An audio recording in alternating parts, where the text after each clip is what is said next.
Up here at the drag strip, he puts it in the beams and he hits resume. And it just goes 165. You know, street legal, the new class in NHRA. Got a young fellow last year come down here with a Tesla, plaid. We had to send him away because he didn't have the right safety gear then. NHRA over the winter made that class, right? Came back, handed his paper, says, I want to qualify. 3 passes, $150 each. He didn't make no noise. 150 mile an hour. One of the fastest and the best racers in this state was standing right next to me. I said, now Henry, in that Nova, how many horsepower would you have to have in that Nova to go that fast? He says, 1,000. 1,000. And those things are heavy. They're really heavy. It's all battery and metal and stuff. Batteries. Some of them were required. We had a plaid on Rocky Mountain Racing, I believe 2019. Oh. And towed a gigantic diesel generator with it. Gigumongous. Yep. And unfortunately, didn't make the week because he couldn't get the thing charged. Imagine that. And they want you to drive it. One of those are great. Oh, no, we were on. I just didn't see my lights going. But so for Rocky Mountain Race Week, we don't go down your normal highways. That's where you have your superchargers and stuff like that. So we take him down side roads, and he's going, but closest supercharger is 30 miles away, and I got 10 miles of range. Oops. Fire up that diesel generator and try to put a little bit of something in it to get over to a supercharger. I can just I can drive behind him with my motorhome and just run a cord between us. An umbilical. Yeah. I only drive 65. I don't drive. That's enough. But yeah, he's got, that was Uncle Chet. Uncle Chet. Uncle Chet. With that deal. But no, we got some cool stuff out here. I know you're a Mopar man. Oh, yes. Yeah. Okay. Yeah. Always. Kind of always. I'm sure you cruise around. That's kind of your move. You cruise around, you check out the cars, you do the whole mess. Like them all. Oh, yeah. Yeah, absolutely. I came down here one time for a stick shift race. And I had my Cadillac. And you went, well, you're in the wrong lane. You need to be in the stick shift lane. Or in the, whatever, Pro ET lane or something. I said, Larry, this got a stick in it. And you stuck your head in there. You went, nope. Yeah, it does. Yeah. 6 in the hole. 6 in the hole. I was in love. Right. You're going to roll some gears. That's right. And my fiance Stevie has that car out here at Rocky Mountain Race Week. Nice. Running the clock, 3 pedals, baby. 3-pedal car. So we do have a stick shift class out here. You know, they always make a joke about it. You can take stick shift into the hood, so to speak. They never steal it. Right. They can't drive it. What the hell is this? It's the millennial anti-theft device. Yep. So Well, that was good. we got a lot of stick cars out here. You see that black old body style truck out there? That's a stick shift truck. That's Joel McGill. Big old. Oh yeah. Twin turbo LS for power. Well, Adam, I think we're just asked if Towers ready, so I'm going to let you alone here because I'm not going to bother you anymore. Hey, you never bother me. You're welcome anytime. I appreciate you so much, Larry.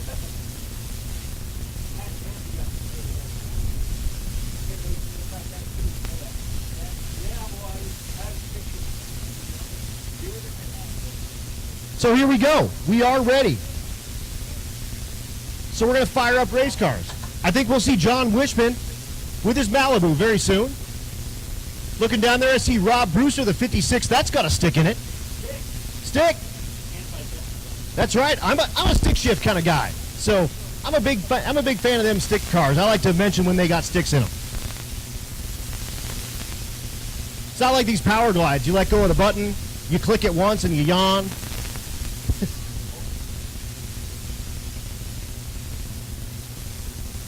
But again, moving into, this is Ultimate Radial coming at you. There's Chris. Hi, Chris. Thanks again for storing the 55 for me. And her husband, John.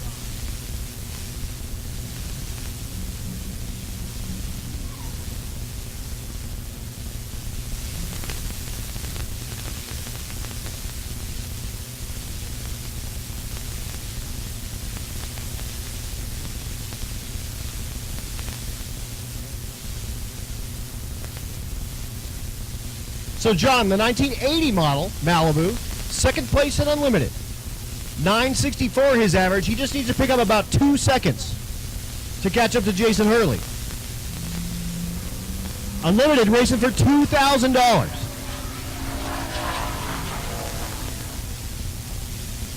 Bushman 613 in the 8th. At the quarter mile goes 983 at 129. Next pair, again, Rob Brewster, the 56 Chevy, the stick car in the right lane. Tension in the pits, 10-0, come on down, 7 and 8, 10-0, come on down, 7 and 8, 11-0, come on down, 11 and 12. I'm sorry, nope, we're not going to use 7 and 8. Let's do 5 and 6, I'm sorry. So 10-0, you should be in 5 and 6, come on down, 11-0, 11 and 12.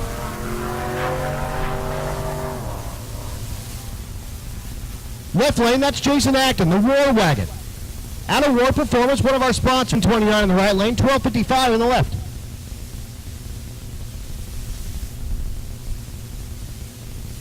Here's Paul Peel. Peel in the right lane, the 65 Barracuda.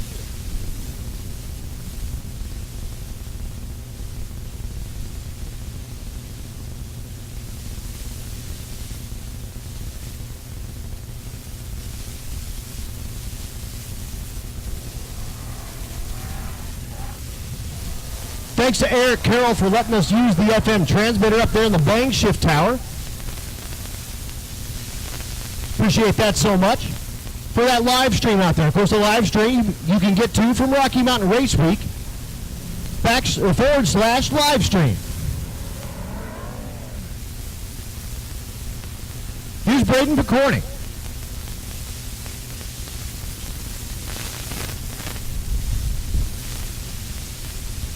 Picorni, the big old light bar on the front of the 4th gen Camaro. And the left lane, that's Luna Tran. We're in the 9-0 category. Again, 10-0, you should be in 5 and 6. 11-0, come on down, 11 and 12.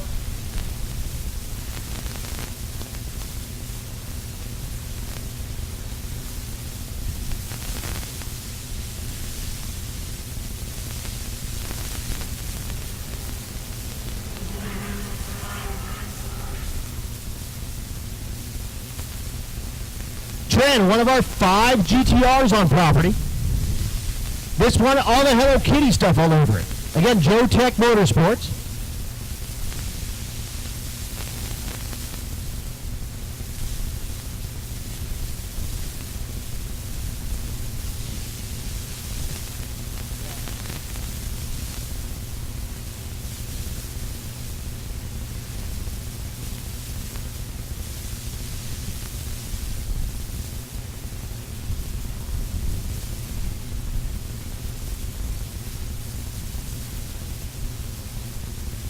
So looking for 9 O's on the board here. Tran, your current leader in the left lane. Her average 9.09. She has put up a 9.03 last night at Vandermeer. Picorni outside looking in 4th place, 9.43, his average.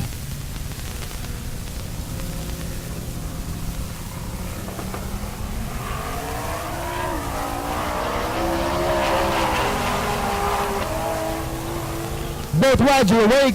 Quarter mile time says 9:34 and 10:21. Would be no help for either driver. We'll see them come back around. 22.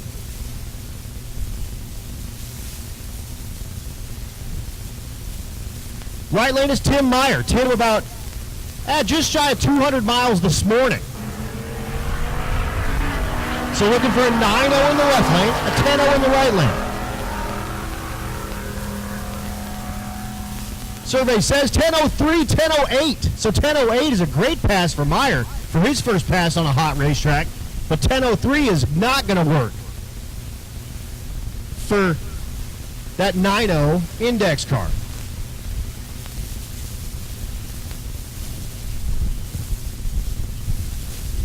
So again, 10.0, you should be in 5 and 6. 11.0, you should be in 11 and 12.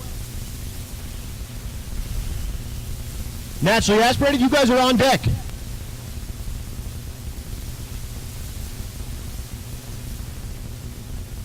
Hello to everyone out there in the chat bleachers on Bang Shift's live stream. Share that link. Finish out your Tuesday with drag racing.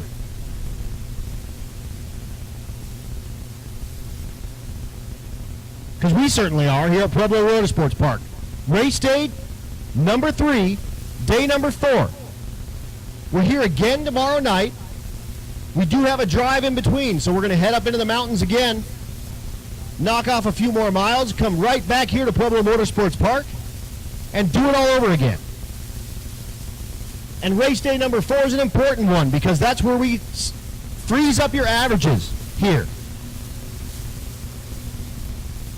You got to make the drive back to Kearney, Nebraska. Once you break the beams, then those averages are solidified. You're done. Then we go into our shootout. Again, we heads up race the fastest, quickest 32 cars, the baddest 32 cars on the property. 35 to 300, we throw in one big pot and we bracket race them.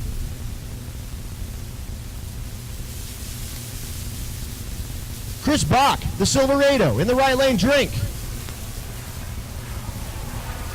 Left lane is Jason Robbins.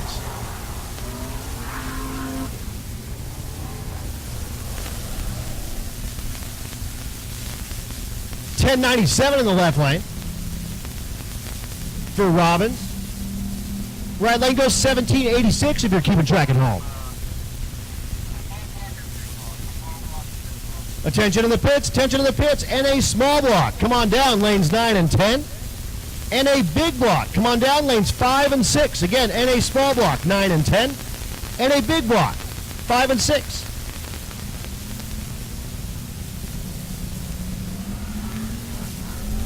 Nick Kern in the right lane, the Mustang. Currently outside looking in that 10-0 category. 10.27 is average. He will not improve, goes 10.72 at 126. Another GTR, that's Michael Trejo, the 2017 model. Currently 4th place-ish. Again, my spreadsheet's a little wacky right now. But in striking distance, in that 11.0 category, his average right now, 11.07.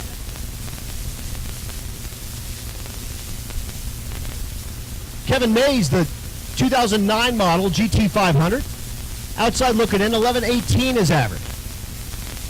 Did put up 11.14 in Kearney, but 11.23 is all he could muster at Vandermeer.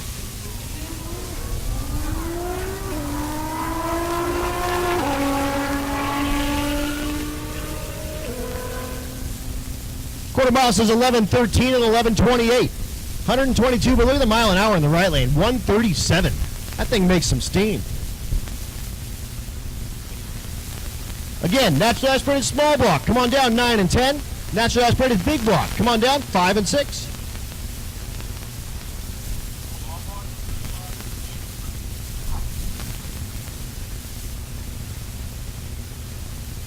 So getting small block and big block in here.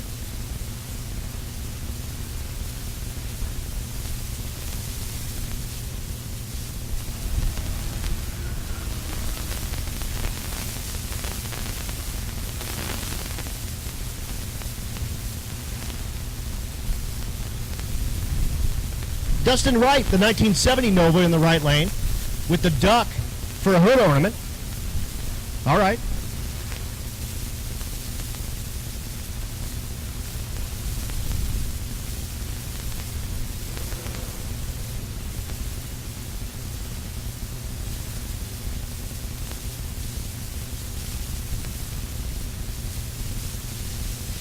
Checking really quickly on the density altitude here at Pueblo Motorsports Park. Well, we get that GTR. I'm sorry, that's a GT Mustang.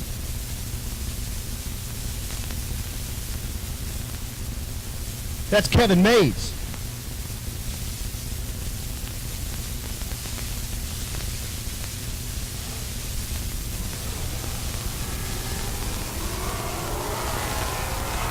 No Mustang going at it.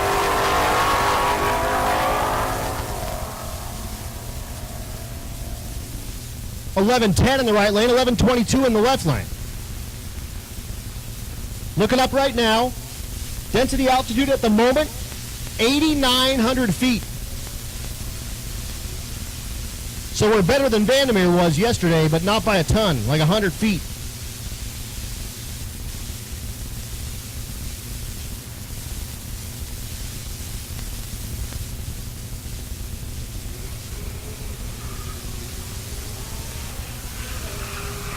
the G8. That's Lee Watkins.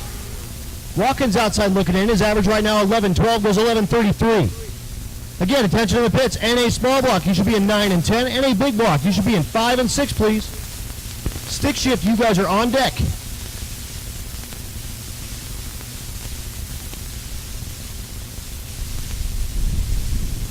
Current temperature shows 99 degrees Fahrenheit, humidity 18%, with a 13-mile-an-hour wind.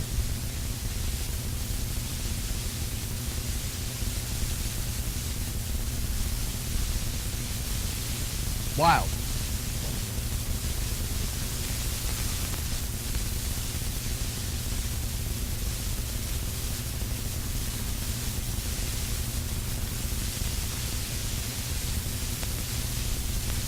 Tom Cisneros in the left lane, the Audi out of Cisneros Speedworks.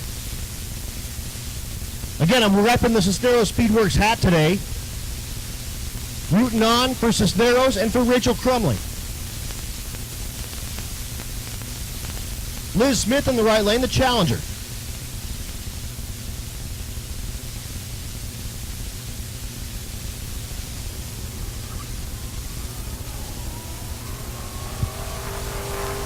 Randy Scott comes up. He's down there putting numbers on people's cars, and he says, "You know what? I need a little bit of a break. It's hot out."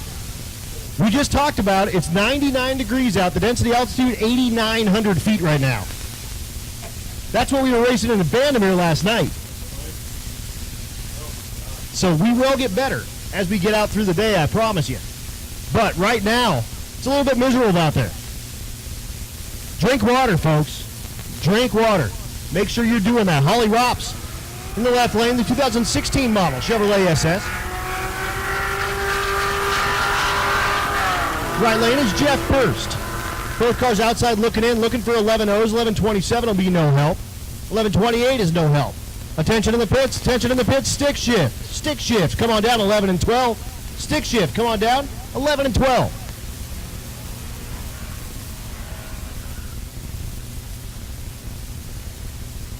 Matt Kroenig in the right lane, the 68 Camaro. Left lane, that's Kylie Moore.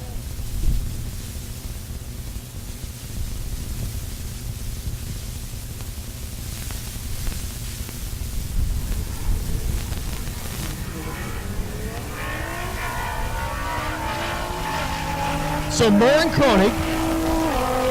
Kroenig will hit that stripe first, and he does it in 10:56. Moore goes 11:37.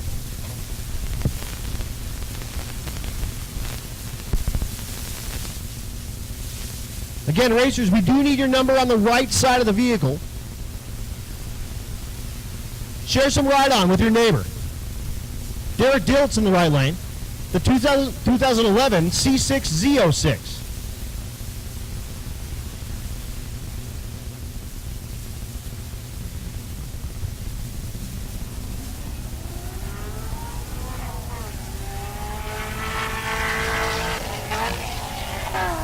Diltz banging the gears in that Corvette. Again, way outside looking in. Goes 1260. His average right now 1196, so he won't be real happy with that. We'll see him back around.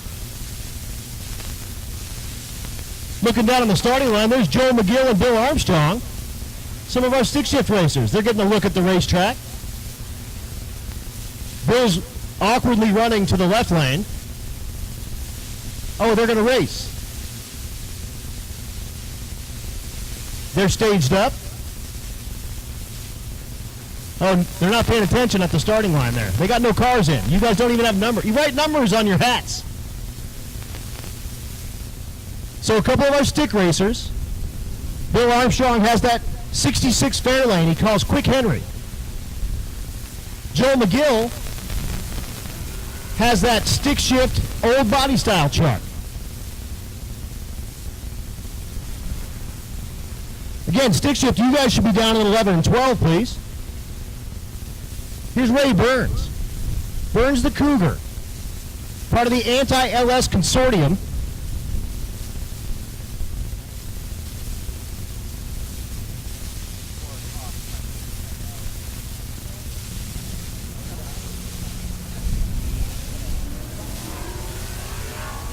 Burns' Cougar way outside looking in as well. 1277 is average, but only managed a 1323 last night at Vandermeer. At the stripe goes 1311 at 104. Eric Grillo pulls the Nova in the water. Beautiful black Nova out of Mahle Motorsports. They've got their tent set up here. Go find the one that says Mahle all over it. They got the pistons all out there. They want to talk to you about pistons for your next engine build.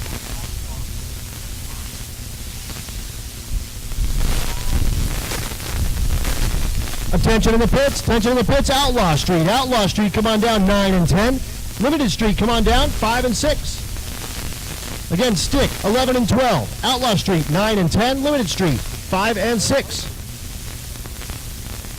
So here's Eric, the stick shift car in naturally aspirated small block.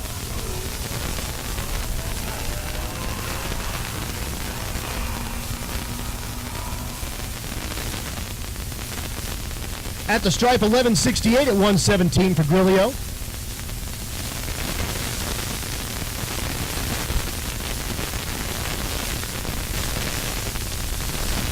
Jeff Trotta pulls the Barracuda in the left line.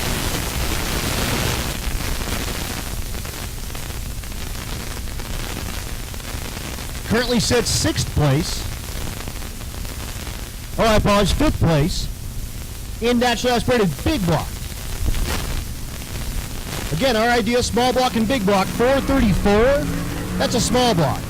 435, that's a big block. We don't care the architecture. Steve Smith in the 68 Chevelle in the right lane, outside looking in. His average 1222. Trotta, his average 1210.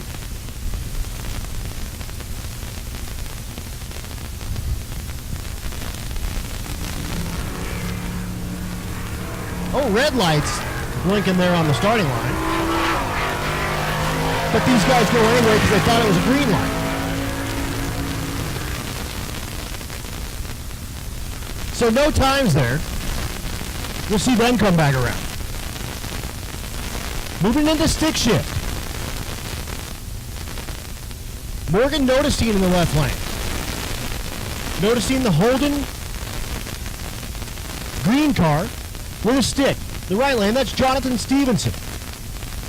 Stevenson, the 4th gen Firebird.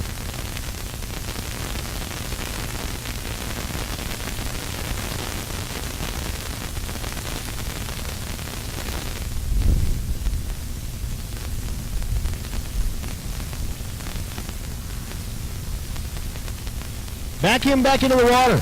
Oh, he's not, he's good. All right, we're just gonna run. Make it happen. Bill and Joel down here watching their competition.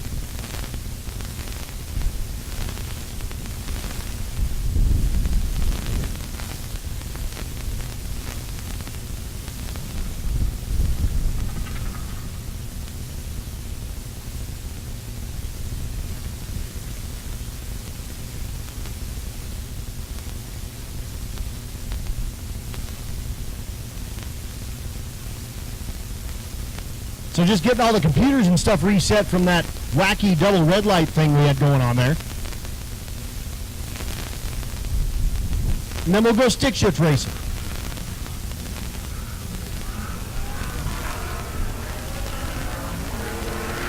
Stevenson on his very first drag and drive. Again, runs with the Rocky Mountain stick shifters.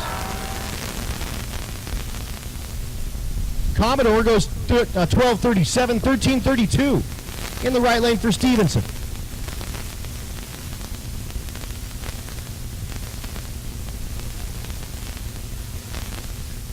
Joe LeMaster in the right lane, the S197 car. The left lane, the Nissan. He's actually got a trailer that's the back half of one of these cut off that he tows around that looks exactly the same. That's Matt Horner.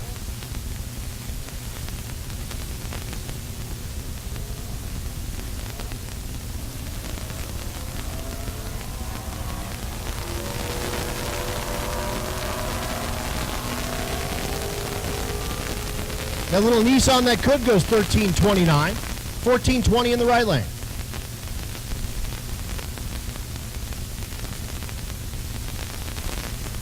Kyle Pate in the water. In the left lane, the ZL1 Camaro. The right lane, the Boss 302.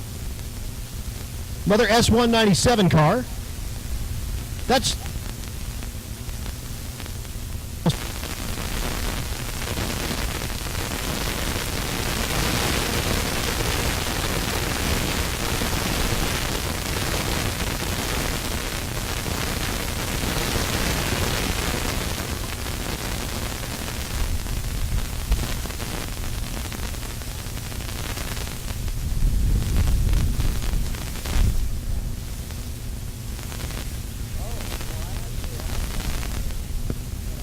so Davenport and LeMastre had a really good idea.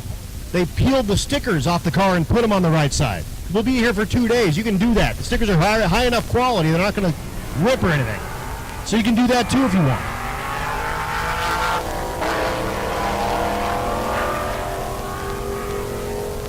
Both rides banging gears. Goes 12:28 in the left lane, 12:11 in the right. Again, Outlaw Street, you should be in 9 and 10. Limited Street, you should be in 5 and 6.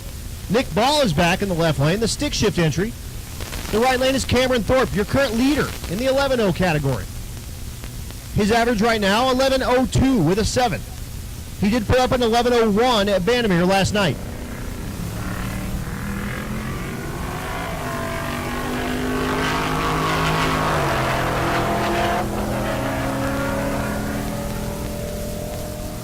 Quarter mile clock say 10.90 in the right lane. Too fast, 11.74 for Nick Ball.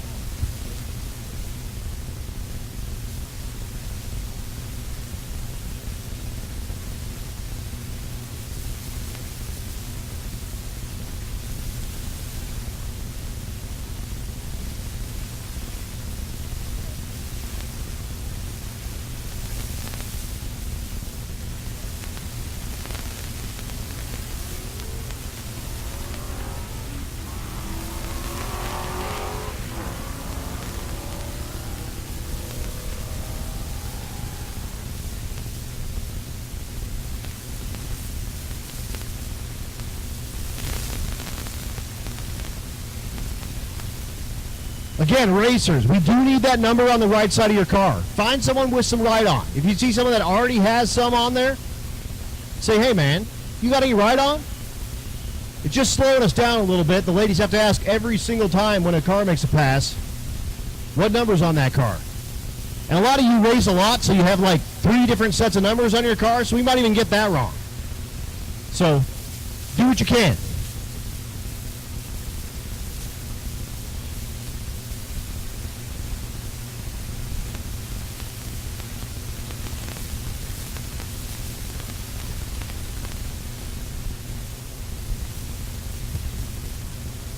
Also, Roadweekers. You guys are on deck. At the end of this round, we're going to go ahead and give Roadweekers a shot here at Pueblo Motorsports Park. So if you got teched at Vandermeer, Roadweekers, we are going to give you a shot here at Pueblo Motorsports Park early.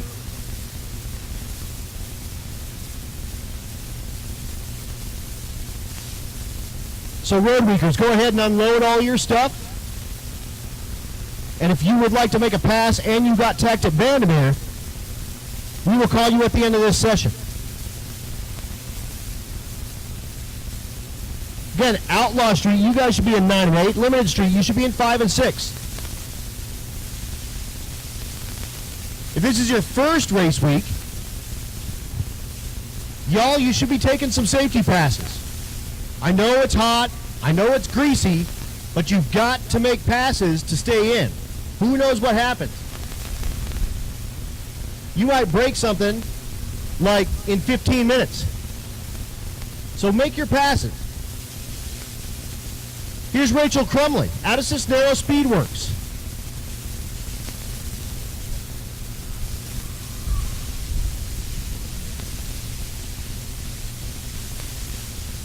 Crumley, currently second place.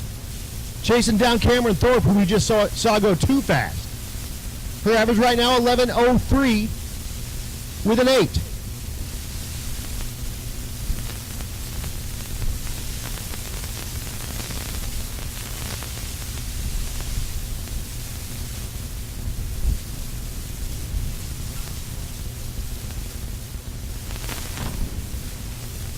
Crumley, the CTSV Coupe. LSA supercharged, nitrous assisted.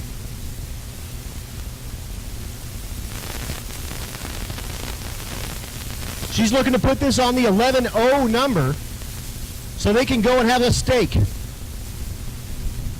right out of the gate.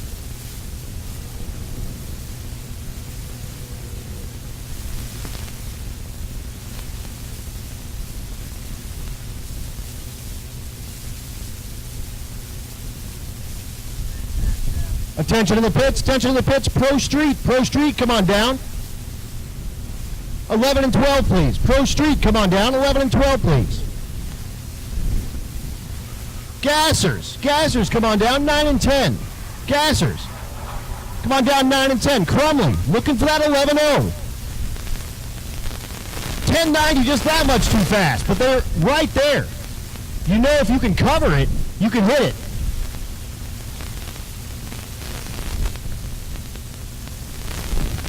Here's the Nova.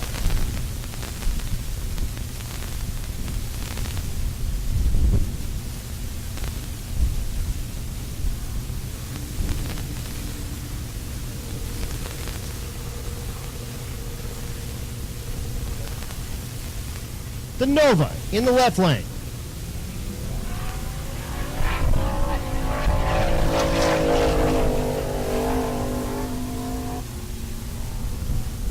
At the stripe, 955, 121. Moving into Limited Street. Here's Aaron Schaefer.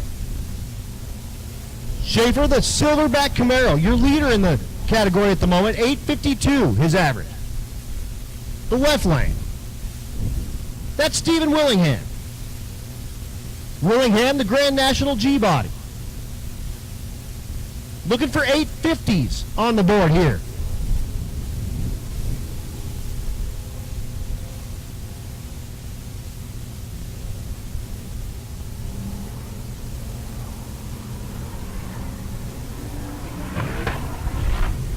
Willingham bangs the tire off of it immediately.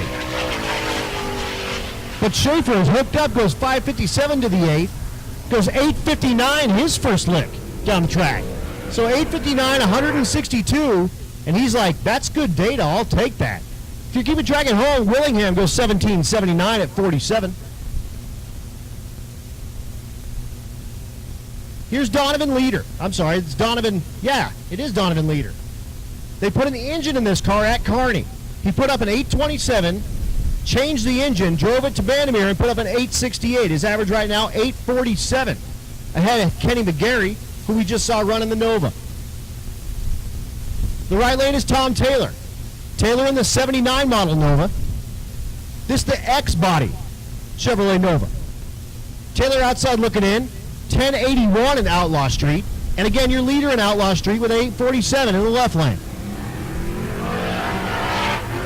Oh, the hood comes out on Taylor's car. So he does get it shut down safely, and hopefully there's no damage. Leader in the meantime goes 906, 158.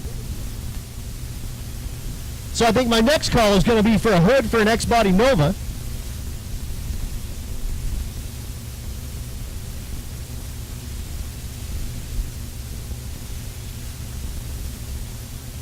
But he was 529 to the 330.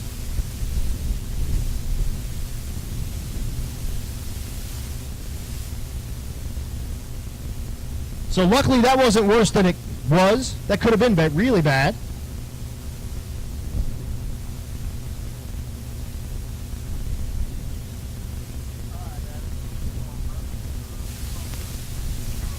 Attention to the pits. 12.0, come on down, 5 and 6. 13.0, come on down.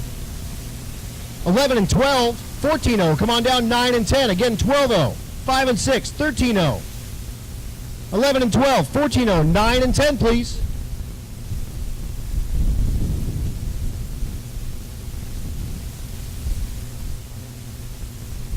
So he does drive the Nova off the top end of the track, so hopefully there's no real damage going on there. Nothing hurt but his pride. That's a tough one. Check your hood pins, y'all.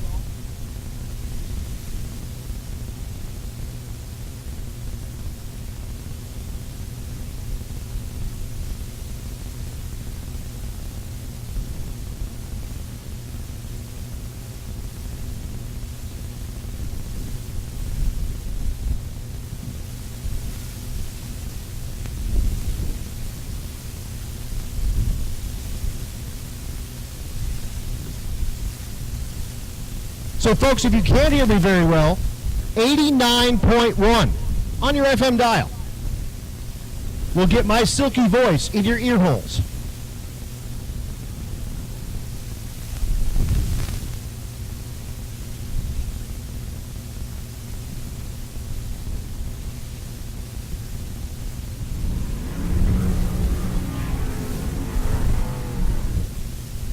Going to all these different tracks is pretty awesome. You get a different vantage point everywhere. So typically I'm looking like right at the back of the cars. Here I'm looking right at the side of the cars. This is my first look at the side of the big wagon here, the Woody wagon, but it's got a big hater pipe that hangs out where the hood would be if it had a hood. That's awesome. Austin Clark, the 88 Buick Estate wagon. His average right now 14.11. He did put up a 13.4 at Kearney.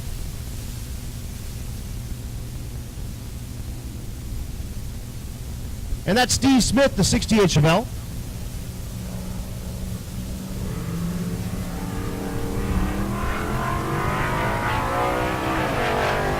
Once again, 12-0, you should be coming down to 5 and 6, 13-0, 11 and 12, 14-0, 9 and 10. Chevelle goes 12.40. The hater pipe equipped long roof wagon goes 12.66. Man, is that his best pass of the week? It is by a lot. He went 13.4 at Kearney. Goes 12.66, his first lick on a big hot racetrack here at Pueblo Motorsports Park.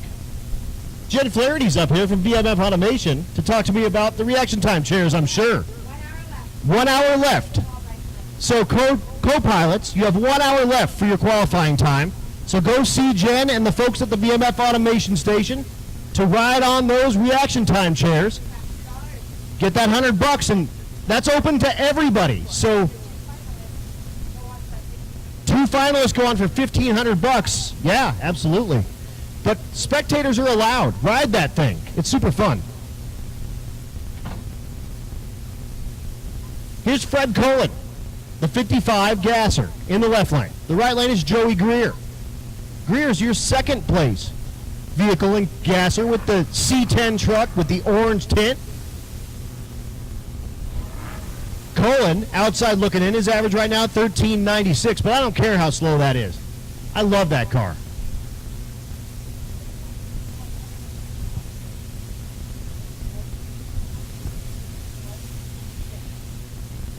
Jen tells me that the O sticker at the reaction time chairs are, and I quote, sick. They're sick. But again, spectators, that's open to everybody. You're not in the running for the money and the like $1,500 or whatnot. But if you get a O, you do get a sticker, and it's super awesome. And you get to go check that out. They've had that at SEMA. They've had it at PRI. It's been at the Daytona 500. They got hooked up with eBay Motors, and they have been all over. They're going to be at the Mile High Nationals as well. So go check that out, and kudos to you guys. You guys are killing it with that thing. Yep, you got it. Jason King with the wheelies. He's in full race mode, which means that he's got the tailgate down.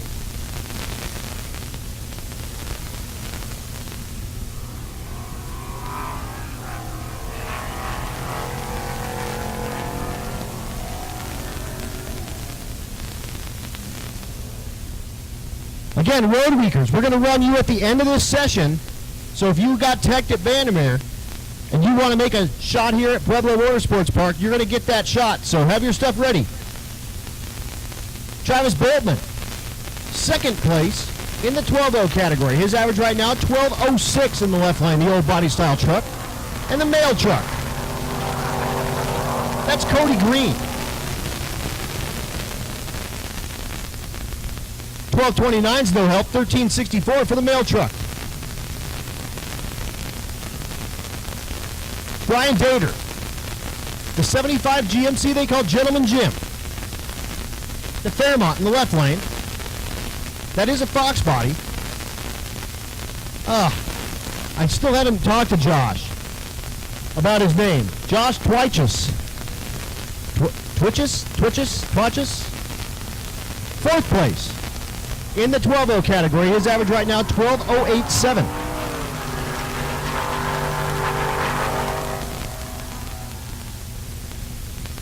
gentlemen, Jim goes 12:03 out of the gate, 11:62 in the left lane for the Fairmont. So Vader, his average right now, 12:09. He's going to love that slip with the 12:03 on it. The Mel Hamilton Ford, the S197 car with the Hot Wheels livery on it. Definitely one of my favorite cars because it just looks like a Hot Wheel. Nicholas Roberts piloting the car. And they're also along for the ride here, one of our sponsors, and they've got a ton of parts. So if you need some parts, go check out the Mel Hamilton trailer. And they got all sorts of stuff for you down there. Danny Tellman in the right lane, the beautiful 1970 Chevelle. Goes 12:09, 12:50 for the Mustang.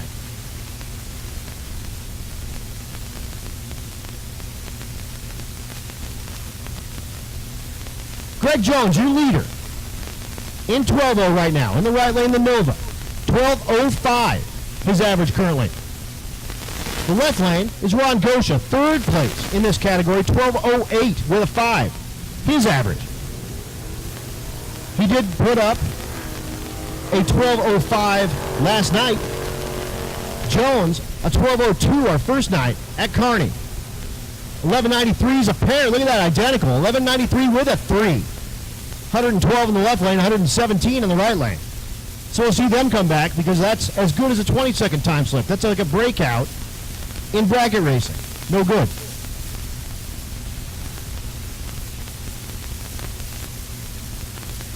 Fox Mustang in the right lane. That's Hector Dominguez. The left lane, the Charger, is Brandon Wilson.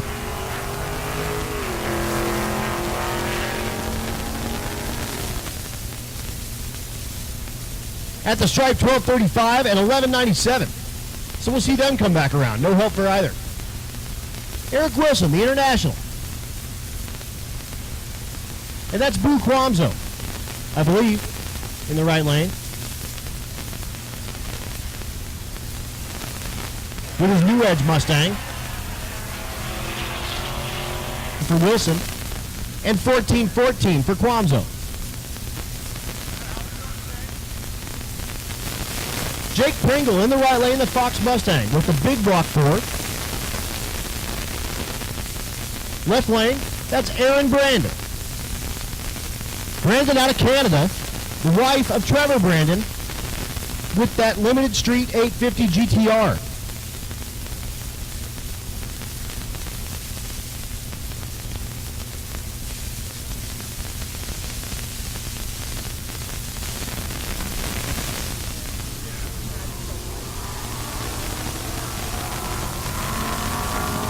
Racers, there is Renegade Race Fuel available here at Pueblo Motorsports Park. If you are interested. 12:55 in the left lane, 12:62 in the right.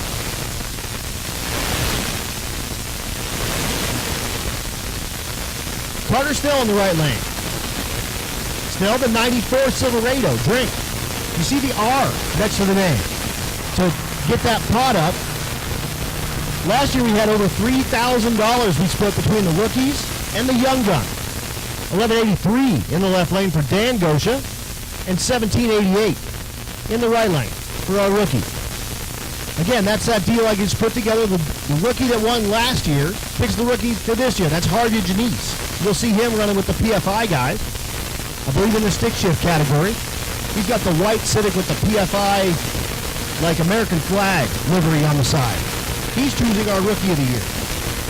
Our young gun will be chosen by Kelly Hoff, who sang our national anthem the first day, and she'll sing our national anthem probably tomorrow and on our last day. I believe she's in the 14-0 category.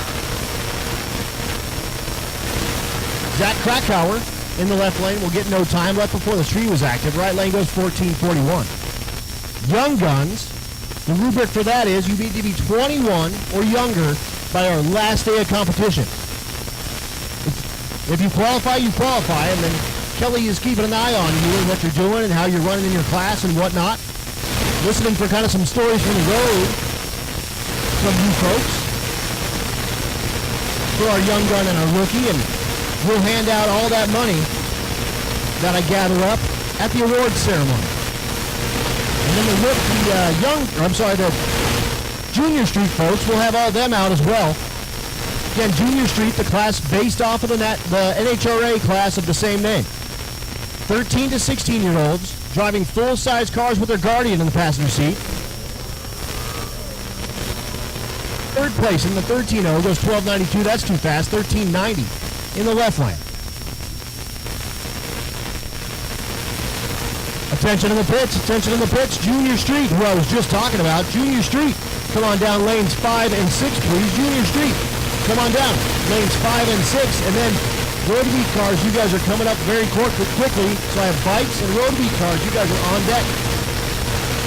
And then we start it all back over again.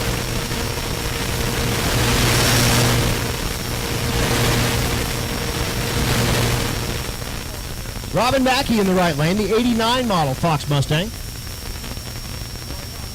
Katie Jones in the left lane, the cool chameleon paint job on the G8.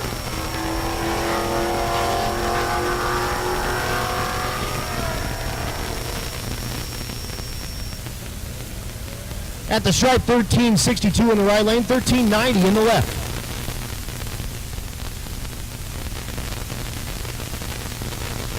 Zach Armstrong, the 77 Disco Nova in the right lane.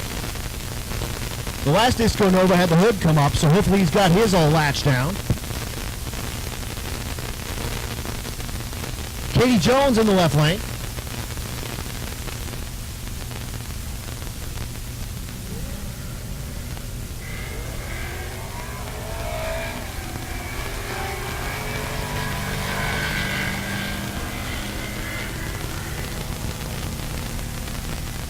At the stripe, 1348 in the left lane, 1359 on the right.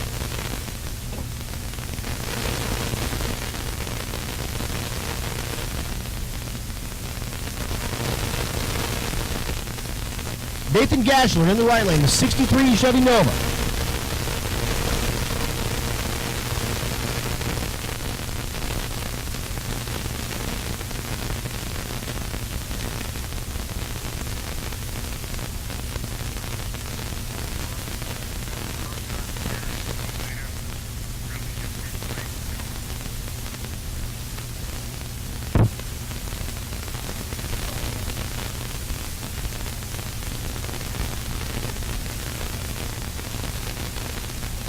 So Nova. James English in the left lane, that's Colorado. Again, Junior Street, come on down 5 and 6, please. Junior Street, come on down lanes 5 and 6, please. And motorcycles, come on down. Lane number 12. Again, motorcycles, come on down. Lane number 12. And then Roadweekers. You guys, nice. Got a BMF sticker. Very nice. And I got the Triple O Club sticker. I didn't even do that, but I got one. Hey, all right. Those are the lane assignments. You may take a picture of that. I'm sorry about my self-encrypted handwriting.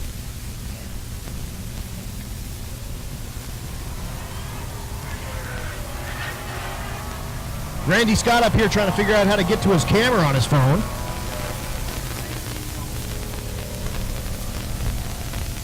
$14.27 in the left lane and $15.09 in the right lane. That's it there. We're just not using 7 and 8.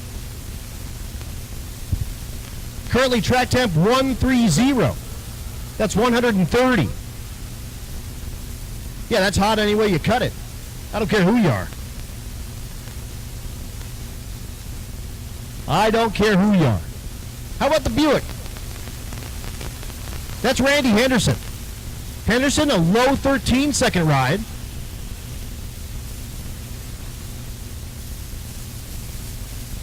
Left lane, that's Adam Wildhaber. I believe this is the stick shift Silverado. Go ahead and drink. Larry, on the live stream, we do drinking games. So when I say Silverado, I just did it twice. So that's 2. So, yeah, so we keep people hydrated here. Stick shifting. Big old pickup truck. Oh, got a lot of smoke there out of the Buick. Hopefully there's nothing wrong with that. But again, everything you're looking at right now, about 600 miles right now. We did 430-ish the first day. We did about 180 this morning. We'll probably have roughly about the same tonight or tomorrow morning. We'll be right back here at Pueblo Motorsports Park on Wednesday. We drive on Thursday. We're back on Friday at Kearney Raceway Park. We will be over 1,150 miles easy. Probably somewhere around the 12-ish hundred range by the time we're all done. Because, you know, we got to make that same 420 back. Landon Chance in the right lane. The 65 model Malibu. And Doug Kinnaman, the 2001 Chevy S10. 1449 in the right lane, 1616 in the left.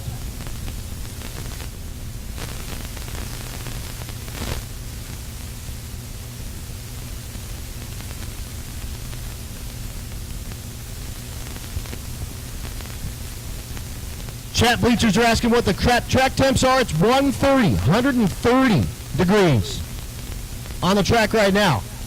Air temp is around 99. When I looked earlier, the density altitude was 8,900. I'll check real quick again. Refresh. Go.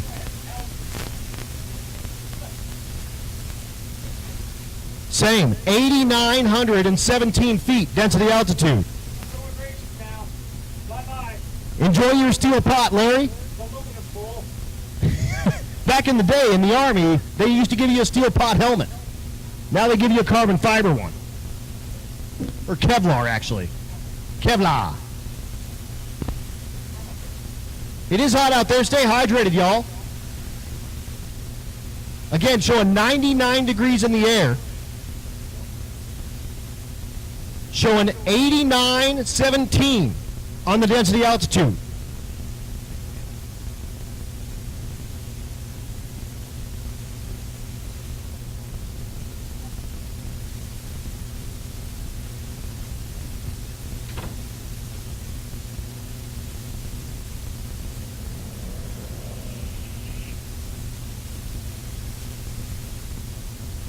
I'm currently sending Chad a couple of sweet texts. I told him he's fine. And then give him a heart. Because he is. Love me some Chad Reynolds, man.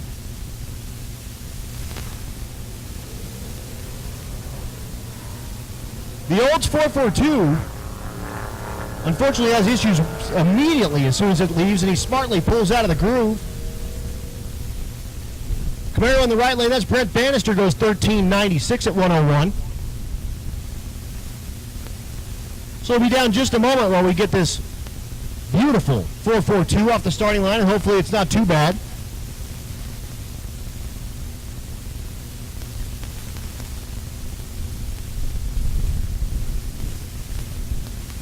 Doug Gordon said I got pulled over for being beautiful on Blaine's video.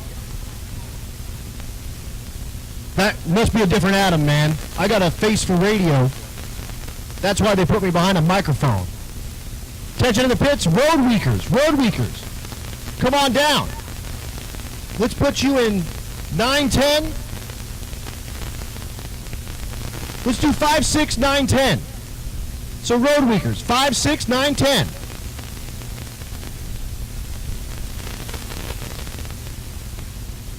Again, Roadweekers are our idea of power tour, if you will. You ride along, you cruise around with all your buddies, you watch everyone sort of do their thing, and then if we've got time, we send a bunch of these folks through tech at Vandermeer, and we're going to let them get a rip at each track if we get a chance, and we do have a chance here.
1364 and 1385.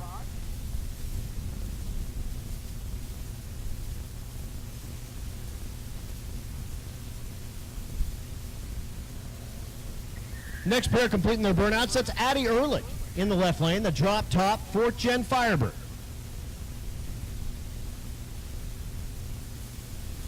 The C5 in the right lane, Jason Vincenthaler. Outside looking in, his average right now, 1445.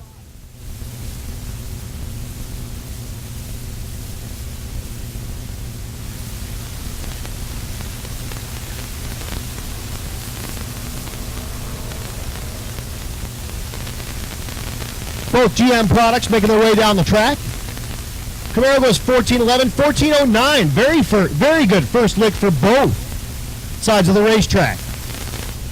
Chad Ehrlich walks back and goes, I think we're going to take that. I like that. Running almost on the number in the heat. And again, the deal is, this is your first time. If you really like that time slip, you can go turn that in. And if you want to, you can go do the route right now. Again, we're back here at Pueblo. Unfortunately, we did lose Great Bend this year. Caleb McGregor in the right lane, the 2017 Camaro. And Michael Gonzalez, the Turbo Tahoe, 1370 and 1543. But we lost Great Bend. Unfortunately, had some track issues, couldn't get the track rolling for us for this year, so Kearney pulled it out of their you-know-what and gave us a track to start and finish at. And then Pueblo said, you know what? I got a place for you guys to hang out for a couple of days. Typically, we would have gone back to either Great Bend or Kearney tomorrow or the next day, depending on the drive day. 1392 in the right lane for the Cobalt. That's Kyle Calkins. That's your leader in 14.0, so a little too fast. 1773 in the left lane. So again, had to cruise to Pueblo twice. Kearney figured it out and got us a start and finish track. And of course, we had to go to Vandermeer. Our last chance to run there. Dominic Gonzalez in the 72 Nova in the left lane. Oh, a bunch of smoke coming out of the Nova. Hopefully that's not terminal. Oh, you know what? I think that's all tire smoke. I think he was just burning the right-hand tire off that thing. Okay. 1385 in the right lane. For Larry Armstrong. Here's Stevie. That's my car, that's my fiance. You know what to do.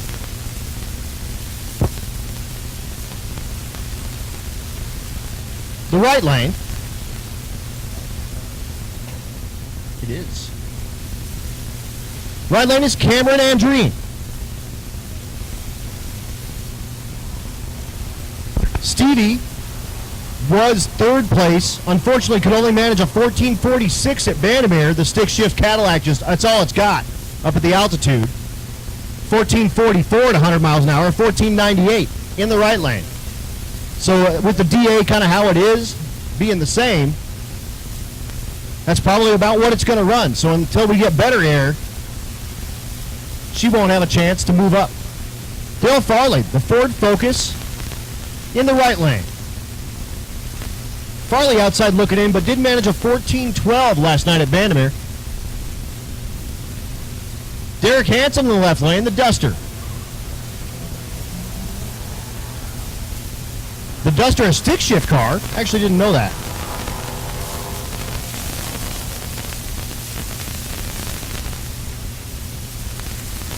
(1,320 feet) says 1402 in the right lane, 1499 in the left. So that Cobalt, or I'm sorry, the Focus RS goes 1402 at 99 for his first lick in the 14.0 category.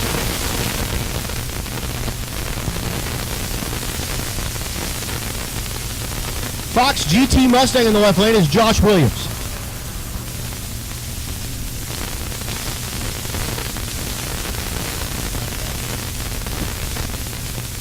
At the stripe, 1441 and 1574.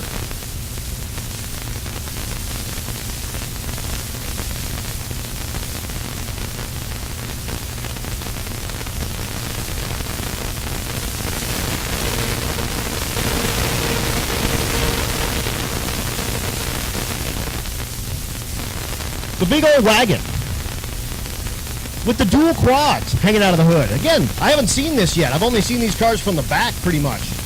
So Richard Latiel, the Buick Estate wagon, has dual quads hanging out of the hood. I like that. That's cool. Drink. Brandon Coddington in the right lane. 1355 in the left. No time in the right lane. He went red. Left before the tree was active, so he won't get a time.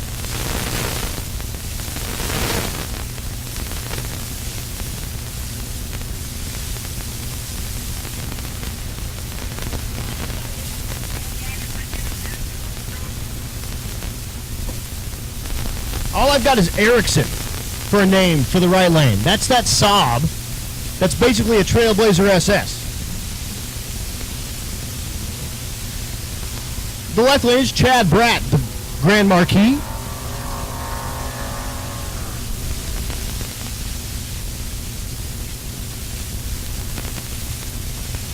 $15.21 in the right lane, $15.98 in the left. And we're moving to bikes. That's Nick McCartney with the cow print boots on the CVR 600 in the right lane.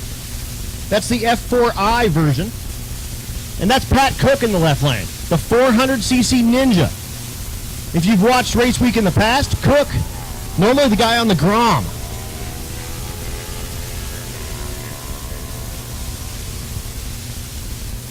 He said, I'm going to bring something with a little more sport to it here. 1323 and 1444, and it goes 91 miles an hour. The Grom was like 55, and that was it. And he was still riding the same exact route as everybody else with all of his crap stacked all over that thing. It's pretty awesome. Going through the mountains on a Grom that will only do 55. Daniel Donovan in the left lane does himself a wheelie. Right lane is Chris Baker. Survey says 12:04 in the left lane, 12:01 in the right.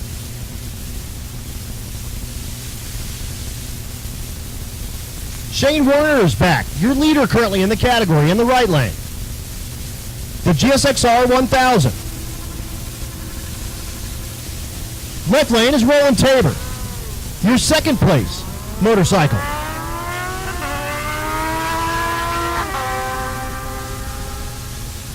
Side by side at 1,000 feet, Werner pulls ahead and does get the win line, 11:41 at 131, 11:94 for Tabor.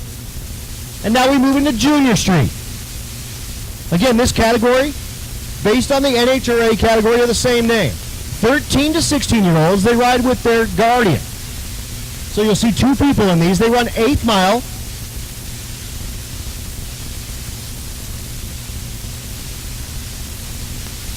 And Logan Iskey in the left lane, the GTO.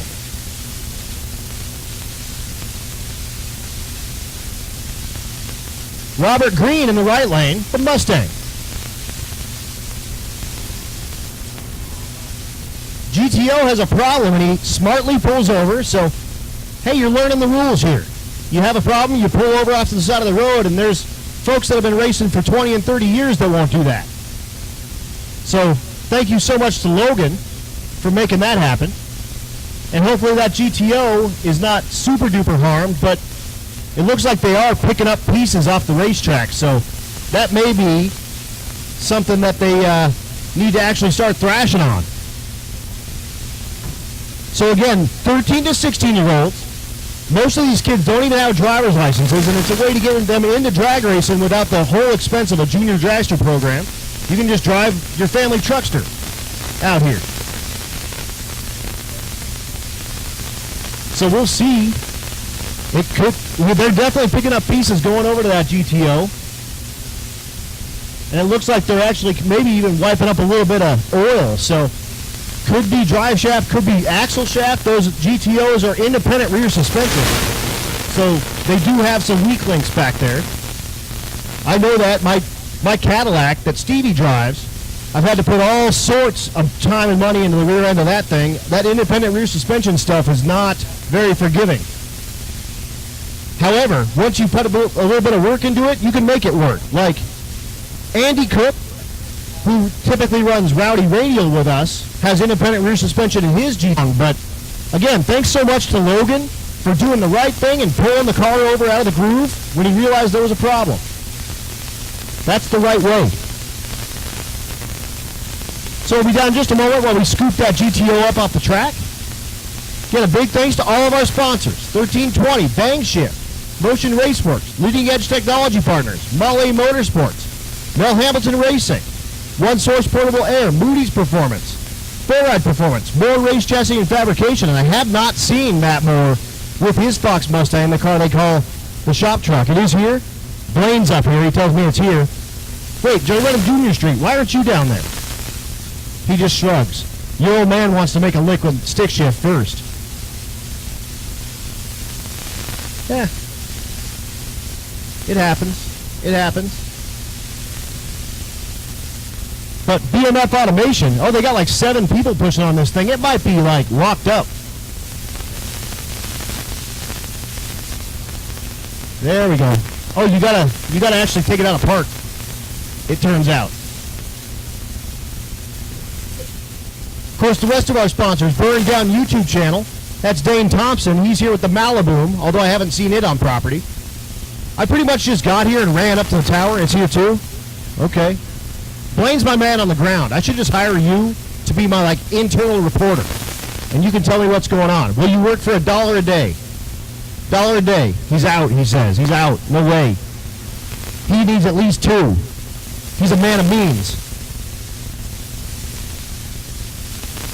Of course, Nitrous Outlet, Nobody Else's Auto, Portable Car Hoist, Central Speed Supply, Circle D Specialties, Christina Watson, American Family Insurance, Crower, Pro Copy, Quick Performance, Rebel Drivers Garage YouTube channel, Disorganized Grime, Florida Injection, Rocky Mountain Plumbing and Hydro Heat, RPM Roll Bars, FM Fab Speed Shop, Force Performance Turbochargers, High Speed Media, Jake's Performance, Tuned by JP, The Roadrunner Stop Boutique and Gift Shop, U.S. Automotive Machine and Performance, Jake's Performance, Joe Tech Motorsports, Ward Performance, Juggernaut Welding and Fab, and West Elk Construction.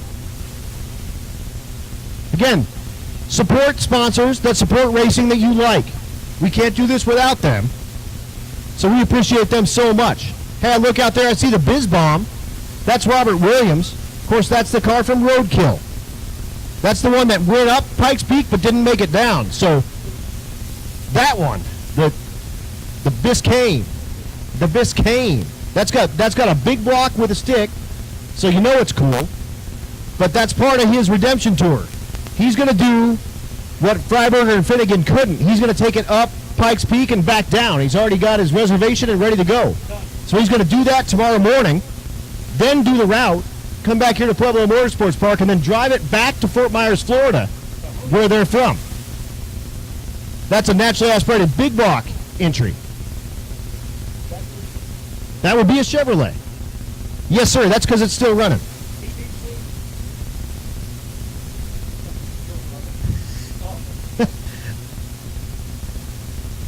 I've just got the Mopar guy backed up into the corner here a little bit. Jeez, holy.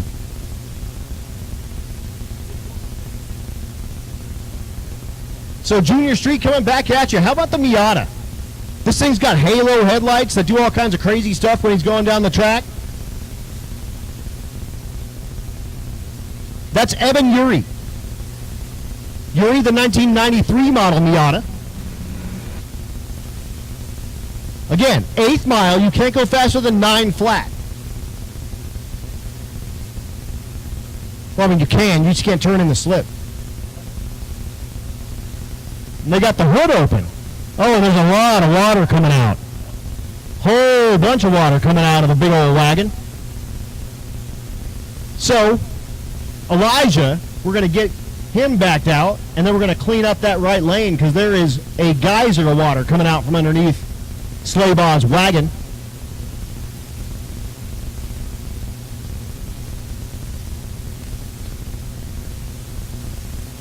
So he'll slam the hood in disgust. We'll get the Caprice pushed back, and we'll run the Miata. Again, at night, he runs this thing with those halos on, and they do all sorts of blinky stuff, and he had the thing winking the other night. He had one going and the other one going. It was wild. He goes 12:33 at 55. And yeah, you look out there and there is a big old puddle of water coming out from underneath the Caprice. So hopefully that's not terminal. It does look like water. I mean, like straight up water. So not antifreeze, not oil, none of that crap. So it's easy to clean up, and it's like about 714 degrees out there with 0% humidity. So it'll be dry in about 8 seconds. Still 130 track temp, except right where that water is, it's about 90. For about 4 minutes. And then it'll be 130.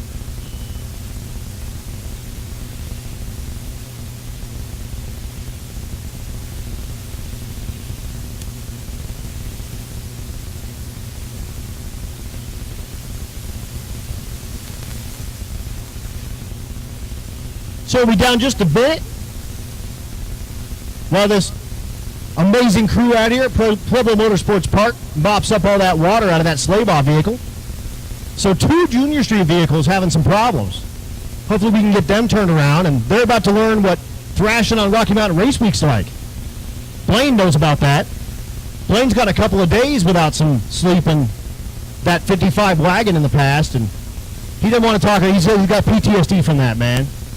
He doesn't want to talk about that. He still hurts from it. He's still catching up on sleep from missing a couple of days of sleep with his old man Tommy pushing him. Now the 55's got air conditioning. And your dad told me the Fox has air conditioning, but only when the windows are down. So, you know. But, yeah. They brought out the new car. It's a Fox Mustang twin-turbo small block Ford for power with the same TKX transmission that came out of the 55 wagon. He said, you know what, I'm just sick and tired of coming in like 4th in stick shift. So he's your current leader in the stick shift category with that Fox Mustang. He hammered and hammered and hammered on that 55 and got it to like 10.0008 or something like that.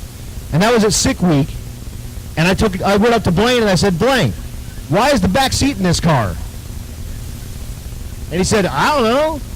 And I tried to convince him to take the back seat out to try to get that 99999, and he ended up not happening. But tried it on the last day and it didn't work out. But bring out the Fox Mustang, and I think it went, what, like 930? Yeah. So a couple of little shakedown passes, and then puts the thing in the low 9s right away. But that's Aleda's car. That's Tommy's wife's car. So, you know, she's letting him borrow it this week. I don't know if she'll ever give it back. And I talked to him about it. He said, you know, it ain't no 55 wagon, but it sure is nice being in the lead for once. I do see that Caprice driving in the pits, so it must not be catastrophic. They'll probably tighten up a hose clamp or something. So we're going to go ahead and run one lane while we clean up this right lane. So we'll just run everybody out of the left lane for a little while, because running one car is better than running no cars. Well, you like running Mopars.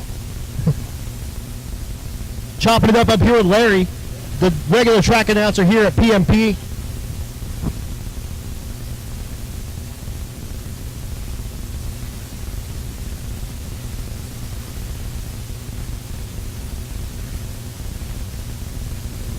Once again, folks, 89.1 on the FM dial. 89.1. If you can't hear me. Larry's looking at it in disbelief. He's like, wait a second. What are you talking about? These things are turned up to 11. They're just really used to Larry's booming voice out there. Just booming the thing down. I don't quite have his bass, if you will. Brenton Thiessen. That ain't Brenton Thiessen.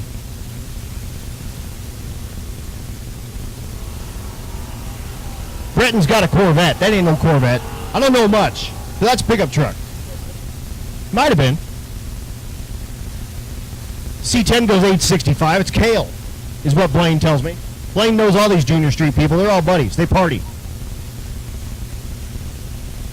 Oh, Kale's right there. Hi, Kale.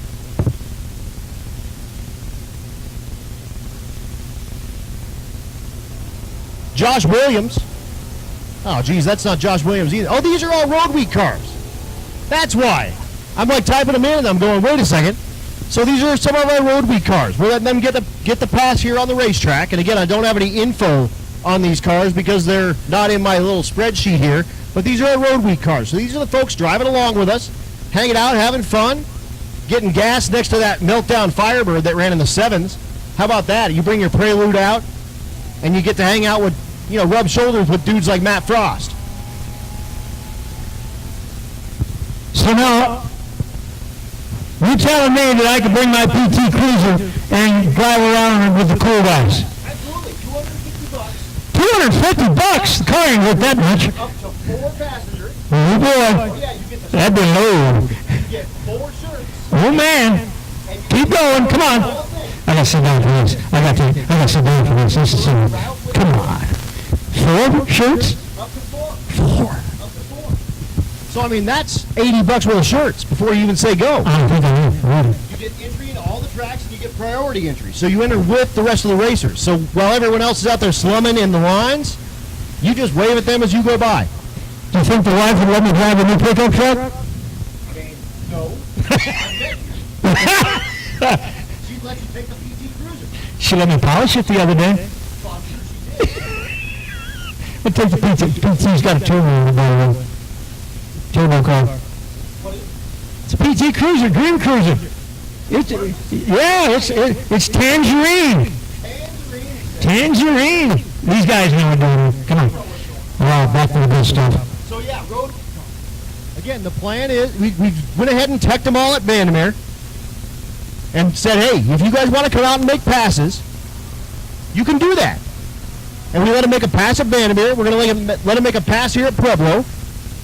As we'll just see. We'll see how it goes. They got one yesterday. They're making their first today, and it just kind of depends on how the flow's going. And because it's 714 degrees out there, we don't get a lot of racers coming up when we're calling them, so we're going to let them go ahead and make hits on this racetrack. We'll let the staff here at PMP tighten that track up, and then we'll start right back at the top of our list. So we'll have Rowdy coming up. We'll have Ultimate Radial coming up. You don't have to sleep in the car, but it's highly encouraged. PT Cruiser, if you take the back shelf out and put the arm down, that's a picnic table. It's built into it. That's a PT Cruiser thing. Yeah, okay, so much for the PT Cruiser. I'm convinced that Adam's giving this snake eye right now. He says, yeah, I ain't buying it. How about the Mini? Oh my God, ain't that thing the cutest little thing you've ever seen? It's all original, by the way, boys and girls. It's the deal. He called me and said, hey, we're having some alignment issues. We need to find a tire shop that has 12s in stock. Oh, Blaine hooked him up. He said, don't get your sundial out to time me, he said. That's right. There's a sticker on the back that says actual size. Look at him go.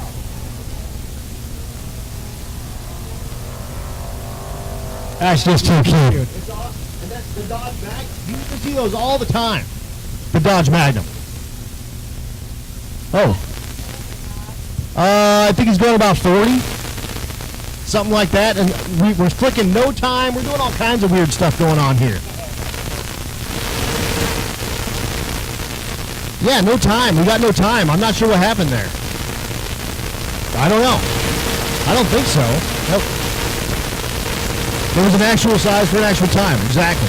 So again, radio, 89.1. If you can't hear me, we cranked all the dials up to 12.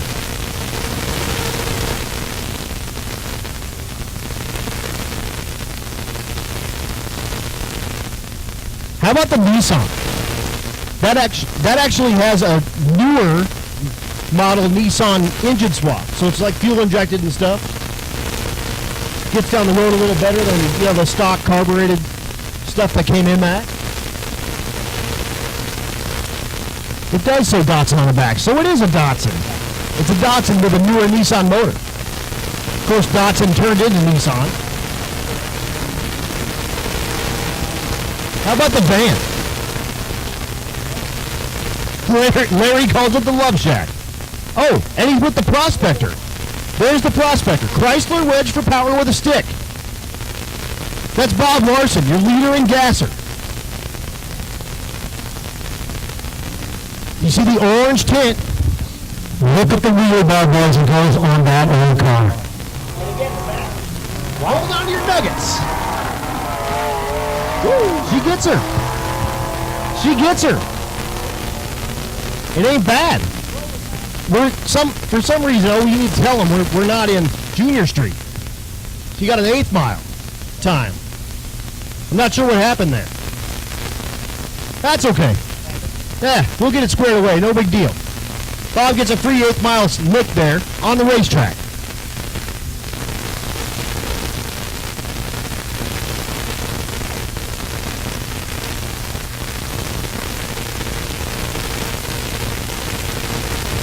So we're down for a little bit of track prep. Rowdy Radial Unlimited, you guys are on deck. We'll be calling you next.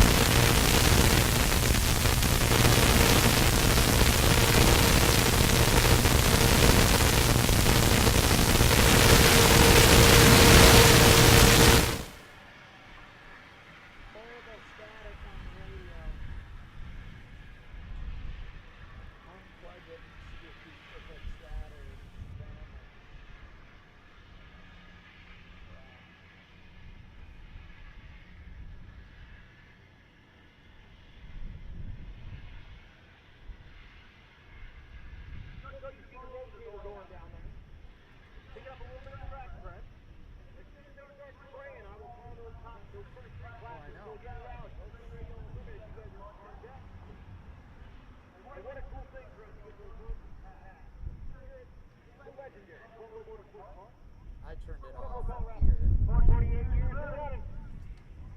2 more 50. 2 years for that 50. You know you are. Big that year.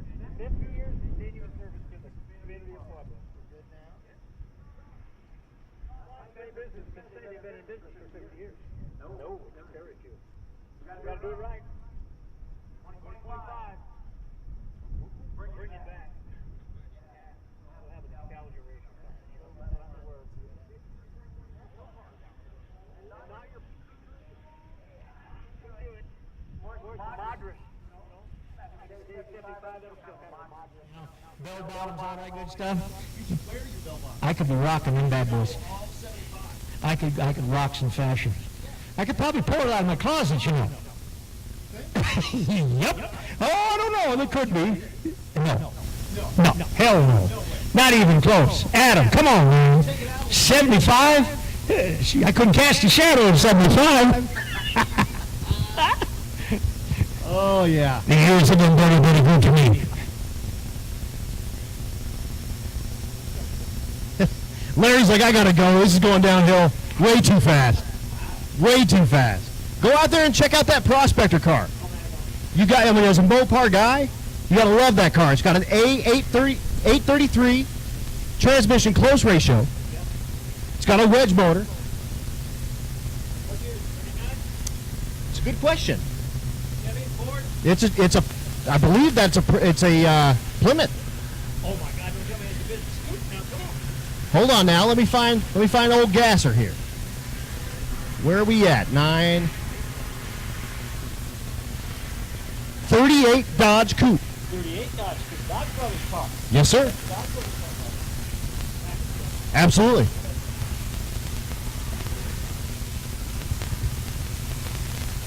You know what I like about that car so much is the paint on that thing. If you guys go over and look at that car, the paint on that thing is immaculate. It really reminds me of the old Gassers and old nostalgia cars back in the day that had the amazing paint job. Go over and check that thing out. It is beautiful. Absolutely. And that's Bob Larson running that car, and he's riding with his son, Garrett. Garrett I met on Drag Week 2014, and he came out with a bunch of his buddies, and they're all out here too. Dylan Schaffner is out here with that Circle D specialty car, and Dan Palmieri is out here with his Le Mans. So much of this stuff is based on that 2014 Drag Week. That was sort of the Drag Week, in my opinion. That's what spawned Rocky Mountain Race Week, and that was kind of the last hurrah of like the Drag Week, if you will. I mean, they're obviously still going and doing all their stuff, but they had a rule change right after that. And then, of course, all of a sudden other options start popping up. And the drag and drive, like, revolution began in 2015. Now there's 30 of them happening this year. There's a bunch of weekend stuff that's going on where you, like, go to the racetrack, you race, you drive somewhere, and you drive back to that first racetrack. That's kind of like King of the Open Road type stuff. But yeah, a bunch of them have popped up, but a lot of them have been kind of distilled down. They're doing like shorter drives now, 500, 600, 700 miles. We're still running you through the ringer. We're 4 digits all the time.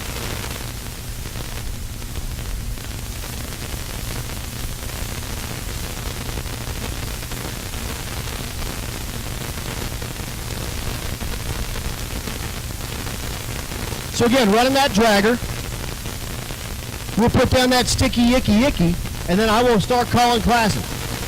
Again, Rowdy, Ultimate Radial Unlimited, you guys are on deck. I'll be calling you.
And then 17 FAF8, which is bad because Rick, the BMF8, which is the bad mother of Rickers, and the Quick 16. You're back with Ready to Rock.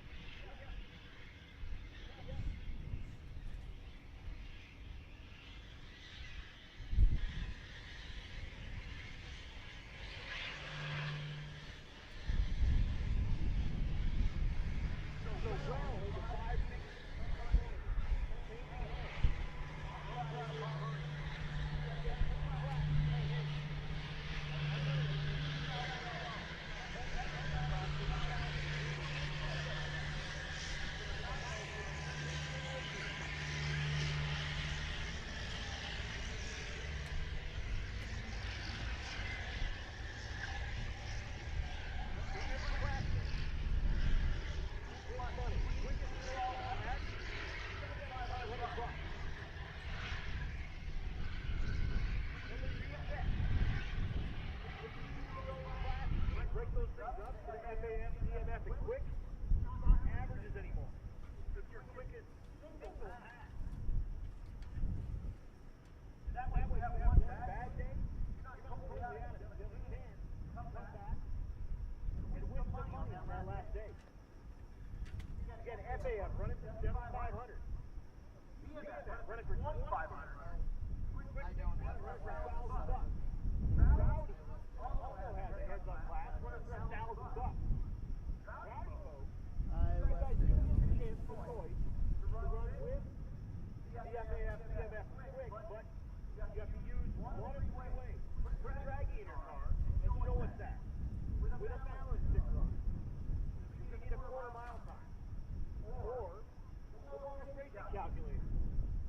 We can switch your 8 miles to a quarter mile using that calculator. Or run one session with a quarter mile through and give us a quarter mile split. Just curious for the Rowdy folks, you gotta do it on your dinky little tires. However, some of those cars would put up a big fight against a big tire car. I'm talking like a big two-roll tire car. Those cars are really, really quick. They've got them dialed in. All 5-second wheels right now. 6 Rowdy cars, all on the 5. You're really hoping to see our first 4 here on Rocky Mountain Race Week.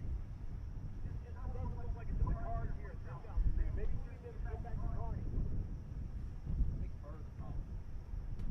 Of course, this week it adopts the Rowdy Radial class. They came out with a vengeance at 6 weeks.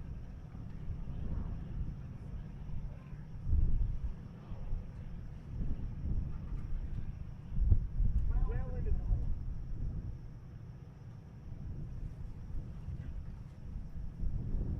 I feel your horsepower knows your dinky tires. That's Rowdy Radial.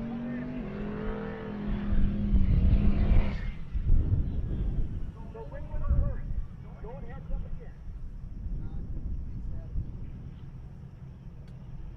And I don't know if it would be better out here, This maybe. is number 3 or number 4? Well, number 3.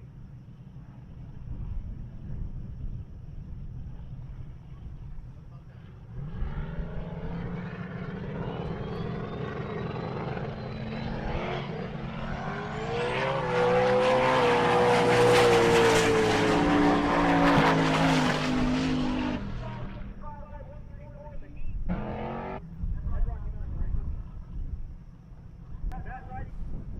Matt. Current average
Strength into the pit, strength into the pit. Hot Rod, come on down 11 and 12.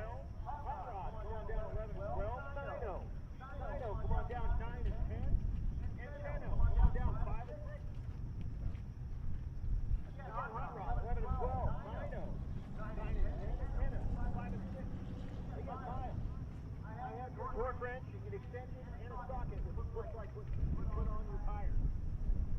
I've got those in the tower. Getting hot.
Yeah, yes, like that. Do you happen to have an How extra about one my of those right leg? Possibly. that would last for 8 hours at a time, or do you have to recharge them?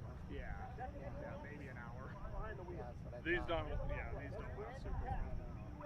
Because their radio just, which is what we. So is that what you try to pull from the radio signal and then input it in? Yeah, and it's just horrible. It's so staticky. It's just choppy, and so it's just the worst. And it's So you would try to put a mic in there? I would try to put a mic in it with one of the. Oh. Instead. And just deal with the.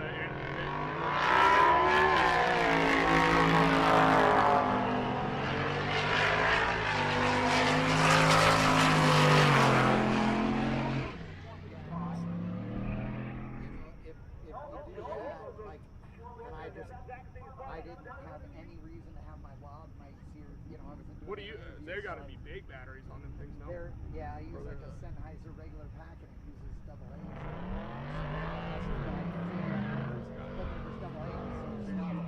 Hot swap, they turn right back on. You know what I mean? So you just do it when you play a commercial or something. You know? Yeah, I get it. Yeah, but I just didn't bring them with me because I just was like, well, I'm not going to need them. No, you just pull it. And we even bought like a bigger radio, like, you know, with a real antenna, and it's still Try to pull it. Yeah, trying. No, because yeah, that one it would not get you very far.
Usually not a good thing, but hopefully they can find it real quick and get it put back on the car and get him good to go. You can hear them, but it's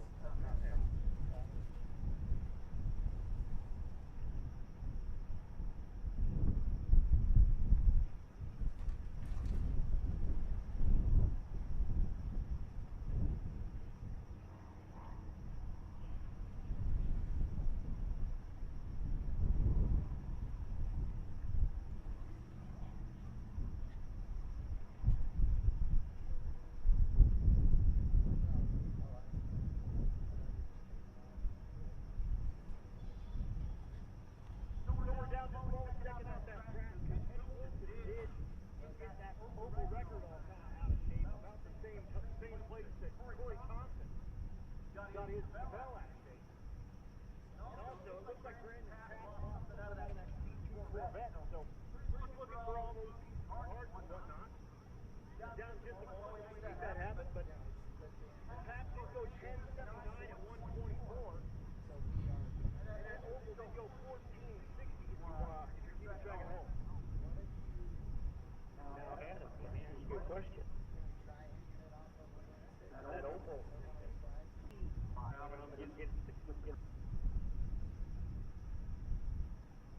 Again, down just a moment. Race number 3.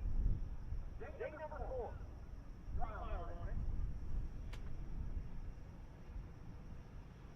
We'll go over 1100 by the time we're finished.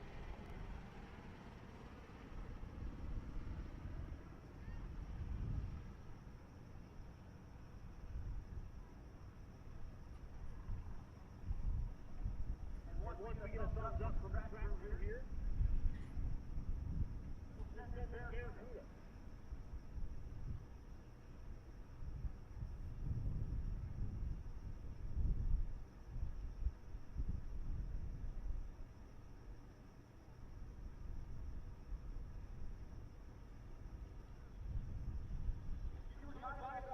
Yesterday, since I got Larry up here. Larry.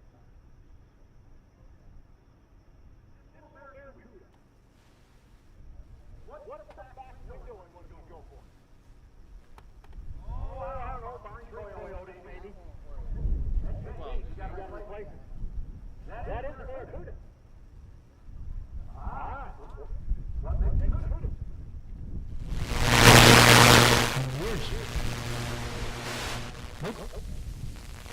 Those. 70-71 was the only years they made a CUDA. The rest of them were Barracudas. Actually, that's nothing more than a value, really. It's just a value. A body. It's an A body. You know your Mopar stuff. That's, yeah, same as a Valiant. Yep.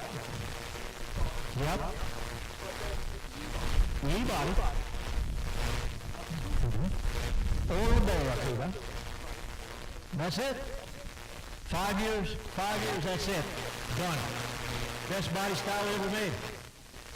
E-body. Do you know that the clay mold body of that E-body, and then the clay model of it, look just like a 60.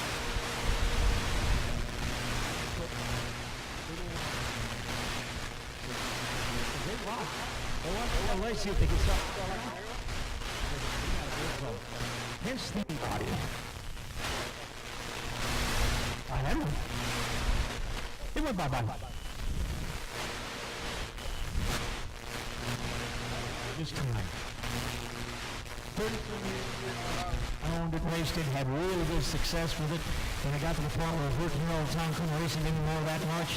Sold it to a guy right over here in Pueblo West, and then he just decided maybe it's time for him to quit. So it went back to Colorado Springs, where I bought the car. Yep. Went back to this one. E-body Mopar To a PT Cruiser. Actually, I had two of them. Tangerine. I had two of them. Got rid of one. But I still got a Ram truck, you know.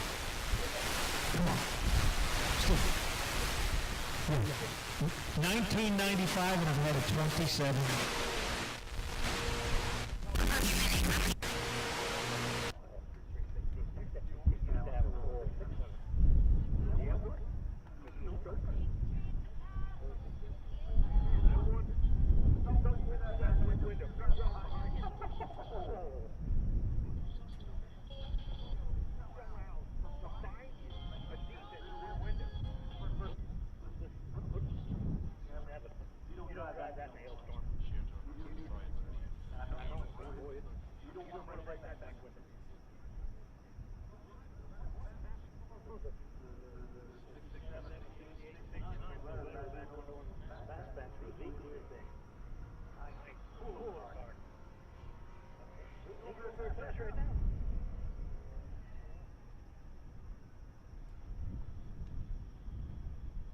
So yeah, currently in the middle of the hot rod category.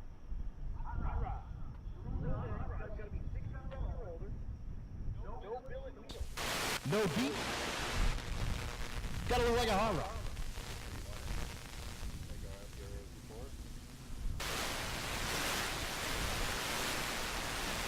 So again, down just a moment while we make sure this racetrack is safe and good to go. Everyone's coming back this way. So after doing some little bit of internet research on the old eBay, the cheapest thing that I've found so far, actually the only thing that I've found so far, is the back glass for that Barracuda is a $1,300 piece of equipment, and then whatever shipping's gonna be. Wild. So 1,300 bucks. I dig it. It's like a big fishbowl.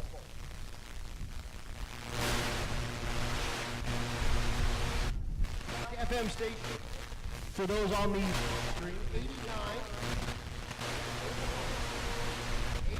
89.1.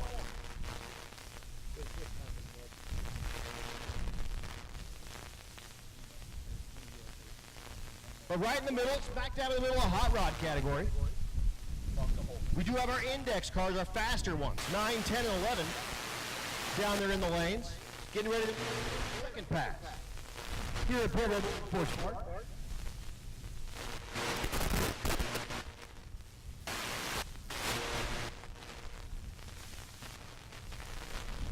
And I do hear a Mopar V8 running, which means we're going to send this Barracuda. Paul Peel, this big old back window. Again, hot rod, running down. 9.0 should be at 9 and 10. At the stripe, 1661 for that Barracuda. Moving into 9.0. Brian Collinsworth, the 74 model Plymouth Duster. That's an A-body. The left lane, that's Sean Slaybaugh.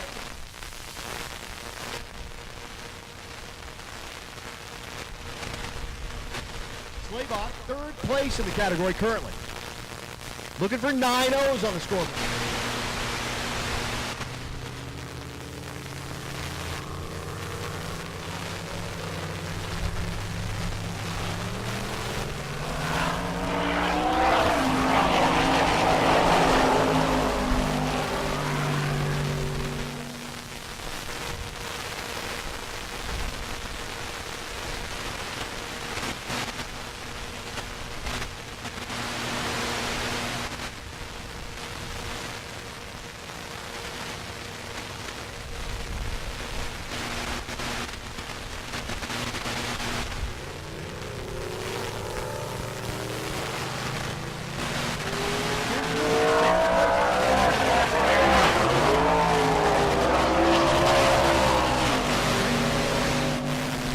Out of Nebraska, 992 and not held.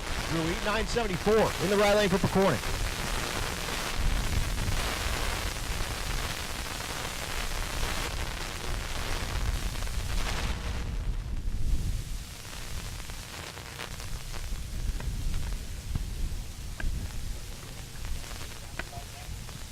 Brooks Flaherty in the left lane, the Fox Mustang with the stick shift. The rear wheel drive converted 04 Impala, that's Colt Wrist.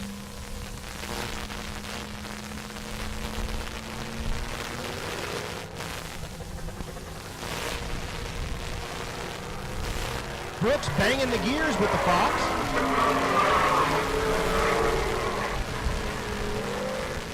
Side by side, 1,000 foot.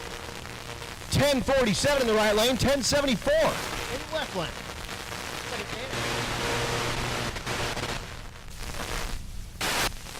Here's your leader, Intedo, Tim Meyer. They call him Timmy Two Turbos.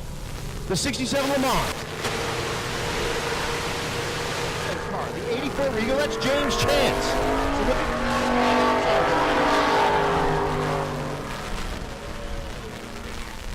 at the stripe.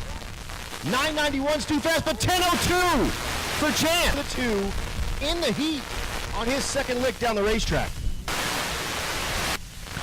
Loving that. That's what I'm talking about. Chris Bach is back. The 2009 Silverado Hydrate. Back.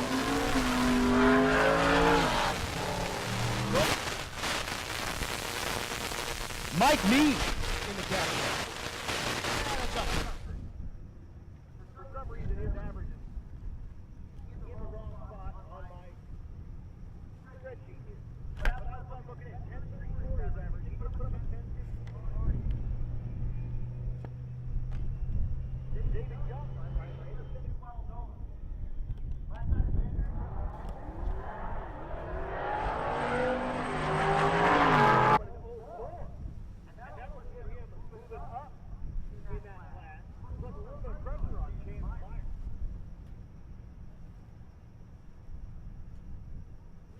He's back.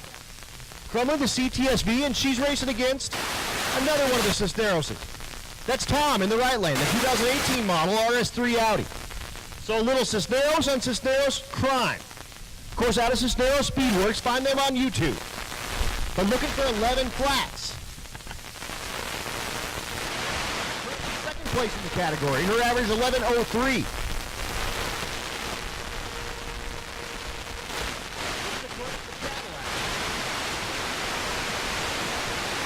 you know she's got it covered.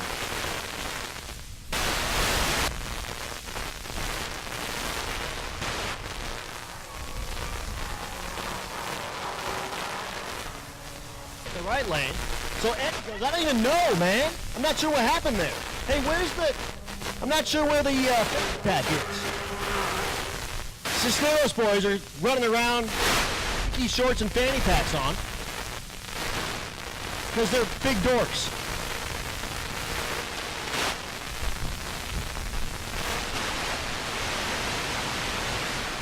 Hello Kitty GTO. Luna Tran, your current leader in the 9-0. 9-0. Her average 9 turned in a 9-0 last night. Out of the Jotech stables. It is all-wheel drive, absolutely. 100% got to help on this big old greasy track right now. Tran is in. And she's gone. 145 60 foot. The Hello Kitty just dangles behind the spoiler in the back. At the stripe goes 904. Gonna love that. 904, 156. In the heat, Pueblo Motorsports Park. On her second lick down the racetrack. Right lane is Anthony Reed. Brah. Brah. Auto pops. Brah. The chill trailer. You guys hear we were wanting to maybe move this whole operation into the chill trailer? Can you guys just bring that right down here to the starting line and we'll just party out of it?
Attention in the pits, attention in the pits. Naturally aspirated small block, come on down 9 and 10.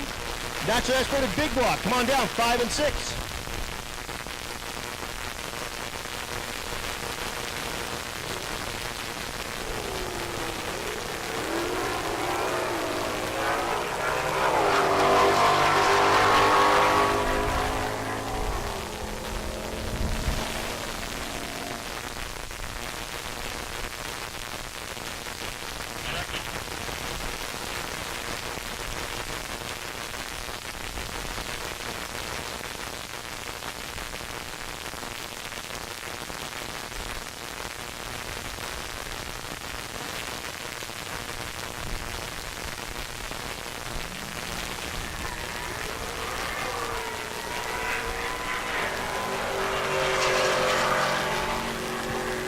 All right, running through a lot of stuff. We had some radio issues and stuff. 11-12 in the right lane for Jacob Dietz. 11-07 in the left lane. Looking for 11 flats out here in this category. Racers, attention in the pits. Attention in the pits. We should have naturally aspirated small block making their way down to 9 and 10. Naturally aspirated big block coming on down to 5 and 6. Also, attention in the pits. Racers, co-pilots, Roadweekers, everybody.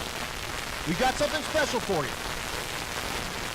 At 6 o'clock, 15 minutes from now. If you guys can come down to the stadium, Katie's in the house. that gives you 15 minutes to watch Katie make her first pass since her near fatal car accident. And that's going to be an amazing thing to watch. Yes, it is. Absolutely. Thank you so much to Jeremy for bringing out the Chevelle.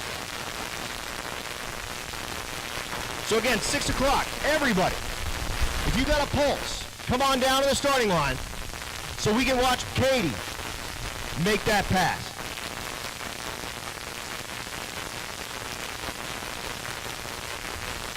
Jesse Haslett in the right lane. The active duty warrant officer, Army Aviation, in the right lane. Took his lead, said, hey, I'm coming Rocky Mountain Race Week racing with you. Left lane is Jeffrey Burst, the 79 Camaro. 11:08 in the 11:0 category, 11:16 in the left lane.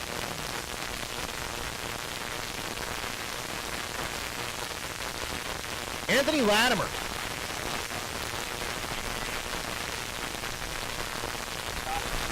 Attention in the pits, attention in the pits, stick shift, come on down, 11 and 12.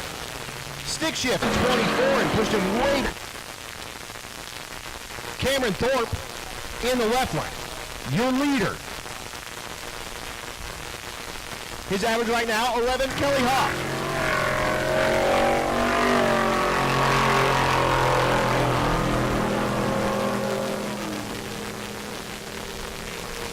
Quarter mile says 11:15 and 13:68. Again, stick shift. Come on down, 11 and 12, please. Stick shift, 11 and 12. The Nova in the left lane, that's Ray Pagano. 1972 model, all the way from New Jersey. His car together. And he said, man, thank you so much for being so excited about this. And I said, you got it, man. This is where I'm at. I'm having the most fun ever. Derek Diltz in the right lane, the 2011 Corvette, 1238 and 1241, respectively.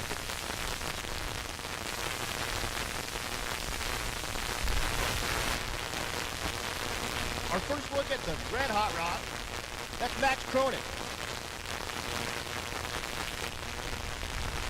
The right lane is Matt Koenig. Koenig, your leader in naturally aspirated small block, the first gen Camaro. His average right now, 10:15.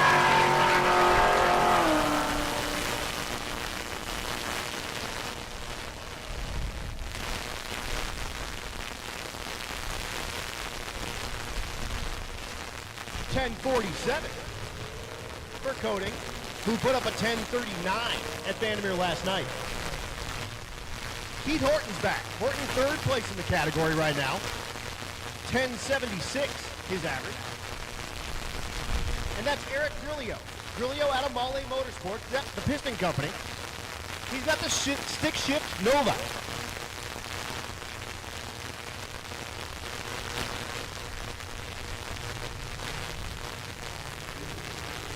Attention to the pits. Stick shift. Come on down. 11 and 12. Thank you, Larry. Outlaw Street, come on down, 9 and 10. Outlaw Street, come on down, 9 and 10. Limited Street, come on down, 5 and 6, 1080 in the right lane, and 1140 for Grillo. Here's John Gilman. Gilman, the Nova, currently bringing up the last place position, 1380 his average, and he has earned the Turtle Award. We have the slowest naturally aspirated small block and the slowest naturally aspirated big block that Jonathan Stonecipher put together. He's a two-time back-to-back winner of the Turtle Award in naturally aspirated small block. He's trying to not earn that one more time, but right now, currently, does hold that last position. His average right now, again, 1380.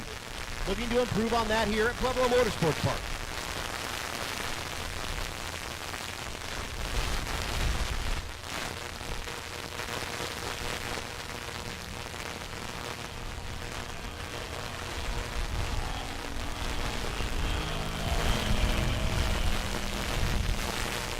And looks like he's on pace again for about a 13. He goes 1294. Whoa, hold on. His best pass of the week by a ton. Attention in the pits, attention in the pits. Outlaw Street, you should be a 9 and 10, please. Limited Street, you should be making your way down to 5 and 6. Again, Outlaw Street, you should be making your way down to 9 and 10. Limited Street, 5 and 6. So Gilman has his best pass by a ton in that Nova. Gary Andrews, the 70 Nova in the left lane. Right lane. Jeff Trotta, the 67 model, Barracuda. At the stripe goes 12:30. That Nova definitely having some issues. Gary Andrews, if you're keeping track at home, turn the calendar, goes 25:75 at a ripe 52 miles an hour, and here's the Biscayne. The Biz Bomb, they call it. Robert Williams behind the wheel, big block, stick shift car. Again, redemption tour. Plan is, take this thing up, Pikes Peak, and back down. Freiberger and Finnegan couldn't complete it. His plan is to complete that, then complete Rocky Mountain Race Week, and then drive it back to Fort Myers, Florida. Maybe it is breaking up and doing all kinds of crazy stuff. He's riding with his wife as well, Debbie. Lovely Debbie Williams. And he goes 15:37 at 96 miles an hour. Again, we're about 6 minutes away from 6 o'clock. So everyone on the property, you are welcome to the starting line. And we are going to watch Kate make her first pass down the drag strip and Rocky Mountain Race Week alum. She's done a bunch of these, and Jeremy, her dad, has also done it. About 2015 or 16. We'll be really, really excited to see Katie make that pass. But first, the legend. Mike Crow. He's in the naturally aspirated big block category, but rose the gear with this thing. He's leader in the category at the moment. His average 10-11.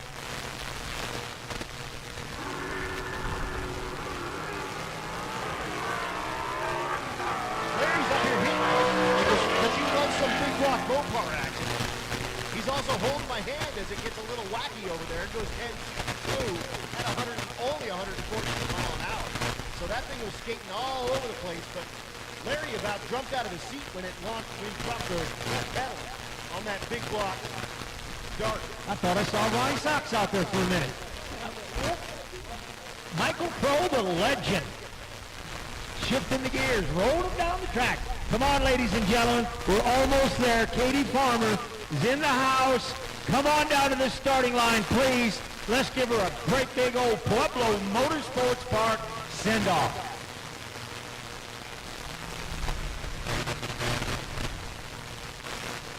I see Brent Levestad down there from PFI Speed. Hi, Brent. Dude, you're rad. I'll tell you that much. Of course, Brent, if you guys haven't been paying attention, check out the RPM app, guys. Brent's been hit by the EPA with huge fines. He's fighting those things right now, so go to SaveOurRaceCars.com. Join the RPM Act. Let them know that they can't overstep their bounds. We want to have our race cars still. How about Tommy Stark? This is your leader in stick shift. The Fox Mustang Twin Turbo Small Block 4. Big Ford Turbo Stick Shift Twin Turbo Small Block 4. Tommy Stark. Morgan Notestein, the 2016 Holden Commodore. That is cool. Drink. So I started a podcast, Larry. It's called That's Cool. Drink. Because on the right, one year, I said, that's cool a lot. And everyone started turning that into a drinking game. They drink, hydrate. So Tommy Stark, the Fox. There's Blaine out front, the crew chief. Blaine drives this same car in Junior Street. They take all of the pressure off the dome, run it on just wastegate pressure, and hits the brakes at about 300 feet. But this is a low 9-second capable ride. He has turned in a 9:37 and a 9:43 for a beater instant shift.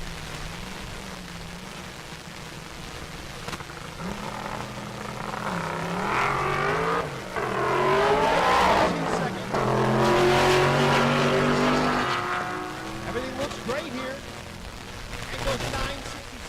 146, 147 for Noticeably. So 966, 146 in the heat.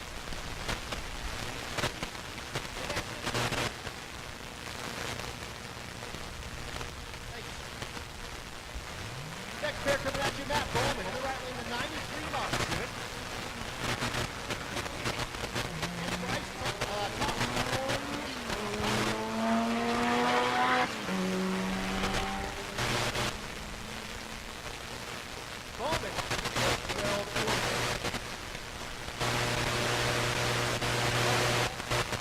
36 in the left lane.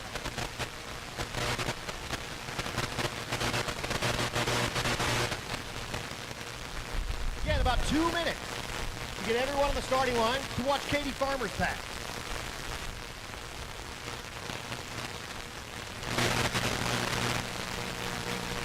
Joe Lemaster in the right lane, the S197 car.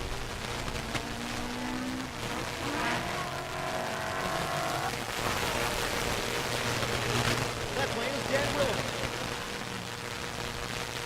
1423 in the right lane. 1877 in the left lane.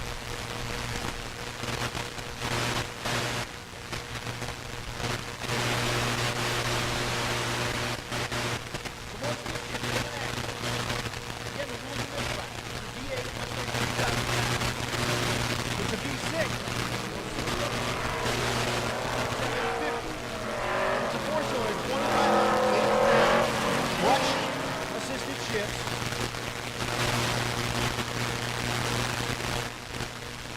1109 in the right lane, 42 in the left.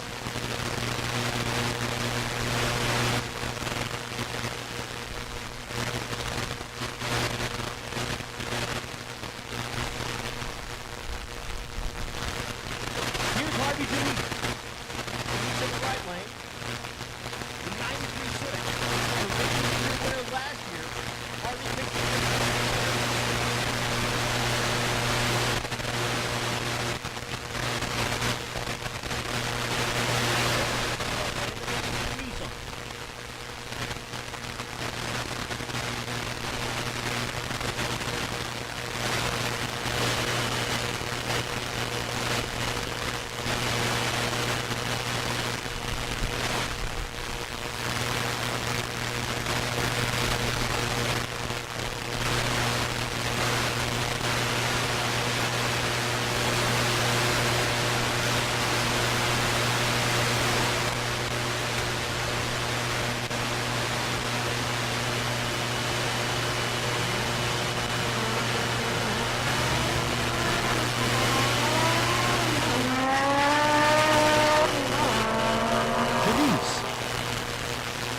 the stripe was 10-13-143. Moving. Here's Phil Balmaceda.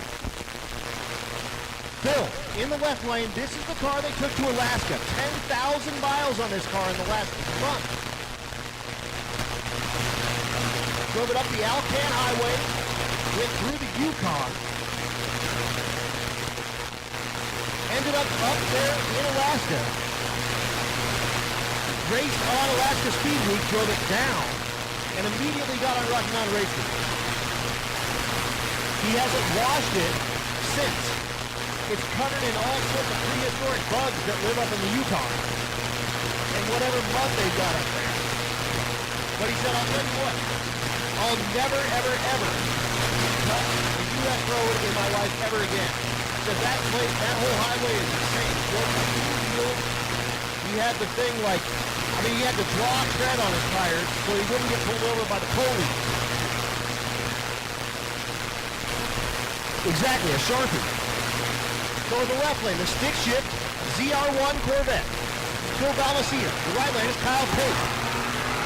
Pate, the Z01 Camaro.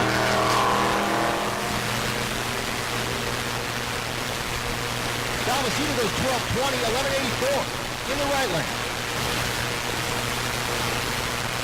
Here's Bill Armstrong, our first look at him of the day. The twin turbo, small block forward power, 66 Fairlane, he calls Quick Henry. This car ain't 50 capable. 165 mile an hour capable with a stick shift. The left lane, that's one of those first generation CTSVs. That's Alex Davis. Bill goes 152 60 foot.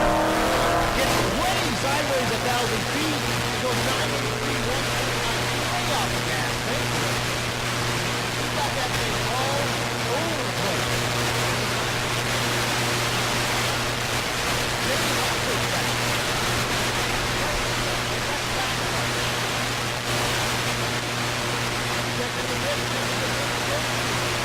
Come on down, lanes 11 and 12. Gasser. Come on down, lanes 9 and 10 against Roadweeker. 11 and 12. Gasser. 9 and 10. Donovan Thompson. That's all what we're talking about.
Sideways about 400 feet. Continues in the gas for 10 4 Mary. Slow for 940.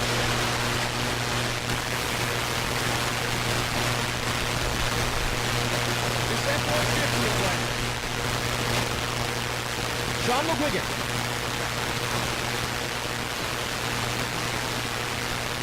Tension out there in the pits, tension out there in the pits. Katie's coming through the staging lanes. If you could, come on down here to that starting line. Let's give her a big old send-off.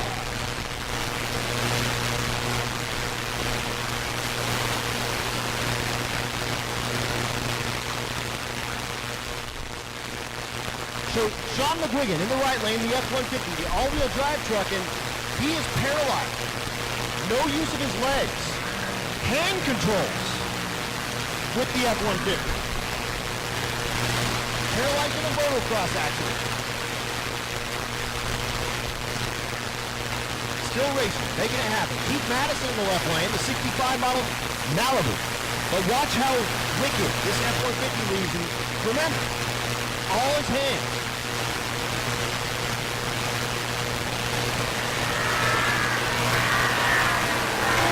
Didn't lose good, no 10-second ride. 6:56 in the eighth. Right to 10:20. 12:25 in the left lane.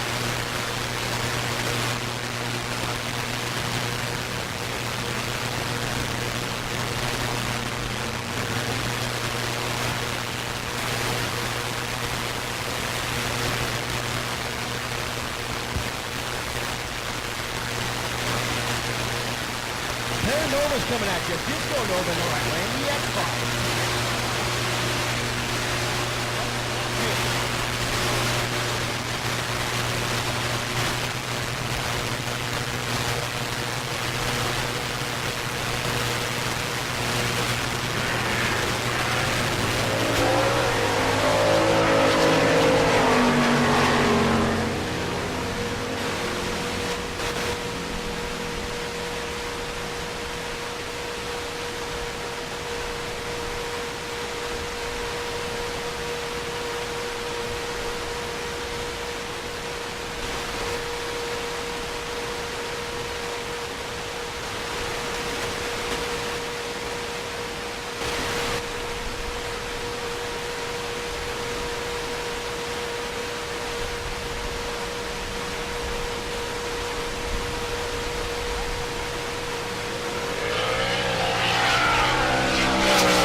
that car shuts off at 400 feet. And Aaron Chapin was 849 with a 0 at 163, so he's got it bracketed. He'll come back around and try to put it on that number, 850.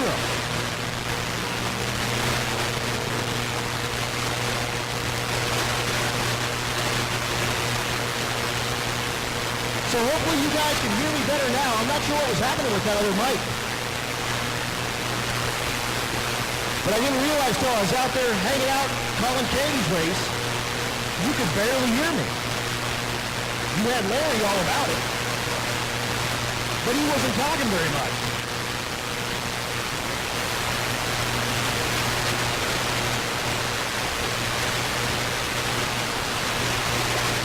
Zach Gale, you can go to the Rocky Mountain Race Week tent, please?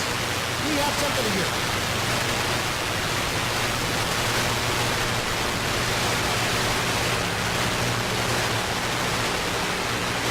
Steven Willingham in the right lane.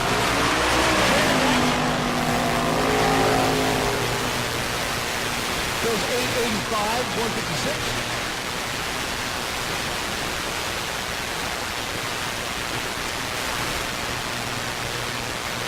1048 in the left lane. What a cool deal. Like I said, thank you everybody for joining us on the starting line to watch her, Katie, make her resurgence back here at Pueblo Motorsports Park. That was a cool deal. Here's Brett Ledestead.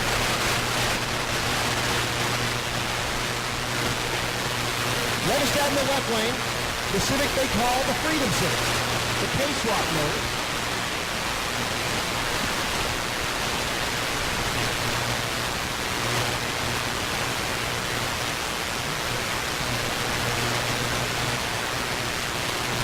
The wagon in the right lane with the hater pipe.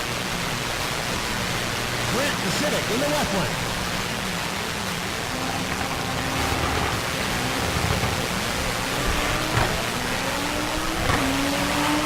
Brent banging the gears. The Civic is on a rip and goes 906. 906, 150 is best pass of the week by a ton. And the PFI team goes crazy, loses their mind on the starting line.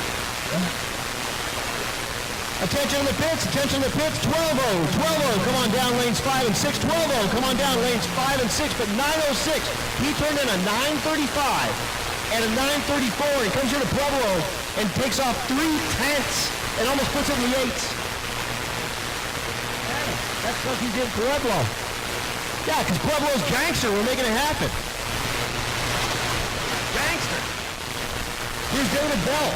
The square body truck in the left lane ran an 888 last night in Vandermeer. Going against John Pickering. Pickering in the Colorado. Checking the mic. At the stripe, 931 in the left lane, 917 for Pickering in the right lane. His best pass of the week by a ton.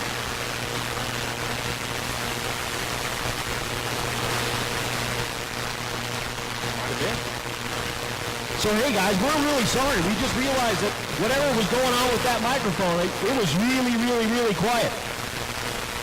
So hopefully you guys can hear me very better now. We're doing our best not to blow up the amp up here, because we got it turned up to 13. Here's John Saraceno in the left lane with S10 making a singleton pass. And it gets racing.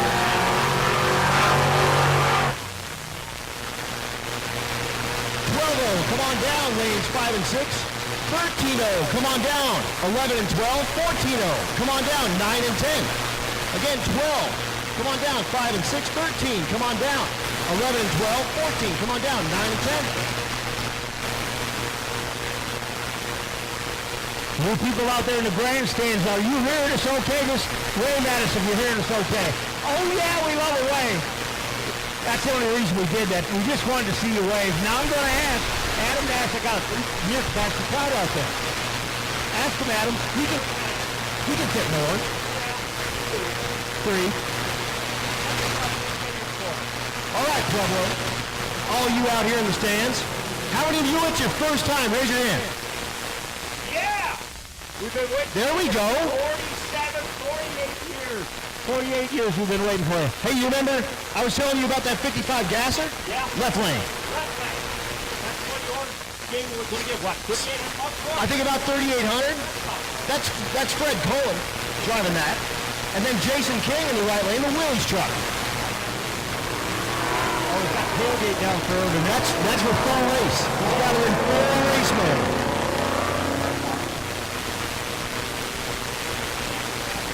King goes 1289, 1406 out of that 55 gasser. And here's the prospector back. Your leader in the gasser category. That's Bob Larson. Low 11-second time slips out of a 38 Dodge. And again, the back says, hold on to your nuggets. He's going against Joe Greer. Greer, the C10 drop with a turbo LS. At the stripe, the Chrysler Wedge was 1192, 1103 for Joey Greer, who was in second place. He did turn in a 1099 at Vandermeer last night, so he is starting to climb up the ladder and put a little pressure on Larson.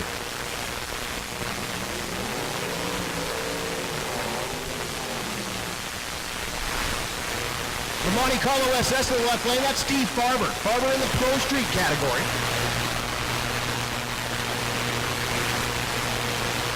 Mid 9-second performance out of his ride. He's average right now 941. Currently third place in the category.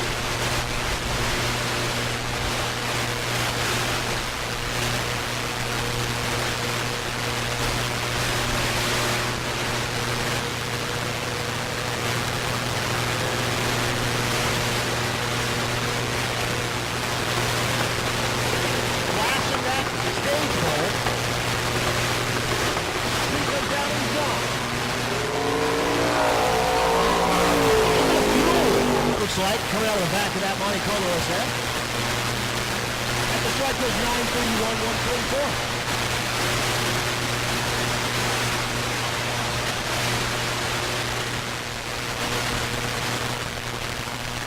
We were talking about that last night. You imagine 10 years ago if you said, I have an 850 street car, what somebody would tell you? Right, exactly. Now we got them in spades. We got a whole class that turned into an index class.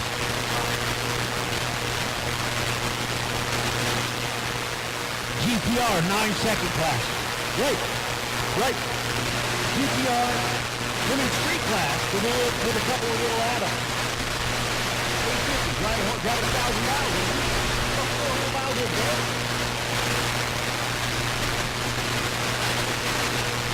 Danny Tillman, the beautiful 1970s car. Adam, I remember those two of the first 200-mile-an-hour passes. I thought, man, this was so good. Nope. Now we got street cars going 200. Randy Watson in the left lane, the 73 Camaro. 1179 in the right lane. Watson goes 1198.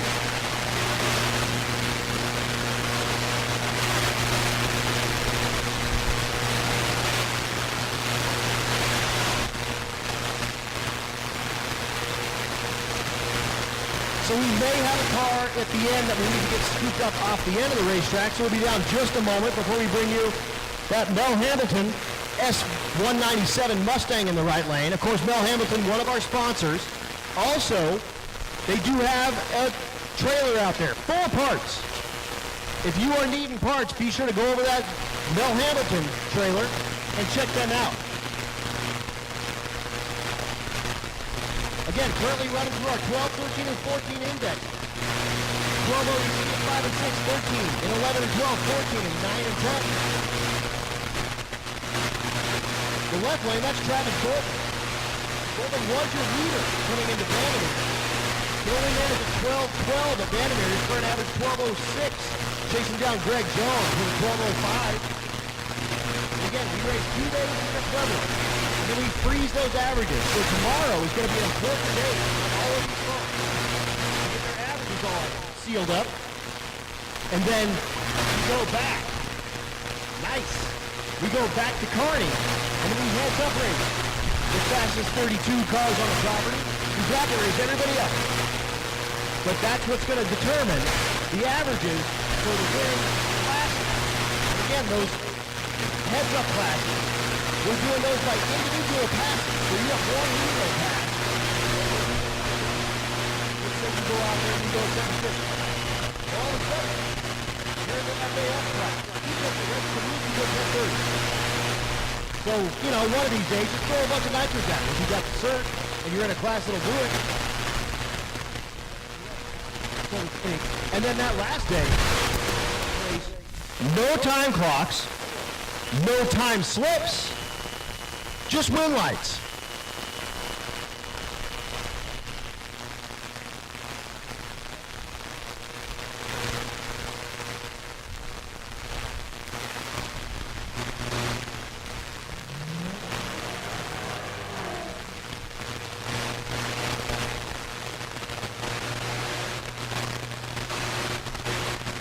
So what you're saying, Adam, is tomorrow is going to be the day here. Tomorrow's the day. Get that all screwed up.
Watch Ron do it.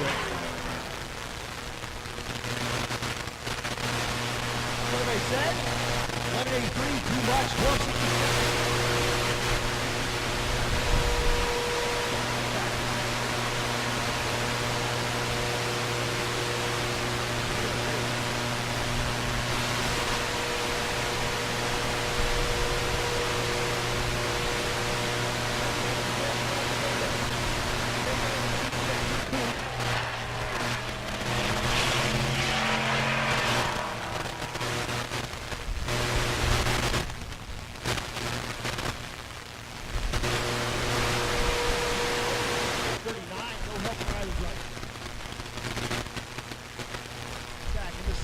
Left lane, and here's a C7.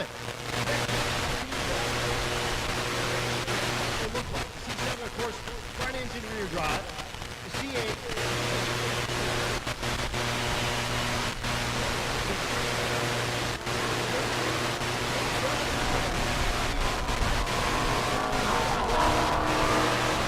Can't ride the motorcycle on a long distance.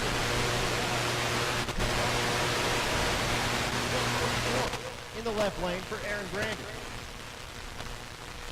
Our first look at Jessica Warner for the day. The BMW that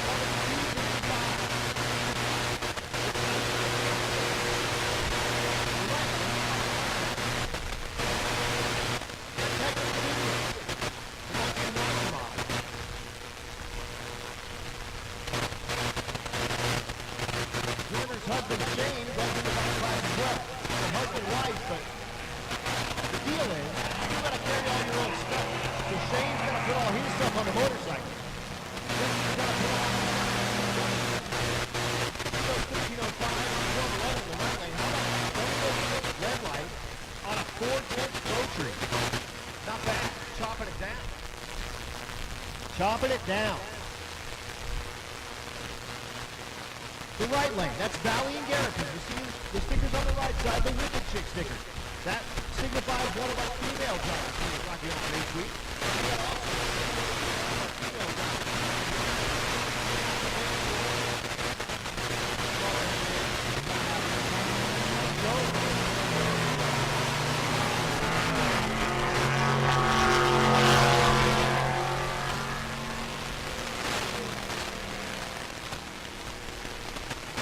Scoreboard 6, 12, 14, and 13:08.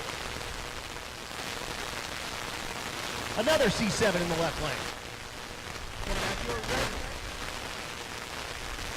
That's Donna Watson.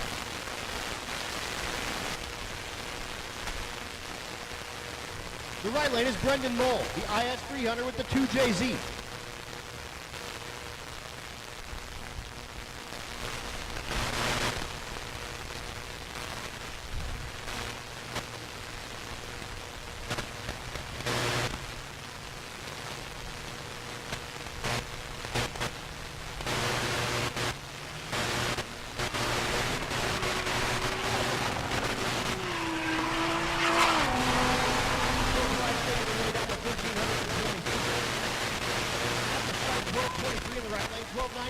In the left. The GTO. That's in the Arrest Me yellow color. That's Matt Potter. In the left lane, of course, based on the Holden. Those rides.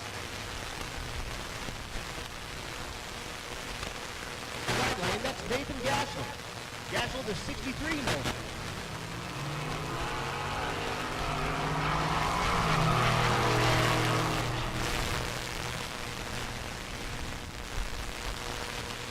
1241 and 1240, 107 miles an hour apiece.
Are you trying to tell me that's kind of a rat rod, Ben? This just got better. This thing has been on mute. We just talk to each other up here. Beautiful. Good time. So yeah, Reggie Miller tells me the organ grinder's on its way. He blew the whole rear end out. He basically turned the spider gears into like dust. Eric Carroll in the left lane. The Lexus they call the Thundercloud. The right lane is Alex Ross. Alex goes 1375 and 258 for that Thundercloud. Janae Hammond in the right lane. Grand Marquis, license plate says leader code.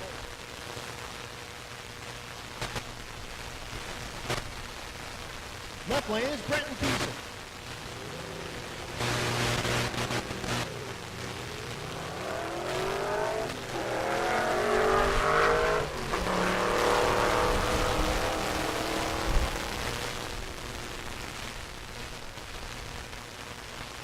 At the stripe, 1290 in the left lane, 1368 in the right.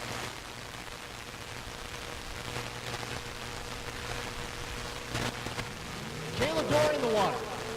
This is Janae's son, who we just saw run right in front of her. The 4th Gen Camaro. Out of Sturgis, South Dakota.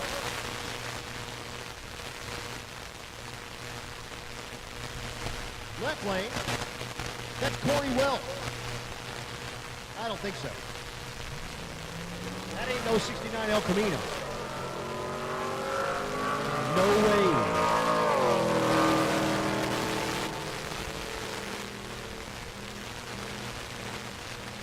Time slip saves, 1296 and 1397.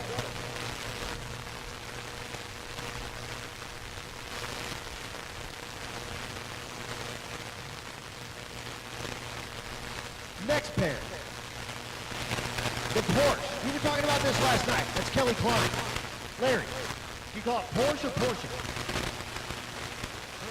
Porsche. Porsche.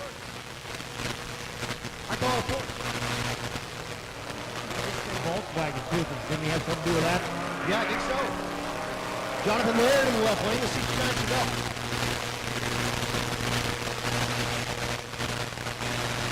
1461 and a 1324. When you say Porsche, is that French? No. Should be German. Yeah, German. You hitting on me? Not too hard. Ladies in here hitting on me. There you go. Oh, she's locking the door. Nicola Desmond in the left lane. The Explorer. The right lane. The cool chameleon paint. That's Kane Jones in G8. Attention to the pitch. Junior Street. Junior Street, come on down 5 and 6, please. Junior Street, come on down 5 and 6. Also, Motorcycle. Motorcycle, come on down to 12.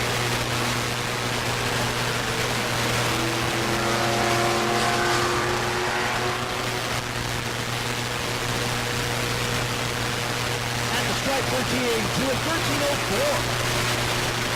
Gonna love that. For the best pass for sure. Oh, he's 1316 she turned in at down there. And a 13-0. Out of that Explorer ST. Again, racers, we do need your numbers on the right side. Most of you have it, some of you don't. Do what you can.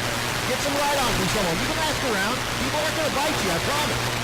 1395 and a 1358. Not good. Can't use hand signals. Yeah.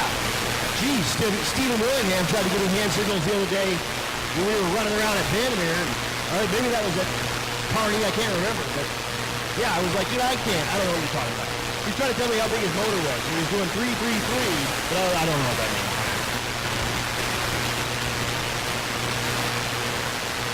Now, Adam, I want to ask you something. You talked about a run a little bit ago.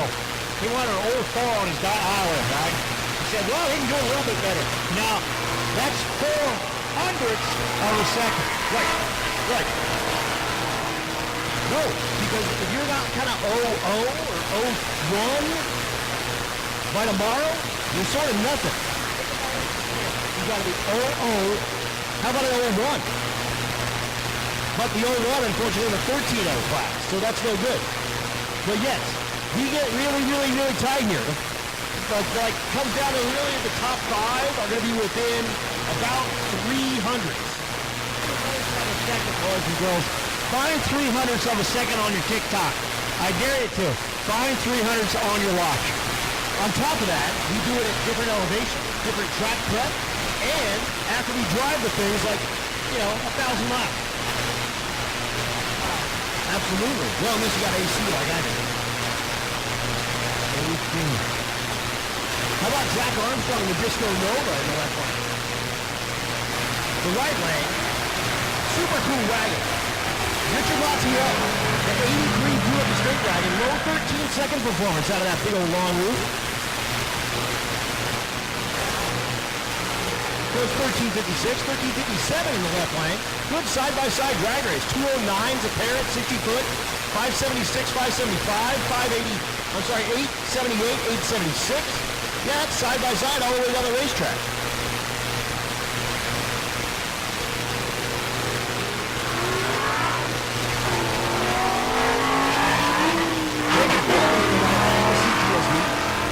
The left lane, the Fox Mustang. That's David Delshima. Delshima goes 13, 19, 12.99 with a 1 is just a breakout by 9,000 of a second. In that 13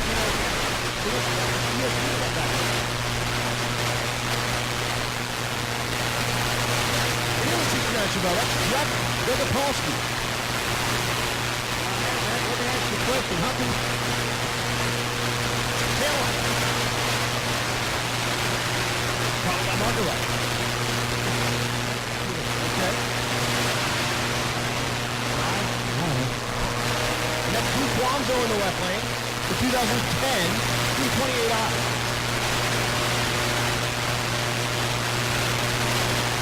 1283 and 1449.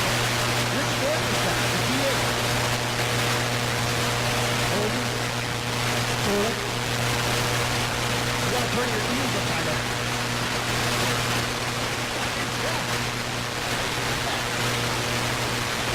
I had to go backwards. Really? Now that I need to know. 3 wide. Hemispheres and whatnot. Big old rock, cool style. Stand put. Short goes 1406 and 102. Really get the dial down to that 13. Now, Adam, you want some loose trigger?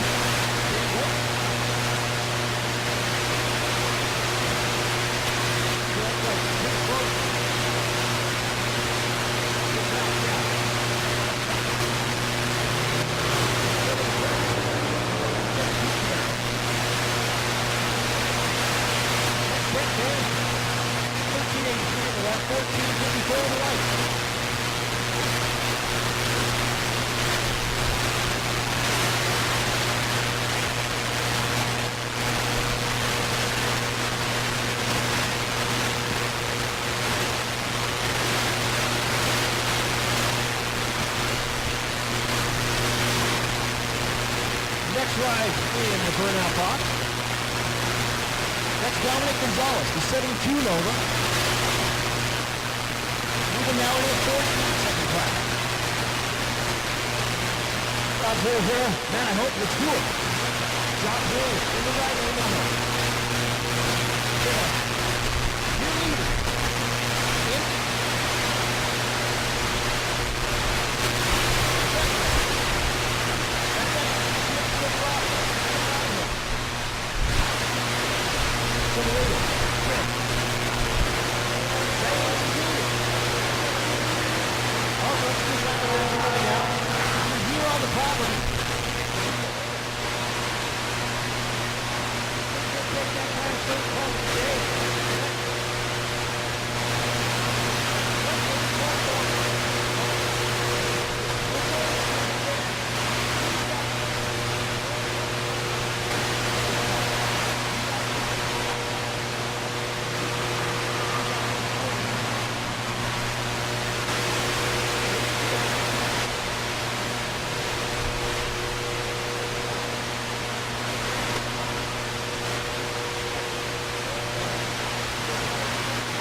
out, ladies and gentlemen.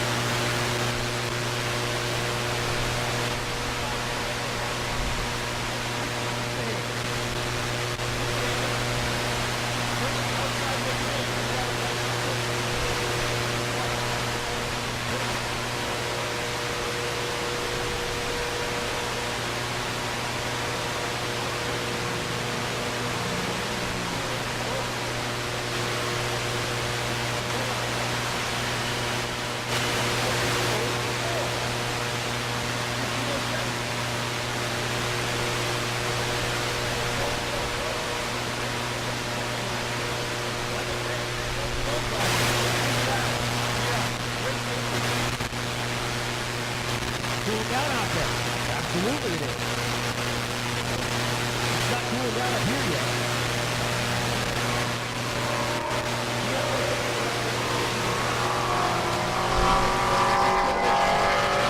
Cody Van Winkle in his second place car. His average 14.07. And he goes too fast, 13.95.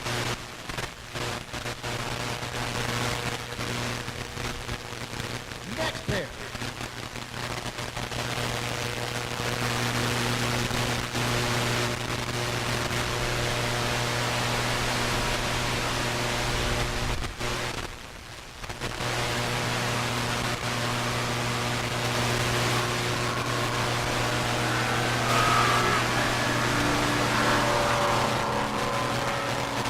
Cameron Andrews. Andrews in the right lane. 14.35 in the left, 15.18 in the right.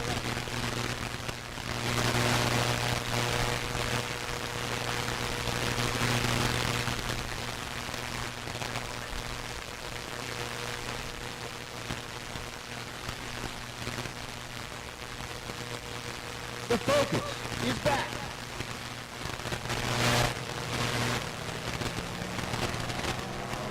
That's Dale Farmer.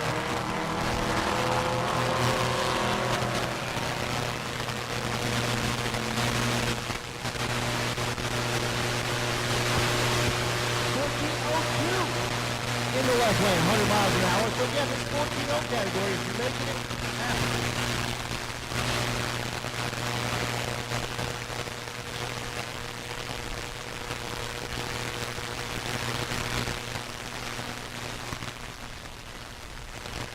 All right.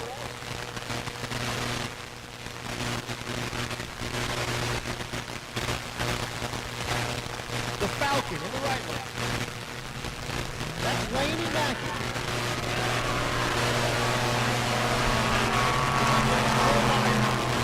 Fire the six.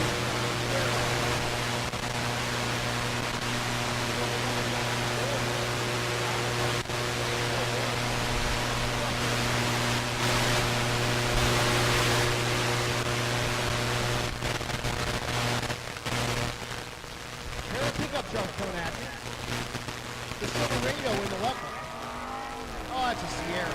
Dang it. Go ahead and drink.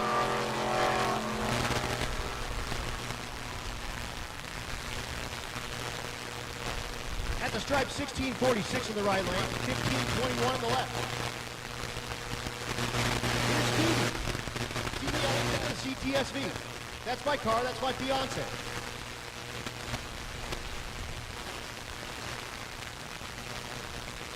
Right lane is Corey Wells. Wells with the El Camino.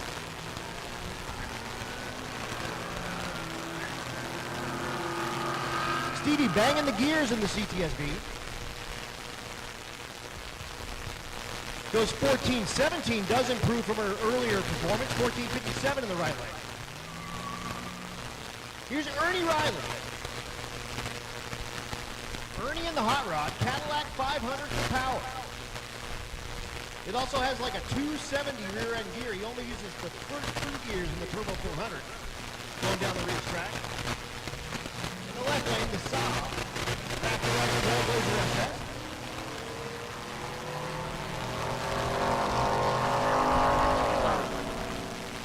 Ernie looking for that 14. 14.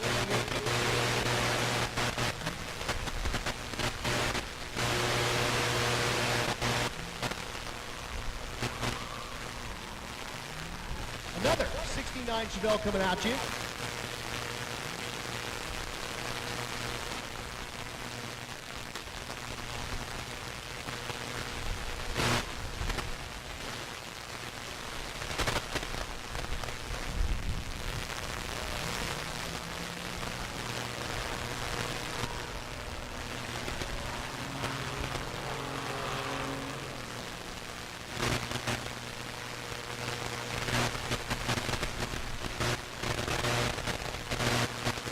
.96 in the right lane, and then we go to motorcycle.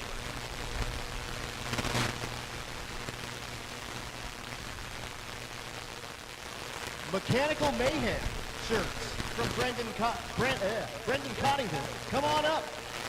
Beautiful pass, by the way.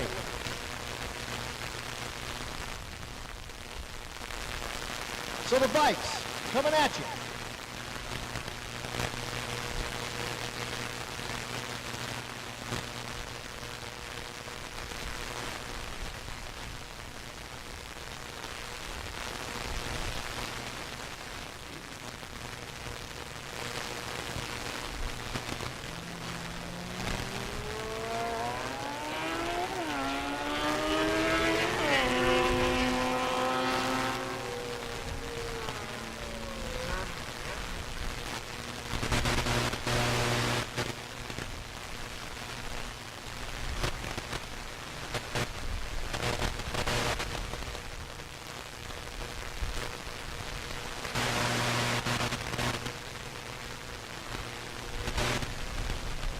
Roland Tabor in the right lane. The left lane is Pat Cook. Tabor, your second place motorcycle. Again, Cook on the 400. He's the guy that typically runs the Grom. 1184 and 1445. Nick McCartney is back in the CBR, 600 F4. Currently outside looking in, his average right now 13.13.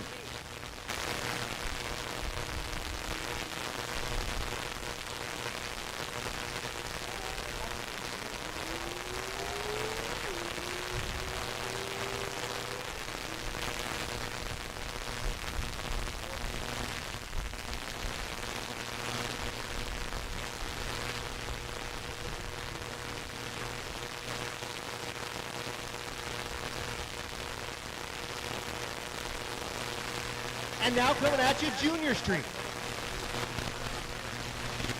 I was just doing a dance here for the ladies.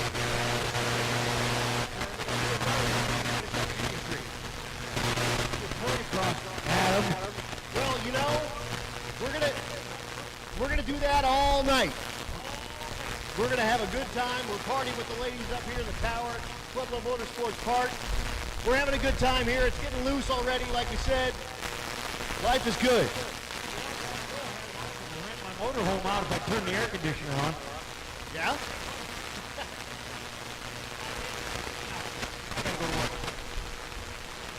So Evan Uri is back. The Miata in the right lane. Miata. The left lane. Robert Green Jr. Again, when the Miata makes passes at 90, it's like a rainbow headlight. And they dance all around. They do all kinds of crazy stuff.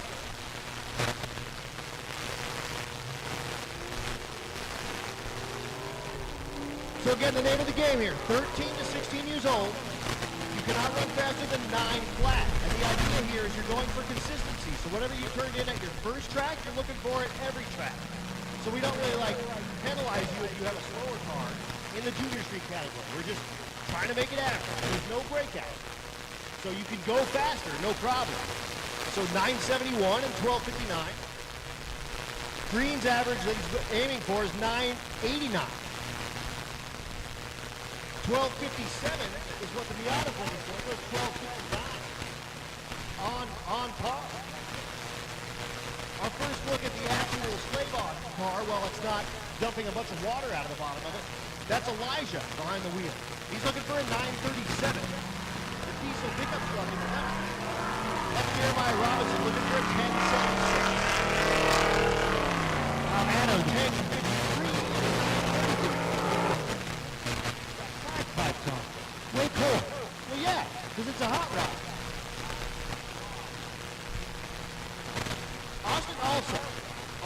right lane, looking for a 907. He put up a 908 yesterday at Vandermeer.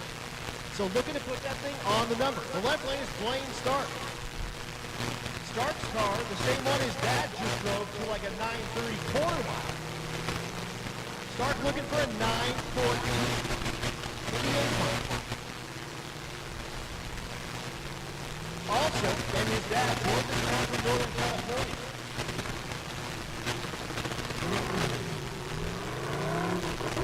Of course, Blake's car, stick shift. Looking for it on the number, 912 for Austin, 957 for Blake. So Austin, looking for that 907, goes 912. So he's right there.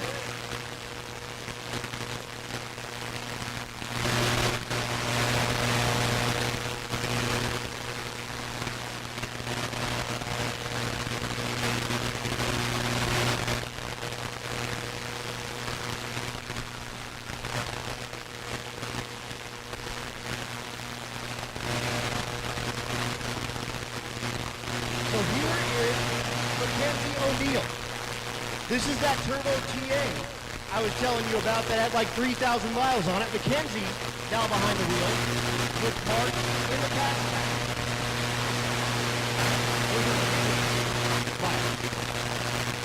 They bought that car with 900 miles. Oh, hey, all of you spectators. Hey, spectators, you see that golf cart driving down there with those flashy dressed gentlemen? They're throwing out otter pops. So if you guys are warm, you topped that. Good catch over there at the end. Good job. They're throwing otter pops out. If you guys are hot, they have free otter pops for you. These are the guys running the chill trailer. They've got that trailer with 3 AC units. And that's over for all the race week competitors. And typically all the otter pops are for race week type folks.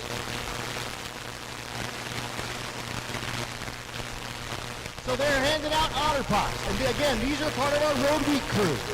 These guys. They are amazing. So thank you so much for those folks throwing out those otter pops for everybody out there. They are super duper good. I promise you that much. But again, just ran out our junior street car. And now we're going to do a little bit of track prep and make sure the stuff's all tight. And then we'll bring you back the top of our order again. Rowdy, Ultimate, and Unlimited. Coming after you here very, very quickly.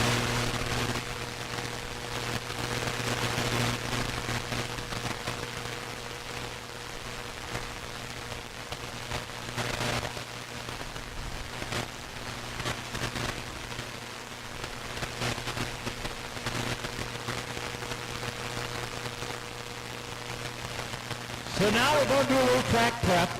Then we'll go right back at it. It seems like this mic seems to work when we're not talking together. I don't know what's going on here, but we're having a little audio difficulties. I gave the good mic to Adam finally. I had to break down and give him the good one. Well, and you know, when we were down on the starting line hanging out with Katie, we realized that I was like, you couldn't barely hear me. So I'm sorry out there.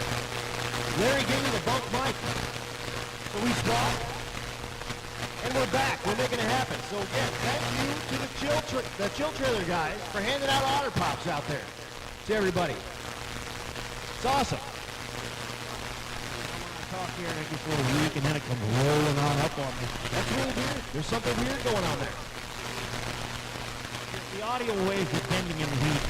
I don't think that happens.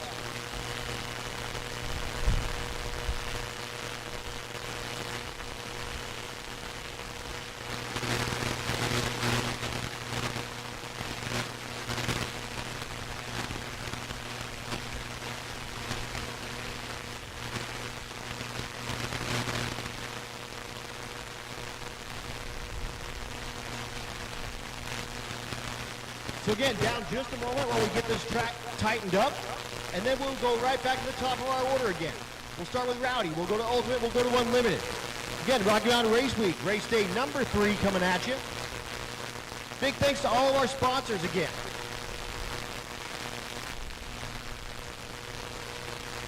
West Elk Construction, War Performance, U.S. Automotive Machine and Performance, Tuned by JP. The Roadrunner Stop Boutique and Gift Shop. RPM Row Bars.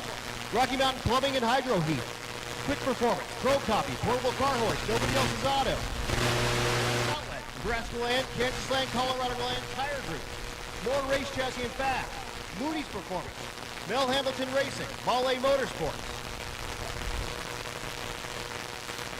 Leading Edge Technology Partners. Juggernaut Welding and Fast. Joe Tech Motorsports. Jake's Performance. High Speed Media.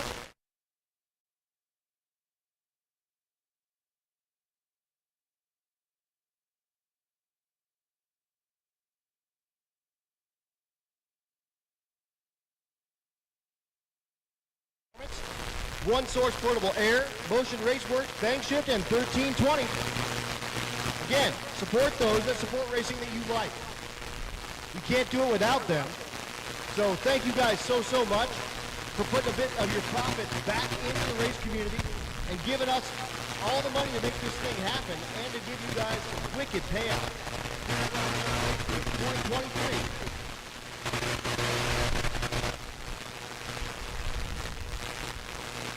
They're still throwing out those honor pops, so look for those guys with the pit vipers and the long hair.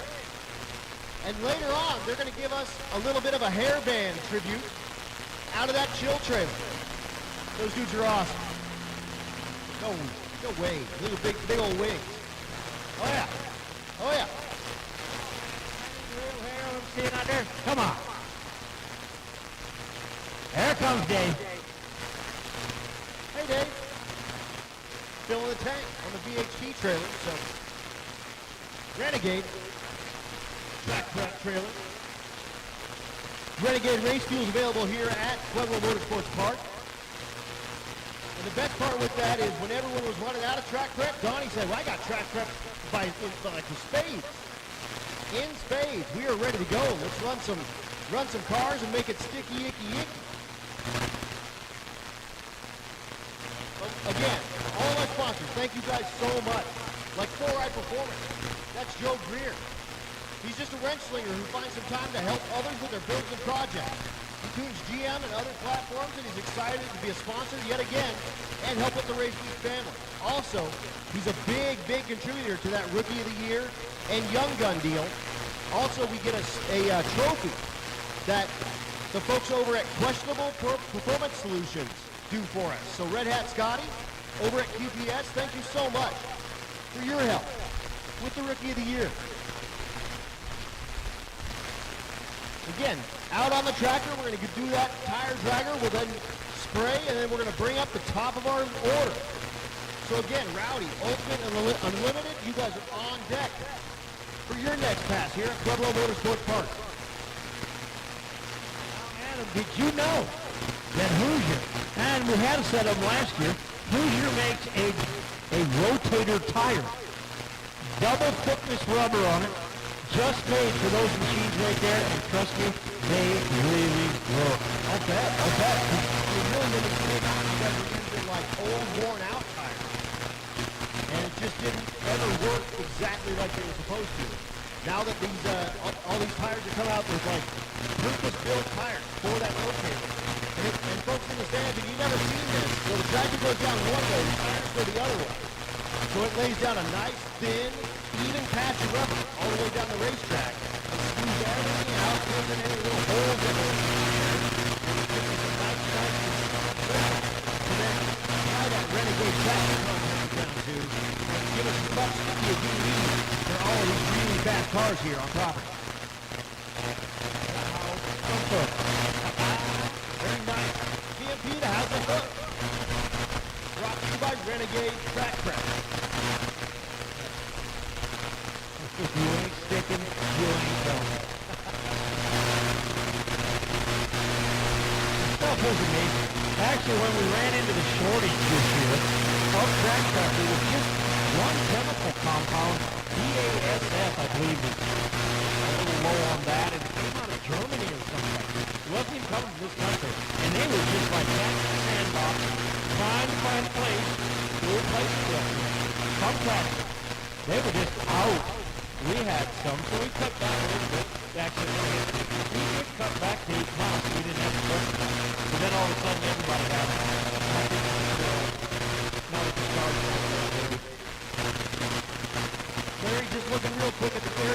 calculator. We're at 8862. Spring day in Pueblo, baby. Spring day. 8,800, we call that good air here. That's good air, exactly. I was saying, if we're not 5 figures at Van Air, we're in good shape.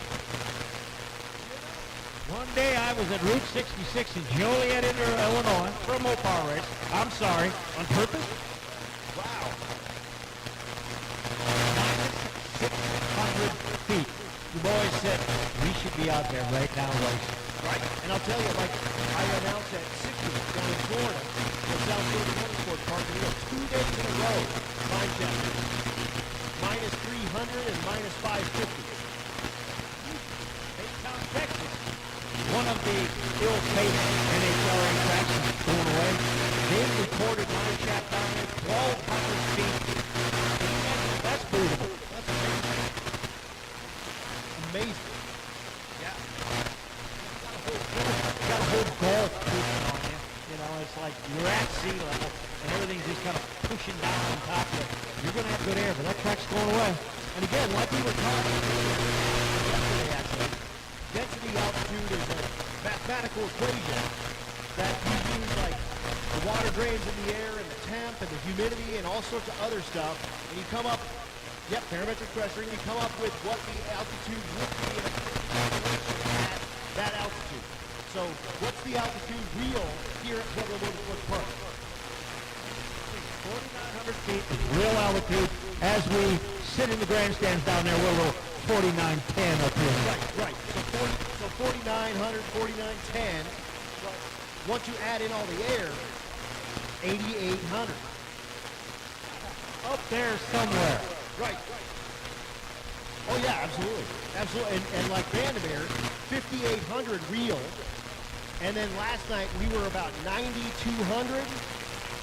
And we came back down to, I think we were in the 8,400s by the end of the day. But again, temperature, barometric pressure, all that stuff comes to factor in. When the sun goes down, the air gets way, way better because the temp goes down, the water drains go down, the barometric pressure goes up, and we roll. Whoever races in the Midwest, or at sea level, we'll call it, like to get back to barometric pressure in the Midwest and areas like that in the South never varies much. All day long, all night, it stays there. Of course, the temperature, it's 90 degrees at noon, it's 90 degrees at midnight. It doesn't change. Here, we change 40, 50 degrees at night. Tonight, I don't know what we're having tonight. It'll probably be 60 degrees. Tonight, it dropped from 100. Well, that's 40 degrees any way you look at it. Right. We always make the joke around here. If we see density altitude here at Pueblo, 6,000 feet, we're in hog heaven. Right. Let's make it happen. Absolutely. And then, that's when folks will start really pulling out the brick on these things. And the Pueblo Motorsports Park crew doing a fantastic job of keeping a hold of the racetrack here. Because when it does get hot, it tends to get greasy. But we've seen some really, really good passes out here so far. So for 100 degrees, I was 89 or 98, whatever it is. It's way high. And we do have a little moisture today. We're probably at 20-some% humidity right now, which is high for Pueblo. Right. 6%. We're at 22%. You can see it out there. All this haze, that is humidity. We never see that. Right. Up goes the altitude.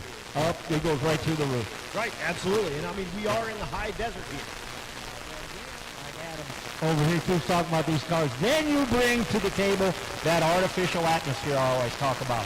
The supercharger, the turbocharger, pushing that air, compressing that air that wasn't there before, but now it is at 23 pounds per square inch.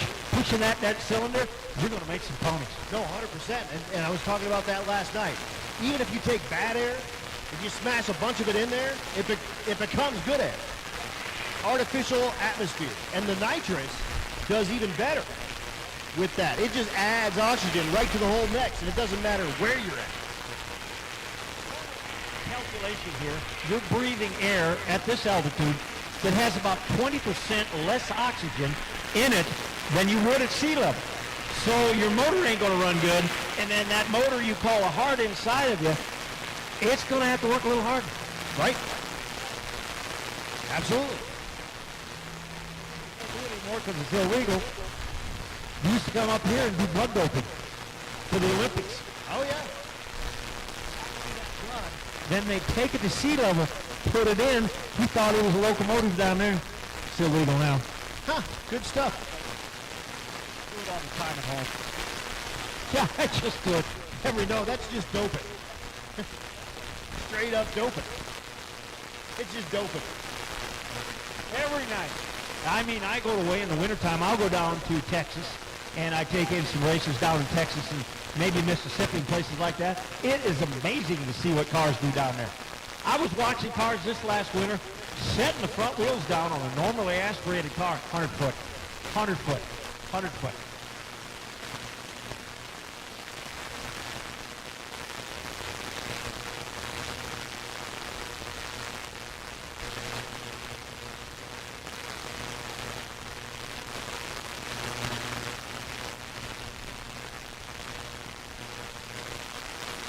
All right, attention in the pits, attention in the pits. Let's do it. Rowdy Radial. Rowdy Radial, come on down, 11 and 12. Ultimate Radial, come on down, 9 and 10. Unlimited, 5 and 6. Again, Rowdy, 11 and 12. Ultimate, 9 and 10. Unlimited, 5 and 6.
Once again, attention to the pits. Rowdy, come on down 11 and 12. Ultimate Radial, come on down 9 and 10.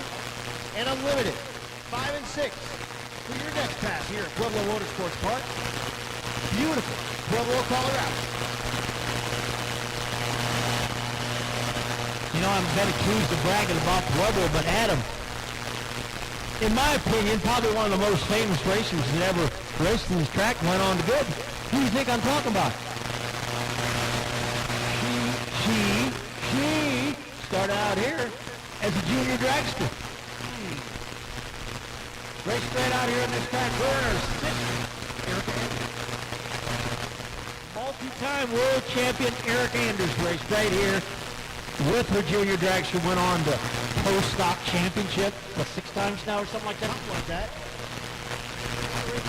She ain't doing too good this year. Well, that happens. That happens. It's insane. It's insane. Right. Stay in the house. Now she raced here, and legend has it, that little blue building over yonder, I've told the story 1,000 times, maybe you ain't heard it. There was a guy that raced on that in a quarter midget, went on to have the number 24 on his car. Jeff Gordon. All right. All right. Hey, boys and girls out there, you might have a meager start or just an ordinary start right here at Pueblo Motorsports Park, Vandermeer, Julesburg, anywhere in this part of the country, and go on with big and better things. Much better. So meanwhile, we tighten up the track. I look down there, and Matt Moore is down there with Melissa from Moore Race Chassis. He's the leader. In the Rowdy Radial category, we did see him take a pass earlier. He wasn't exactly what he was looking for. He's down here, and it looks like he's going to spectate the rest of Rowdy Radial. He's probably right behind him. Are you enjoying the first driving category? Can you hear me now? Okay. Are you enjoying your first Dragon Drive? Typically you watch on the live stream, but now you're in it, enjoying the heat and the sweatiness and being in 50 square feet with Matt for a week. And are you guys like anywhere near the doors, or are you alright?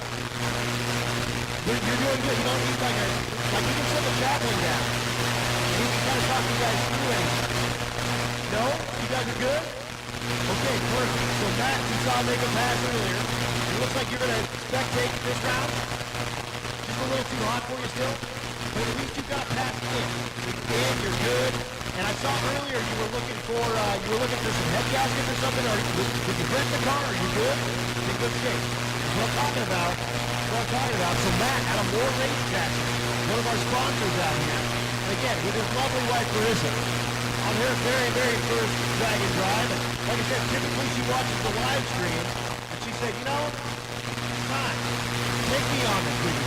And here they are, enjoying themselves, having a blast, and I'm sure missing the kids. But still, out here partying and doing some gangster Rowdy Radial racing with us. They got me on great dudes. Thank you guys. You guys are awesome. Marissa, I gotta ask you a question. Does he let you drive a race car? What? Happy life, happy life. Do you want to drive? Do you want to drive a race car? Oh, well then, you know what happens? Now you need to build another one. Shucks.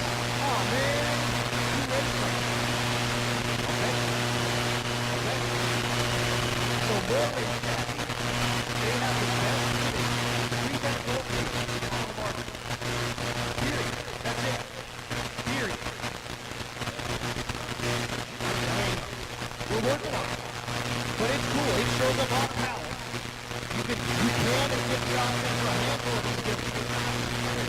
You know what? You put it together. Sir, you got it. No, sir. I mean, but no, I ran into one of their dealers down in Florida. Supreme Motorsports down there. And I walked in the shop, and sure enough, sitting there on a pallet, a more race chassis cage kit. And I was like, wait a second. I took a picture of it and I sent it to him. I said, hey, look. And he goes, oh yeah, they're one of my dealers. And they do a ton of cases out there. Typically Mustang stuff. But, well, he's got a Mustang. If you paid him enough. That's because it's a more power. Huge.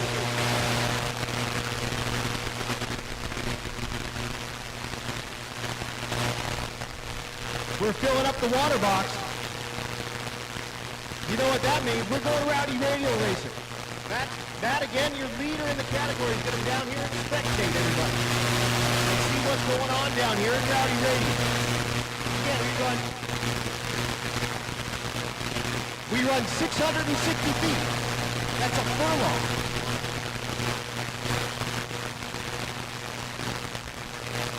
It means an 8 mile.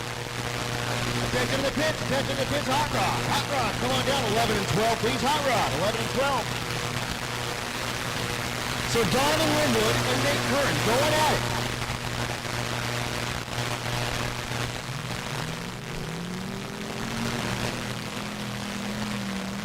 A pair of Fox bodies, the Fairmont in the left lane, the Mustang in the right lane.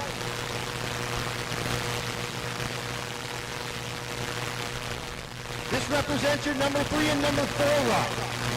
Winwood in the right lane, number 3. Curran in the left lane, number 4.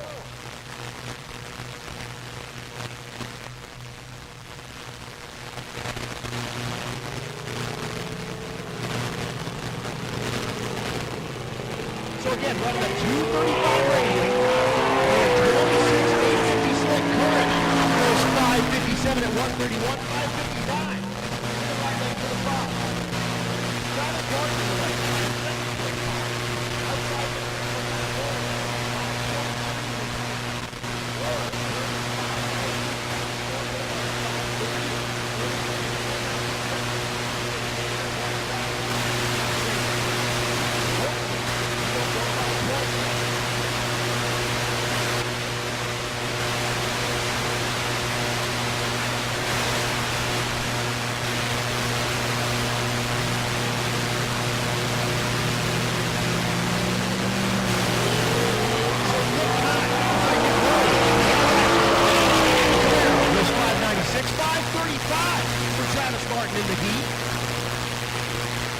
Goes wild.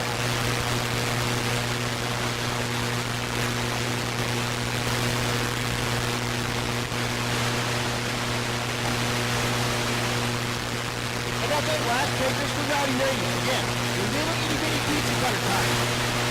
You can go like 2,000 horsepower right down the road. Go on up here.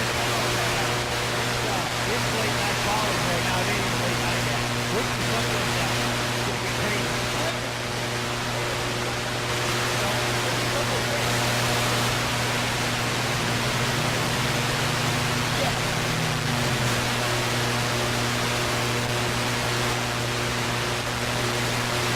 Here's Brad Peterson.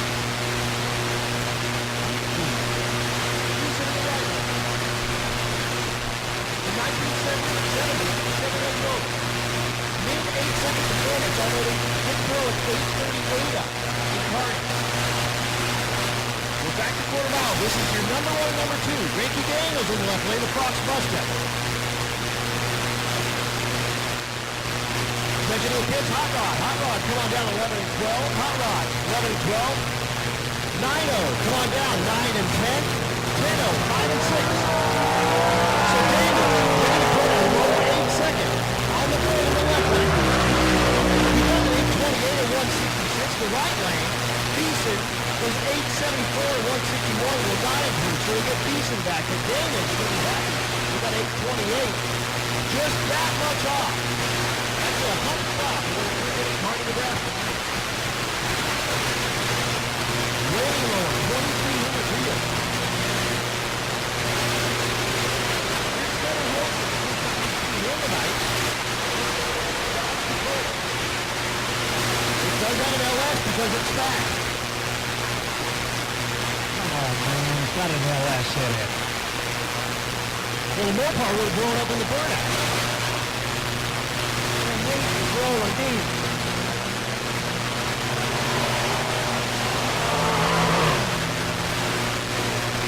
Wilson trying to get the thing down the track, and it's just not cooperating with it.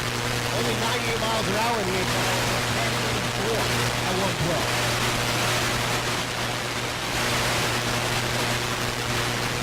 Next clear in the water is Steven Thompson. Again, hot rod. You should be making your way down to 11 and 12, please. 9-0. You should go to 9 and 10. 10-0 to 5 and 6, please. John Force got himself a Silverado. Drink. Banging off the limiter. Drives it out to about 150 feet and backs her back up in that hot rubber he just laid down. That's Jason Cunningham, the 1999 model. Folks is just out here rolling across the prairie. These people on the hill are getting a nice smell of that. Absolutely. Okay, Steven Thompson. Thompson in the unlimited category. Cunningham also the unlimited category. Your current third place vehicle in that category. No 10-second performance. Did turn in a 997 at Kearney.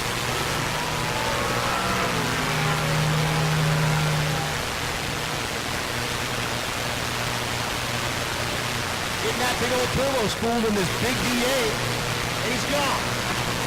11:08. For Thompson, he's bet, not quite as bad, Patrick. He go 10.96 last night at Vanderbilt. Cunningham goes 10.15, 134. Will not improve. 10.07 last night. And a 9.97 Kelly. I think that's John Wushman I can see through the smoke over there. The G-Body Malibu.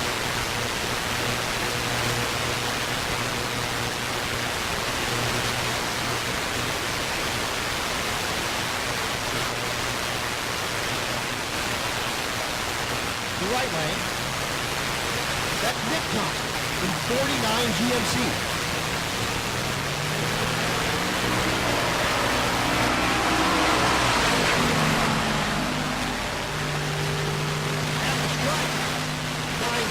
In the left lane, 1061 in the right. Oh, geez. Larry's the real hero. He just threw a fan on it. I might knock the eye up here, turns out. Pull it up and put it up here. Come on. Here comes Corey Thompson.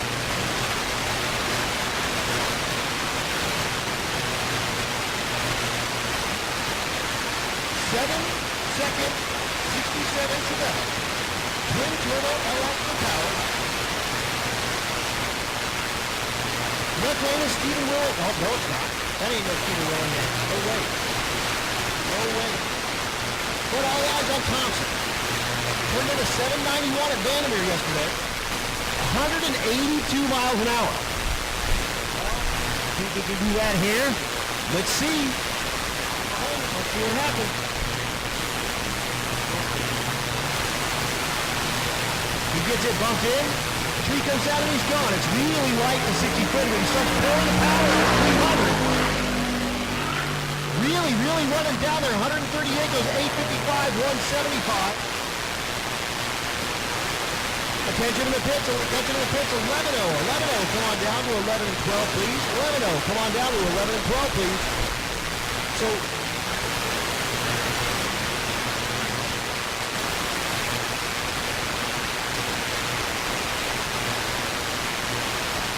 the Opal record is back. Of course, the car they call Peabody. Hey, to you. He gave it away there. I bet man, most people out there don't understand what we're talking about. They'll get it.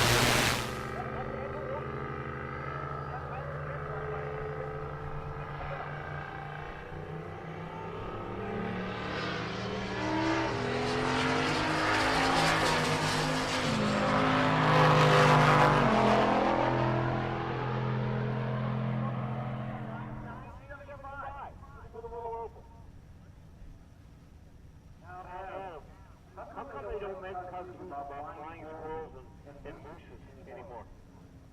What? Roadweeker, Rocky. Wild.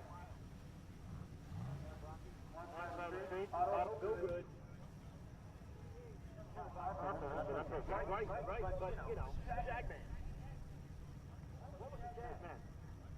He was the guy. He was the dude. I can't remember. Right.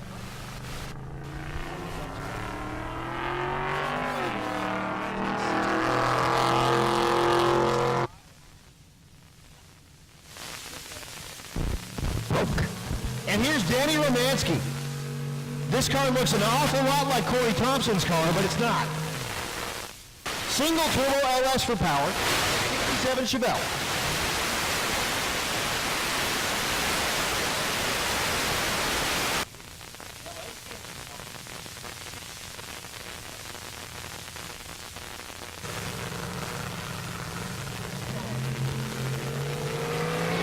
Romansky. 147 60 foot. Goes 955 144 into his beautiful 67 Chevelle, and that comes for some hood. And see if you can drive that thing home. $3,800 takes it home. What do you think? $3,800 takes it home. Highly doubtful. You know, when that car was new, if it ran 15 seconds in a quarter mile, probably a good time. Right? If it had a big block and a 4-speed, it might have, but yeah. Galen Knowlton in the right lane, the flame job, first-gen Camaro.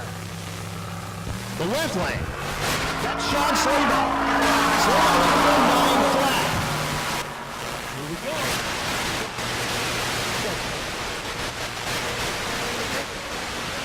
Aspirated small, come on down, 9 and 10.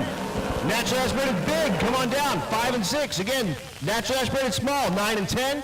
Big, 5 and 6. So Vince Ruiz, your second place. He did turn in a 909 our first day at Kearney. Unfortunately, he could only muster a 924 last night at Vandermeer. His average right now, 916 in the right lane. The left lane, Braden Picorni. Picorni outside looking in with a 943, but he has put up a 915. We're going normal with air conditioning. It goes 919, 1. So they take all the air pressure off the top of the dome, runs it just on the running it in.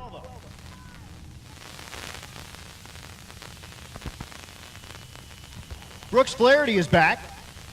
You know, Adam, you just spoke in a foreign language there. The wastegates, so it doesn't bypass the exhaust around the turbo.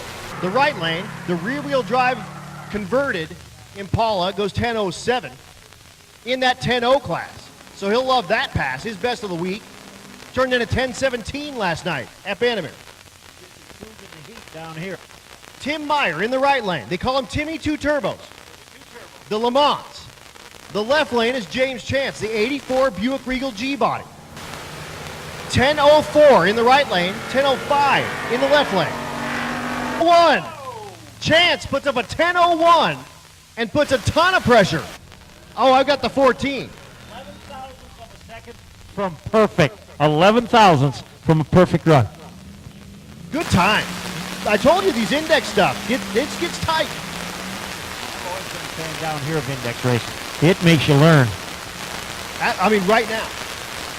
Right now. You don't get to dial your car, we dial your car. I'll go do it.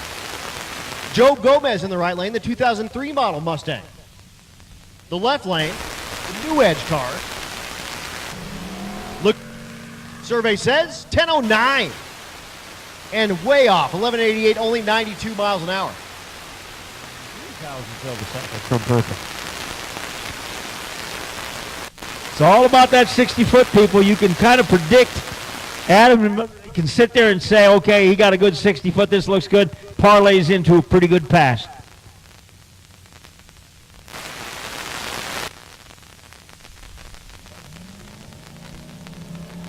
Yep, and that's no joke. You can pretty much figure out by the 330 sort of what it's going to run watching enough of this stuff. And 60 foot's really, really critical. And then that 330, you have a pretty dang good idea what this thing's going to turn in at the end. And it really does. Jan Hasse in the right lane, the S10. The long roof G-body. That's Anthony Reed, the 78 Chevy Malibu.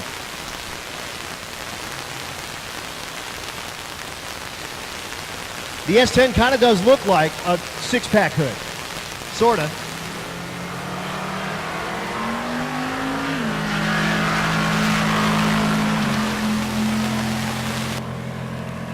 These are 10-0 cars. Oh, 11-0 cars, I'm sorry. Yeah. Yeah, not terrible. 11-14, but they're chasing Cameron Thorpe, who has an 11-02 average right now. So 11-14 does you zero good to move up towards Cameron Thorpe. And I think earlier we had somebody on the number, like 11-01 or something like that. I can't remember who that was. That's right. Oh, no, he was in the 12-0. He went 12-0-0-4. Anthony Latimer. Looks like the right lane left before the tree was active. Big red bulb on. 1087 in the left lane, but no time in the right lane because he steps his back. The license plate on this is SS what? Went to a junkyard, picked up a totally stock motor, jammed it in here, brought it to Rocky Mountain Race Week.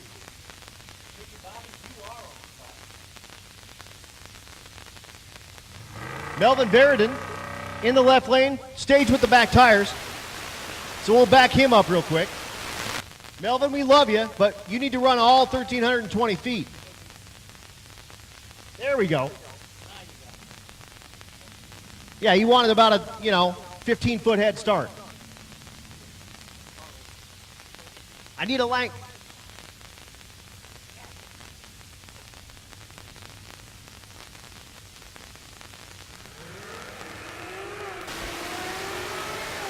$11.25 for Ross. Let's see if that F100 can do it.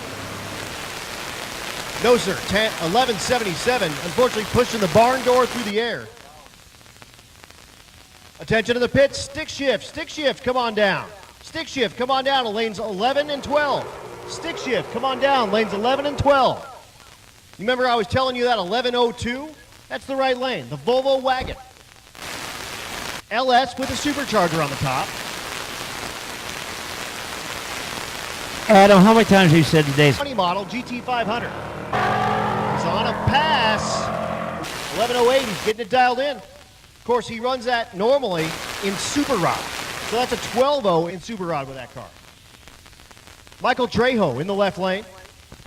Trejo, the GTR, one of the 5 on property. Ryan McFadden in the right lane.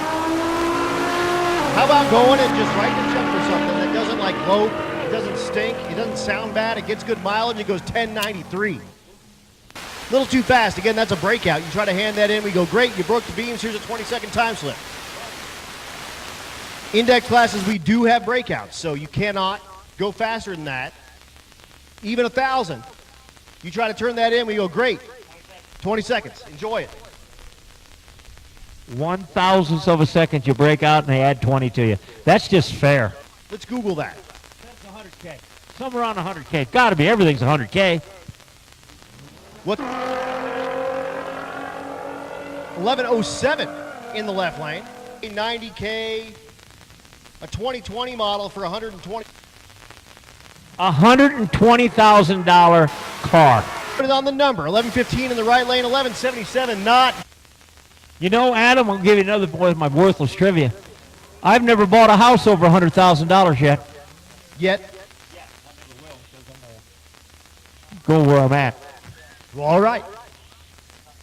Here's Tom Cisneros, out of Cisneros Speedworks. The Audi RS3. Looking for that 11 flat. The right lane. 11 flat. That's Liz Smith, the 2023 Dodge Challenger. Meanwhile, Cisneros goes 11.7. Here's Austin Mackey. Check this out. He purges the nitrous out of the antenna of the Rambler. Small block Ford for Julesburg. Left, went to Julesburg to make a points race, won the race, made it to Vandermeer, driving his Rambler. Here's the best part. Julesburg has a points race this Saturday. So overdoing it. A little from column A and a little from column B. Julesburg, you need fuel. May as well. Showed back up at Rocky Mountain Race Week. Pulling laps at Vandermeer. It's a good time. BJ Bax goes 11:60, 12:31 in the left lane. Keith Horton's back. We're in naturally aspirated small block. Horton, naturally aspirated LS for power. Oh, whatever you got for atmospheric pressure is all you got. That's right, and that's where that density altitude comes into play. And of course, these cars hurt the most, the small block, so the smaller cubic inches we have, and we're going to call it a small block. Yeah. Nice. Nice. LA motor. Paranovas coming at you. Eric Grillo.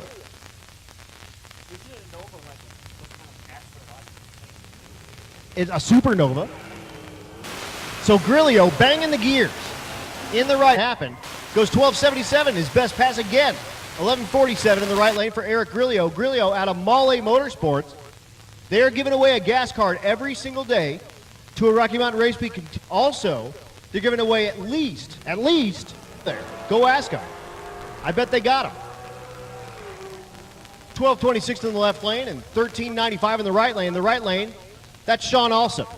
That's that car they drove from Northern California. How about a 13-second total street car? Attention to the pits. Outlaw Street. Outlaw Street, come on down 9 and 10. Limited Street, come on down 5 and 6. Again, Outlaw Street, come on down 9 and 10. Limited Street, 5 and 6. Here's Miles Groves. Listen to this thing launch. Coyote, stick shift in the right lane. You ask him how many RPM he launches it at, and he says yes. Groves banging the gears, goes 10:72, 11:84 in the left lane. Coyote's a great motor. Overhead cam. I'll tell you what, I announced for a series called the Mod Nationals, all Ford mod motors. So that's the Coyote, the 4.6, the 5.4, all of those, variations, a 5.2 Voodoo, the 5-liter Coyote. I've never had more fun in my life. Those guys are crazy. But they take these like GT500s, they add 4 modifications, and they trap 160. 11:02 in the left lane, by the way. The Coyote is probably one of the better ones they've built, but the footprint's a little big. Now, I've been watching the Godzilla motor Ford makes. Right. How about a 1970 model Roadrunner? Oh, my God. A little Mopar crime coming at you. Barracuda in the left lane. That's Jeff Trotta. Trotta, low 12-second performance. Scott Abbott in the Roadrunner, high 11-second performance. So we should see semi side-by-side drag racing out of a couple of Mopars. 12:11 and 13:37. Barracuda's got a big block in it with a high rise on it and 2 modern AFBs on it. Okay. How about a 64 Plymouth Savoy? I've seen that come in next to my motorhome down there. This is Charlie Ogle. Ogle currently 3rd place in the naturally aspirated big block category. High or mid 10-second performance out of this ride. He did go 10:25 at Kearney. Absolutely, street cars, ladies and gentlemen. Goes 10:95, 129. And we move into stick shift.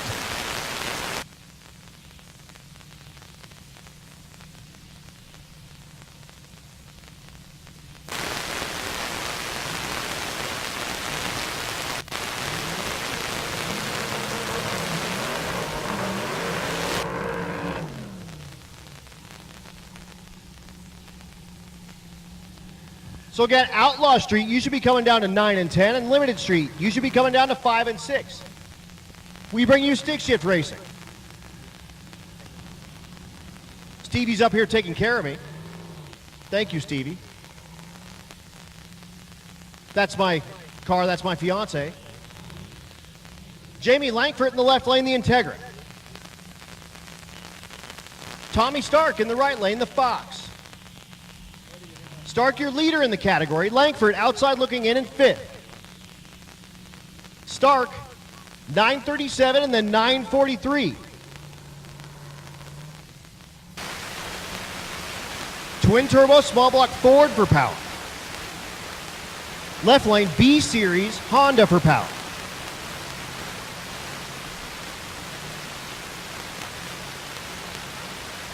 You see Blaine out there. They call him the crew chief.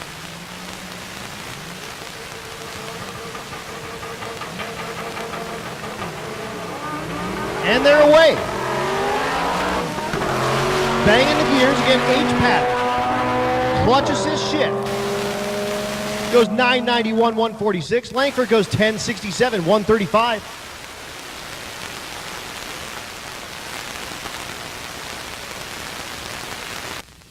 Here's Harvey Janice in the left lane. Harvey, the 93 Honda Civic. The right lane, the S197 Mustang. That's Joe Lamastra.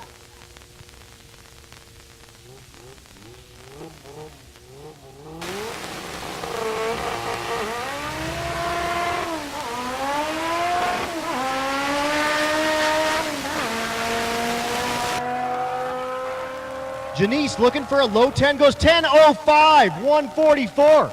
Holy moly, the PFI team goes nuts on the starting line.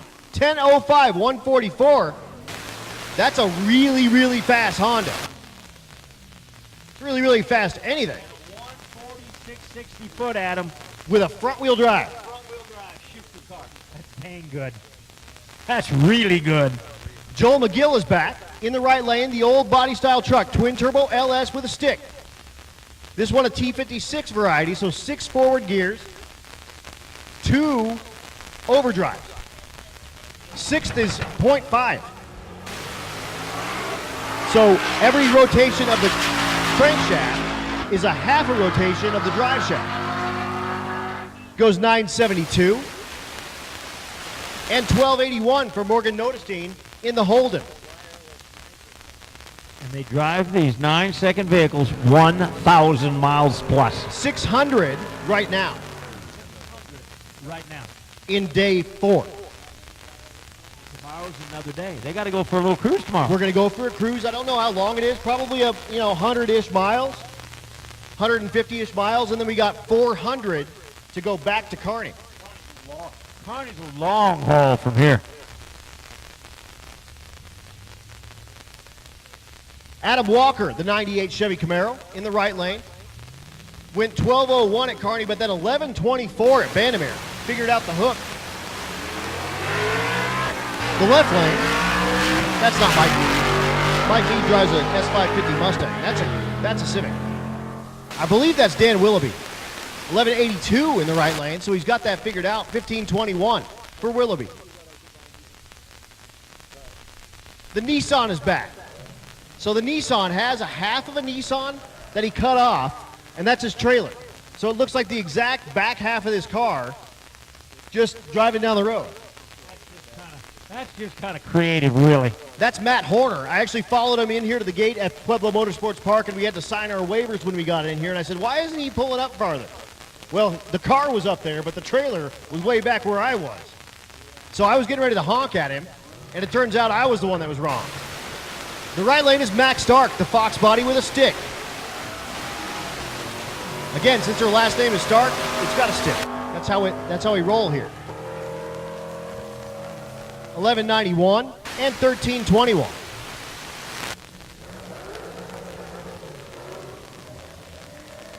Alex Davis is back. The first generation CTSV in the left lane. Fun fact, every single one of those sold had a stick shift. Every one. 04 to 06, the only way you could order that car was with a stick shift. Now they don't even want to sell them anymore. Attention in the pits, Pro Street. Pro Street, come on down, 11 and 12. Gasser. Gasser, come on down, 9 and 10. So the CTSV and the Camaro. Camaro goes 11.67, 12.68 for that Cadillac. Here's Nick Ball, the CTSV Coupe, supercharged LS. This is the motor they call the LSA. This is what came in the second generation, 09 and newer car. He's racing against Phil Balmaceda. Phil, of course, the guy with 10,000 miles in a month.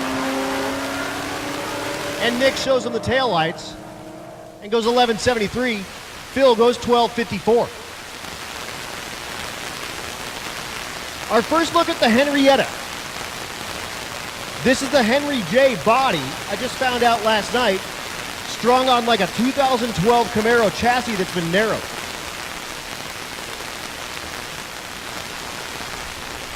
So that's Christy Lipinski cruising the Henry J. Another one of those fun facts there, Adam. You could buy the Henry J in the day in the Sears catalog. There you go. She's racing against Mike McCullough. Or, I'm sorry, Miles McCullough. McCullough in the GT500.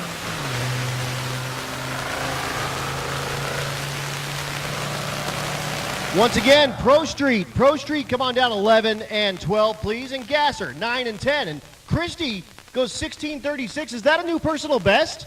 It is. Rob Lipinski, who runs the Oil Yeller Gasser, husband of Christie. We'll see the Oil Yeller Gasser run. Of course, twin turbo LS, because it's fast.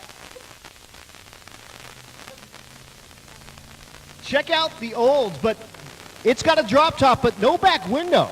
He must have lost the back window somewhere along the drive. He's racing against, that's, Dan Palmieri. Goes 11-12, twin turbo LS. Got the air conditioner running, 1563 for the 442. Once again, Pro Street, you should be down to 11 and 12, please. Pro Street, come on down, 11 and 12, please. Gasser, 9 and 10.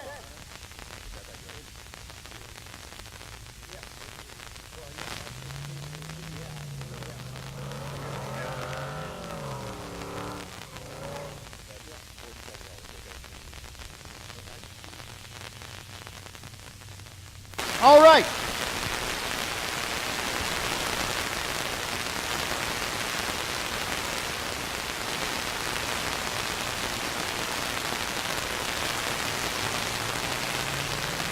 Sean McGuigan.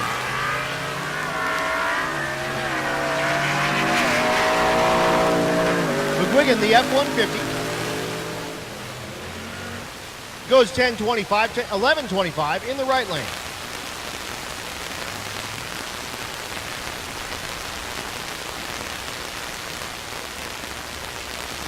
Once again, Prost 5 and 6, please. So the Disco Nova in the right lane. That's Tom Taylor. This is the Outlaw Street category. I think that typically runs a stick shift G-body Malibu and belongs to the Colorado G-bodies. I'm part of that. I got me one of those too. Aaron Schaefer is back trying to put the car on the 850 number. Currently your leader in Limited Street.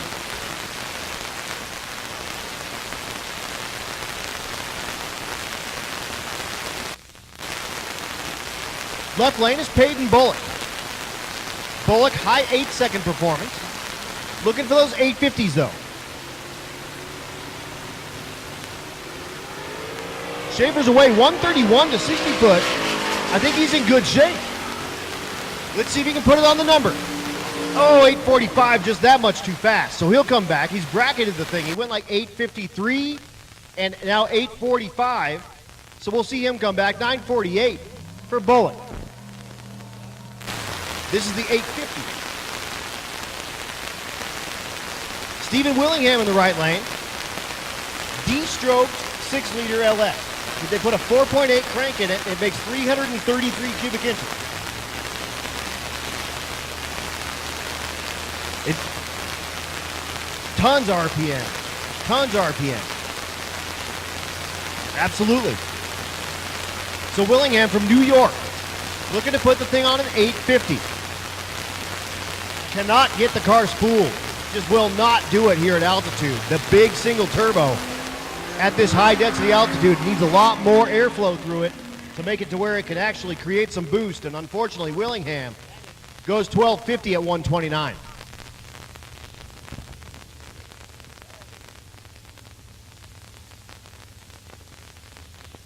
The big old square body is back.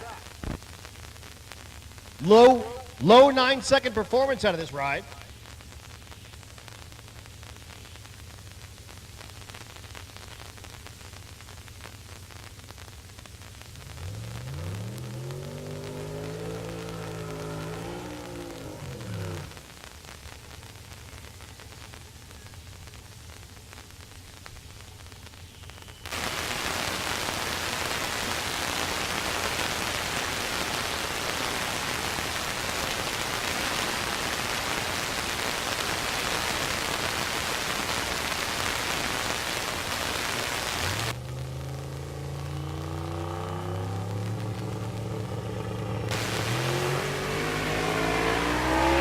So here's David Bell in second place in Pro Street, chasing down Adam Crago. Low 9-second performance goes 9:29, pushing a barn door through the air. And here's the guy he's chasing, Adam Crago, 8:76 at Kearney, 9:18 at Vandermeer. Pro Street is unlimited rear suspension, stock front suspension, sort of like an 80s Pro Street car. This one, Pro Charge Big Block Chevrolet. We call him Alan Jackson.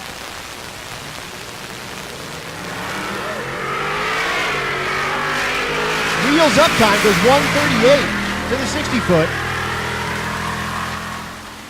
946 at 142 will not improve him. So we'll have to get him put back around and try to keep his lead on David Bell, who's got about a 2/10 lead right now on Bell. And now we move into Gasser,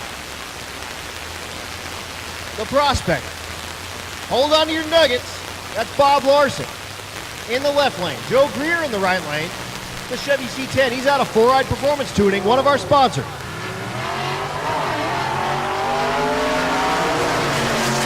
He is hammering the gears in that old Gasser. It's got an A833 trans, 1086 in the right lane, 1166 in the left lane. So Greer really starting to put the pressure on Larson after he only turned in 1137 at Kearney, but then throws a 1099 up at Vandermeer and then goes 1086 here at Pueblo as the sun starts to set over there, over yonder on the top of the hill there. And we're going to start getting quicker and quicker as we go through the night. Danny Telvin's back, the beautiful 1970 Chevrolet Chevelle. Right lane is Dan Gosha. Gosha, the 99 Trans Am, looking for 12 flats.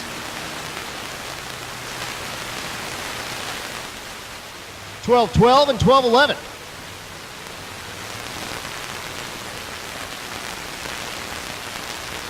Here's Greg Jones. Was your leader coming into tonight. I don't have live timing, but at least when we drove into Pueblo Motorsports Park, Jones was your leader. His average 12.05 in the right lane, the Nova. Another one with hand controls.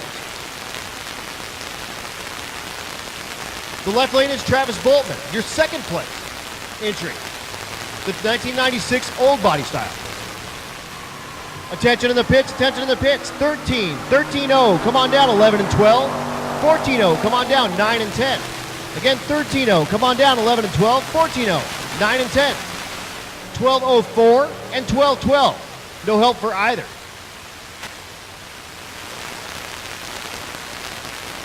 The crew cab Fox body in the right lane. That's a Ford LTD, I think. It says it's a Fairmont. Okay. Fairmont. Same difference. Bob Glidden did race one of those in Pro Stock. Valine Garapi in the left lane.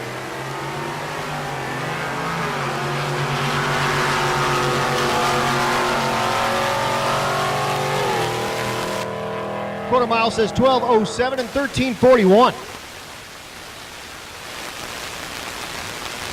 Thanks to everyone for tuning in on that live chat. I know we've been having some audio issues, and it sounds like we at least have them better. So thanks to everyone for doing that, and share that link. We're going till 11 o'clock here at I almost called you Kearney. It was Pueblo. Here at Pueblo Motorsports Park, going to 11 o'clock. Currently 8. So we got 3 more hours of playtime here. Eric Wilson's back in the Internationals.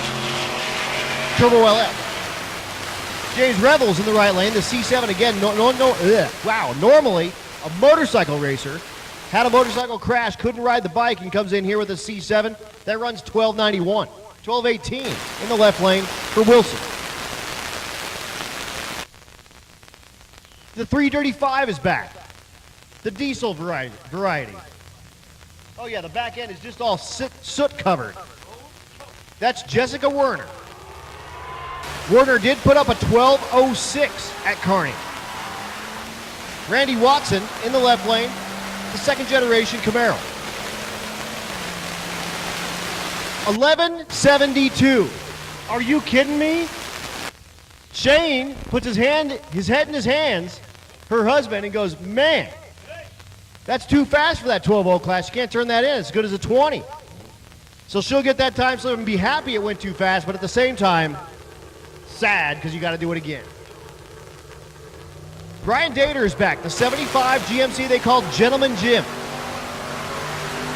The right lane, that's Zachary Krakauer. The 2020 model Dodge Challenger. 1310 and 1189. No help for either. Too fast, too slow. Michaela Marietta's back. Marietta, the third generation Camaro. 1988 model. Turned in a 1216 day one, but could only muster a 1253 on the mountain. Once again, 12.0, come on down, 5 and 6, 13, 11 and 12, please, 14, 9 and 10, your final call. The Mel Hambleton S197 Mustang, again, one of our sponsors. They have their merch booth with them here on site, so if you need parts, go check them out. They might have it. Nicholas Roberts behind the wheel of the 2011 model Mustang.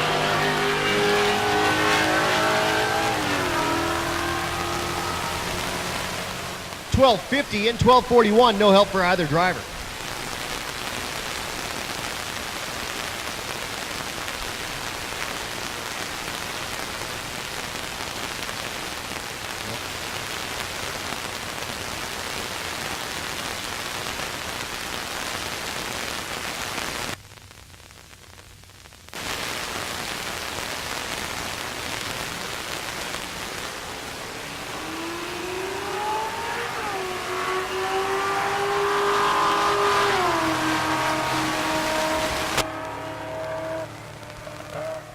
Next pair, 1204 in the left lane and 1212. I'm going through all my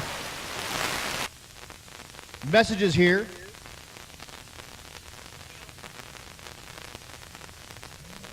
Trying to, figure out what the heck's going on.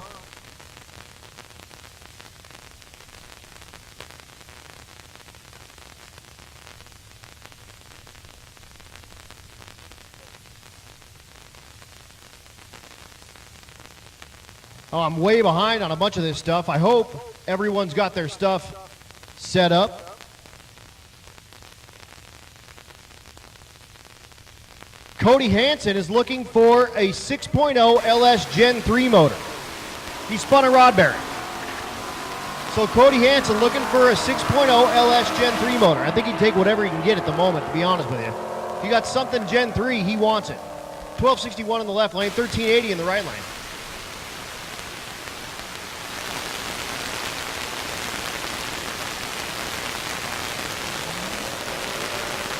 So Cody, go hang out with the Wilsons. I believe that they have some connections down here with a salvage yard that might be able to help you out. So Cody, go out and hang out with the Wilsons. They've got that little really cool Opel record and a bunch of other stuff. Go yak with them. They may have something that you need or can get. Scott Guthrie in the left lane from Vets Unlimited. The supercharged C3 Corvette. The right lane, the cool Nova. That's Nathan Gashler. Guthrie, again, one of our sponsors, out of Vets Unlimited.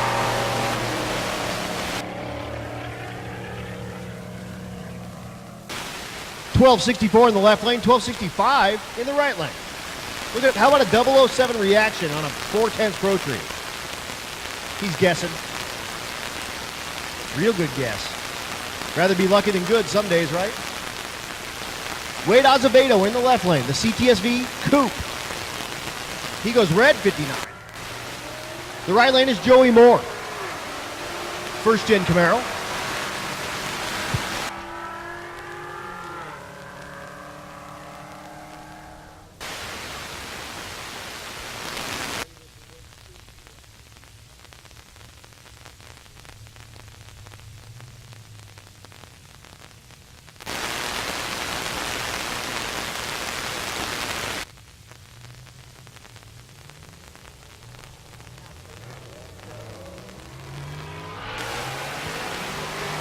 The Viper's back, the first generation version, 8-liter V10 with a supercharger.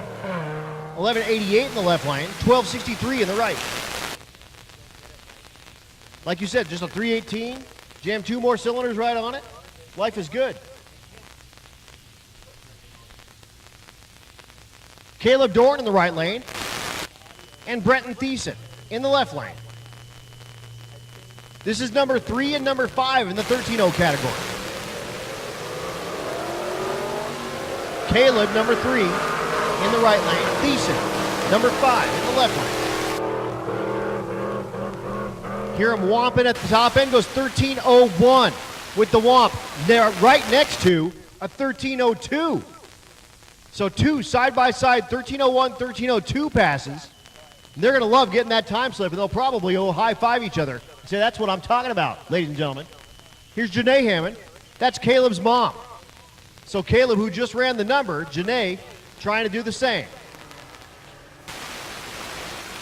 She's going against Porter Hughes. Hughes in the Infinity.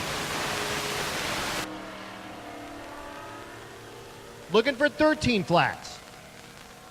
14 is no good. 1392 is no good. So they'll come back.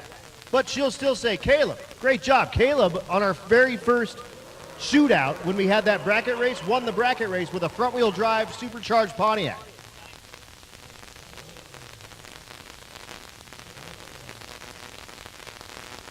They closed the trunk of the Porsche.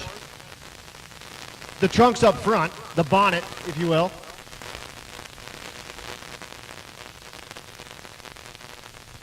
That'd be Porsche?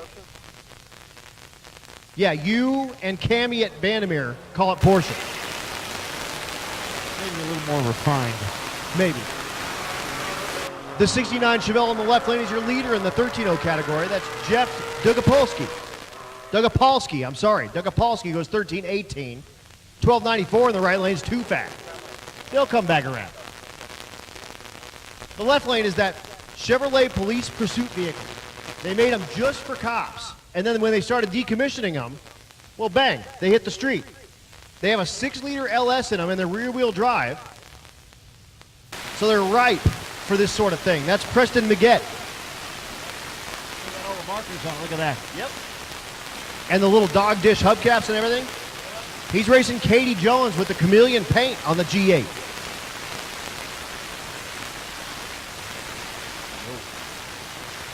Roll beam. G8 jumps, so we'll back Jones back out. So we'll let that police pursuit vehicle make his pass, looking for a 13 flat. Has been kind of mid-13s, goes 1390. That will be no help. So we'll back up Katie Jones. Same deal. Ran 1320 at Kearney. Ran 1383 at Vandermeer. So likely naturally aspirated, because you see a 0.6 difference.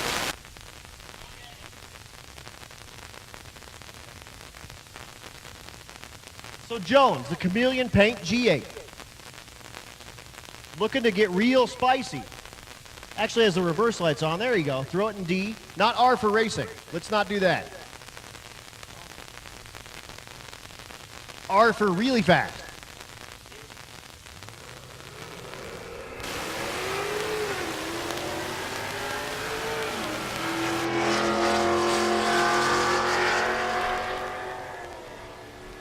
Attention in the pits, attention in the pits. Junior Street, come on down. 5 and 6, please. Junior Street, 5 and 6. And motorcycles, come on down to 12. Again, Junior Street, 5 and 6. Motorcycles in 12. Again, another 69 Chevelle. I told you we got like more 69 Chevelles than we have GTRs.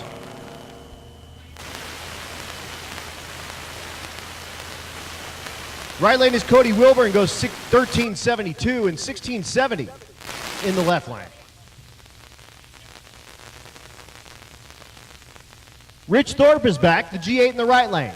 Looking for that 13 flat.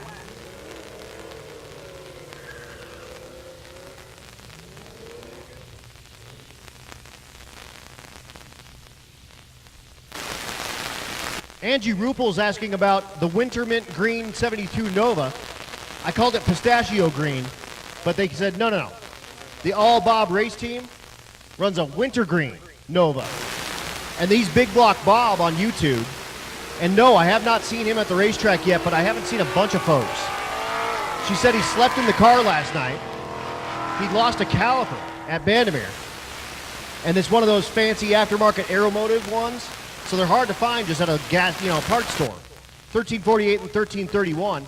I think they found it. They got it kind of put together, but then the lug nuts that they came together with an entire brake system had a different thread size. So he had 1/2 inch. The new stuff had 7/16, so he had to go find lug nuts, and I think he ended up trying to find wheels and all sorts of stuff. It was a mess. Eric Carroll's back. The Lexus they call the Thundercloud in the left lane. When I say they, I mean I. No one else calls it that but me, but it's sticking. Richard Latiel, the estate wagon, goes $12.99 with a 4 in the 13.0 category. 6,000s. Too fast.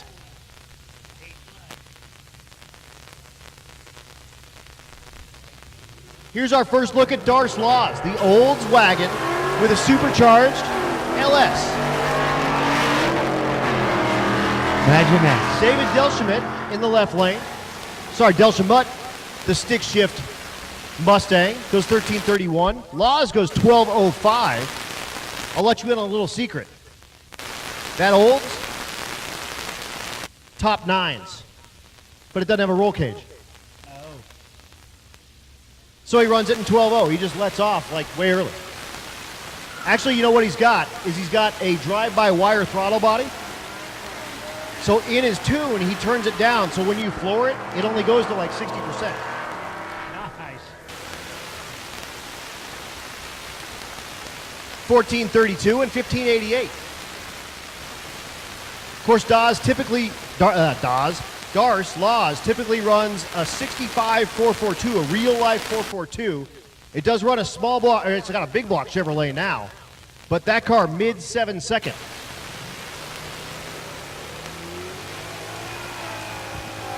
Think of what he just said there.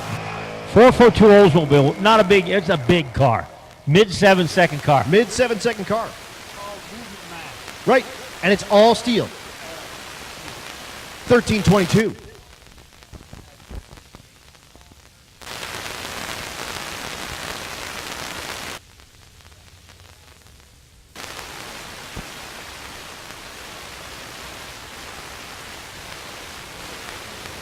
Please do. Caleb McGregor is up. The 17 Camaro. In the left lane, the right lane, the 12 Camaro. That's Brent Bannister. Looking for 14 flats. Not going to happen. 1420s a pair. 100 miles an hour a pair. We'll see them come back. The stick shift truck is back. This was a factory stick shift truck. That's Adam Wildhaber. Low 14-second performance out of this thing. The left lane. That's Landon Chance, the Malibu.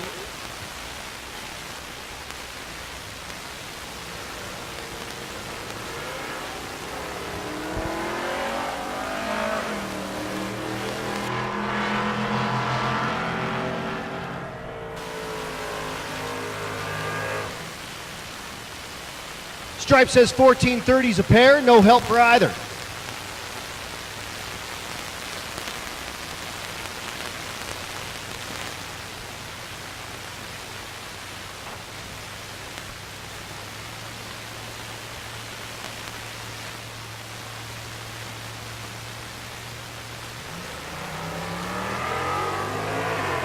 Larry Armstrong's back. We call him the 14-0 King.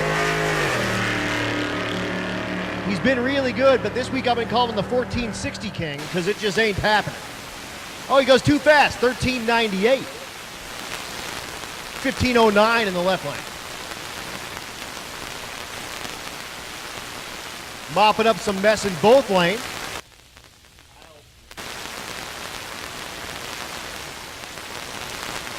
And we'll bring you our next pair. Hey everyone, thank you so much for coming out to Pueblo Motorsports Park on a school night, doing some Tuesday night drag racing. We're back tomorrow night, so tell your friends, swing on out.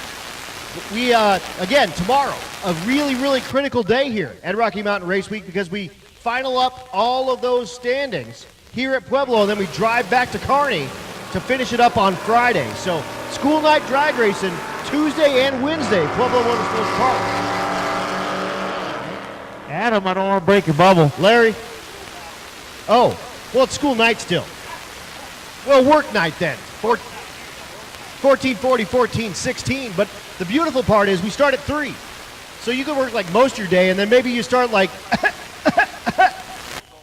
and then come on over here to Pueblo Boulevard, swing on in, Done. watch some streetcar drag racing before we drive back to Kearney, Nebraska. Again, 600 street miles and everything you're seeing today. We do have a drive tomorrow. We'll probably be 100 or 100 and a half, so you'll have 750 when you see them tomorrow. And then we got a big blast back to Kearney, Nebraska, where we'll finish this thing off. Awful drive from here to Kearney, Nebraska. And I know you guys take some awful, obscure route. You know, if you took the interstates, it's one thing, but you're not good. We never do it. We never do it. It's really good. We get to see all these little bitty towns. We go into these like awesome little diners and stuff. And you know what? Like I keep telling these people, it's the same $20 you'd spend at Applebee's, but you put it into a family's pocket that matters. They care. Now, Adam, what's the best one you ate at? What's the best meal you had so far? Come on. I gotta find the name of it. I do have a picture. It was in Sterling, Colorado. Sterling, right outside of Julesburg. Hold on. Where is it? Tons of cows. That's pretty much all they've got. Here it is. It was called Simpkins Parlor. Simpkins Parlor. Yep. And I had a sandwich and a Faygo float. Now, Faygo, that's a soda out of the Detroit area. So I had a cotton candy Faygo float. It was fantastic. Cotton candy Faygo on ice cream. It's beautiful. It's an amazing thing. This thing ain't even, well, I guess it's transmission. This mic here, I'm going to have to tune up tonight, boys and girls. See? Faygo float, $5 for a Faygo float. It was amazing. And I got the sandwich I got was called the Billy Bob. $7.50. It was turkey, bacon, barbecue sauce, sharp cheddar, and another cheese blend, apparently. It was amazing. Sterling, Colorado. Simpkins something. Parlor. Amazing. Good times. Now, everybody up there in Sterling's listening to us right now because, we're just going worldwide. They're going, hey, yeah. And they're like, you know what? I know the owners of Simpkins Parlor. Do you know the owner of Applebee's? Well, they probably got multiple owners. But Right. And I'll bet you that's the part. That's the best part of this. We go to these little bitty towns. We sold out in Rocky Mountain Race Week 2020. The left lane is, I believe that's let's see. It's Ernie Riley's car. I don't have it. It's got a Cadillac motor. I don't know what, it's like a Chevy, like a 38 or 9 or something Chevy. Very cool car, but 500 Cadillac with a turbo 400 and like a 270 gear. He built it with his friend who passed away, and their plan was that was going to be their Bonneville car, and not to drive it at Bonneville, but to get to Bonneville. And they did it multiple times, but his buddy passed away. Ernie got the car. He put it back together exactly like it was when they built it. and he brought it out here to do some street racing with us. It's a very, very cool deal. And Ernie has a Super Pro Pontiac Firebird, first generation, that he races typically at Bandimere, and he brings it down here to Pueblo, and he's raced it out at Great Bend, and he's been all over the place with that car. But he loves driving that 14-second street car around. Guys, it's just smart. He's a whiz with electronics. By the way, thank you, Ernie Riley, for that antenna right up there for our broadcast station. He had hands in building those. Yep. Yeah, and he used to run a shop called Mechanical Restoration in Lakewood, Colorado, and he's since retired, but he's taken on a little bit of business here and there, but pretty much just from friends. But it's so much fun having him out here, and he brings his little dog, his little corgi, with him on this deal. I'm a Ernie Riley fan. For my money, it doesn't get much better than Ernie. Still running through the 14-0 category, looking for those O's on everything. The El Camino. El Camino on the right lane with the American flag on the roof. We've stress tested that all throughout the week. We made every pass with the American flag on the roof, goes 14-47. 14-23 in the left lane. Good, but not quite there. Here's Stevie back. That's my car, that's my fiance. 14-0? I hope so, man. She went 14-15 her last pass. The stick shift Cadillac. So, running the third pedal. How about finding someone that's under 30 that can run a third pedal and go bang shift the gears in a 4,000-pound crew cab Cadillac? She is rolling pretty good. The thing doesn't 60-foot for nothing. But at the quarter-mile stripe goes 14.35, no good. 15.10 in the right lane. She was in third place leaving Kearney, turned in a 14.04. Go to Bandimere and could only muster a 14.50. That car will go 13.80, and I mean hammering on it at Bandimere. I live about 5 minutes from there. So at one of the Rocky Mountain Race Weeks, that's when I met you with that car. I brought it down for a Rocky Mountain Stick Shifters race when you guys had those down here. And that's when you said, whoa, that thing's got 6 in the hole. That's what I'm talking about. And it went, that's right, and it went 13.80 here. I drove it down, drove it back, and then took it on Rocky Mountain Race Week, and Stevie finished, I think, 7th that year.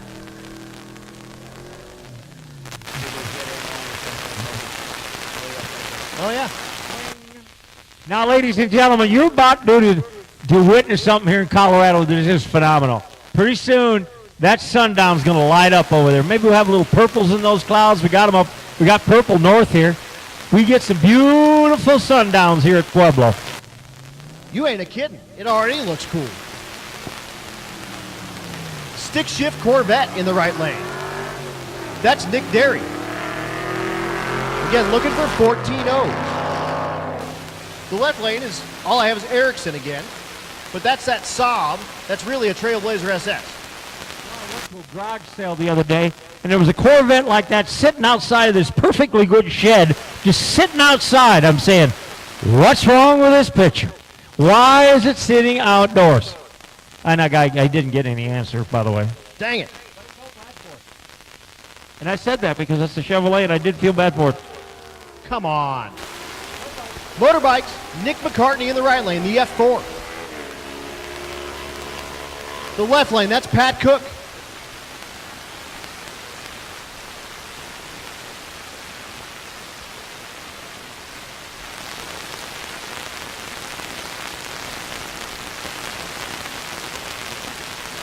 About that time. Roland Tabor in the right lane, your second place coming into tonight. The 2001 ZRX 1200. The left lane, that's Chris Baker.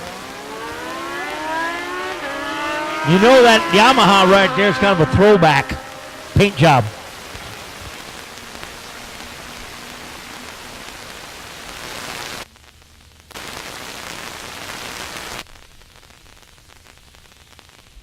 Boy, did I just make a boo-boo. Okay. Well, it's still a throwback paint. Looks like Kenny Roberts is. Yeah, absolutely. No, it says right here, 2001 Kawasaki ZRX 1200R. Copycats. Here's Shane Werner, your leader, the 2001 GSXR 1000. The left lane is Chris Baker. Baker on the 600. At the stripe, 11:25 and 12:09.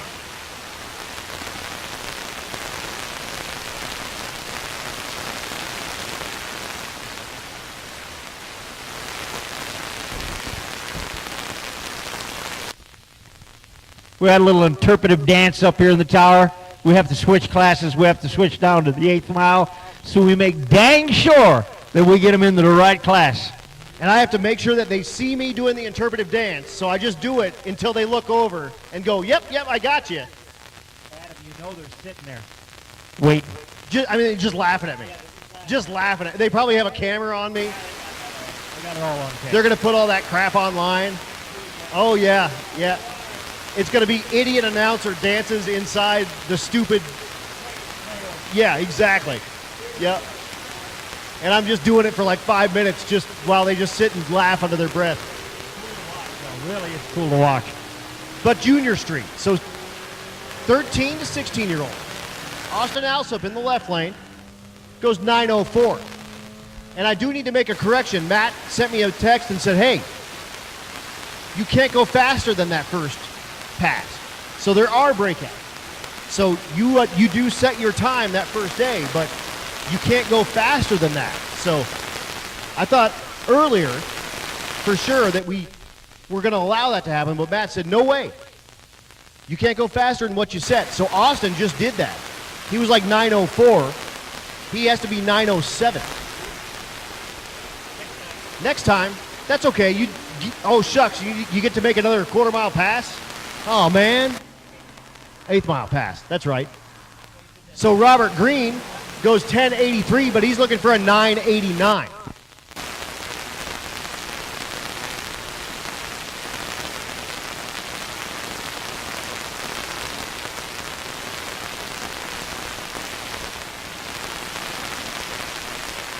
So 11:09 and 10:83. Here's the GTO. That's Logan Iskey.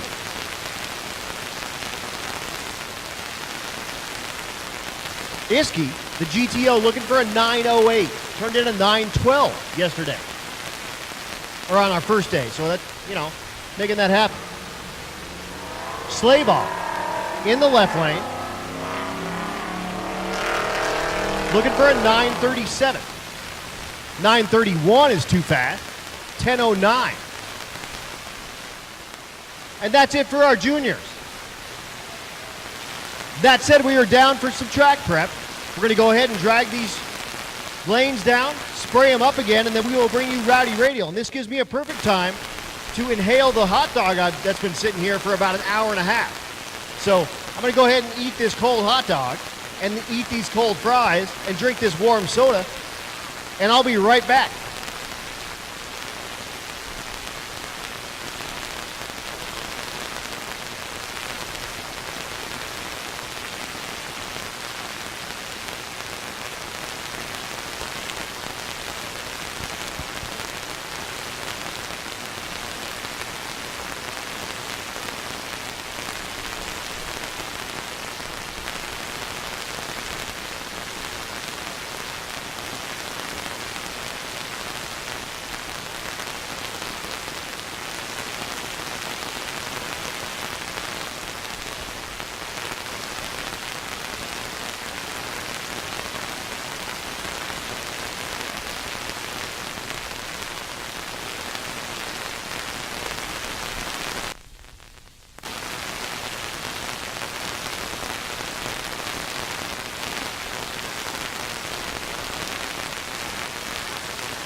attention out there in the pits. Hey, if you get out there, it smells like a county fair out there.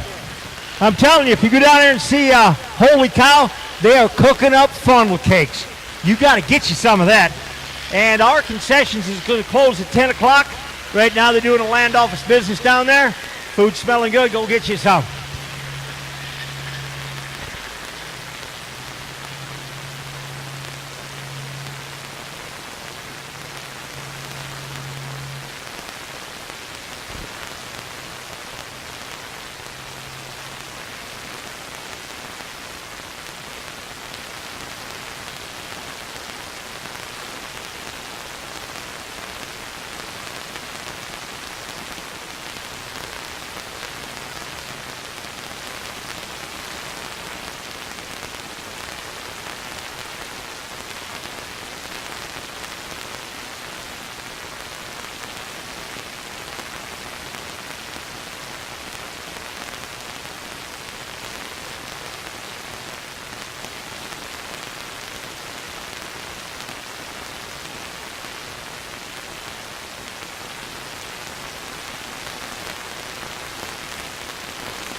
All right, folks.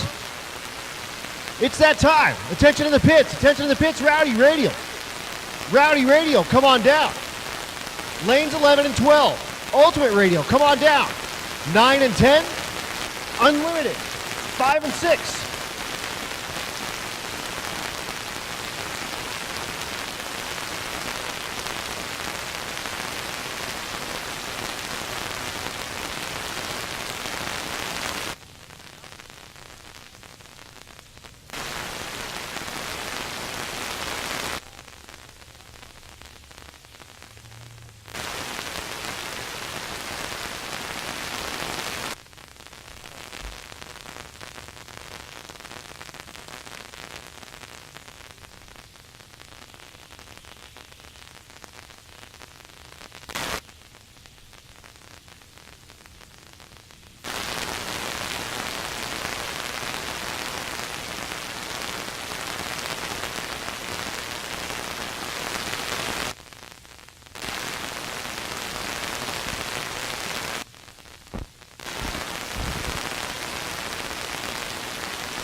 Adam, have you had a funnel cake lately?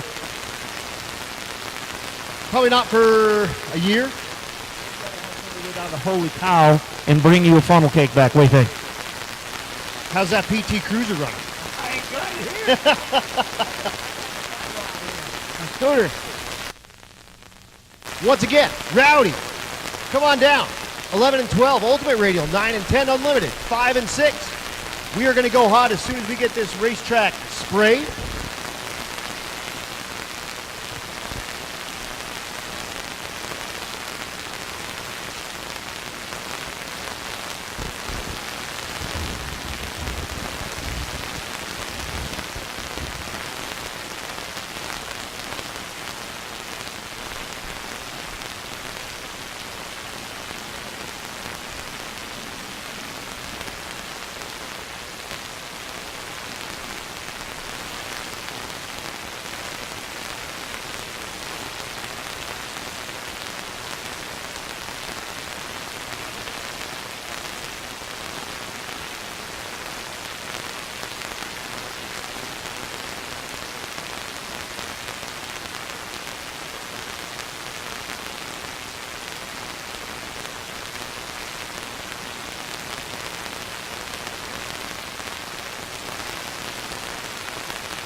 So again, coming at you, race day number 3, day number 4.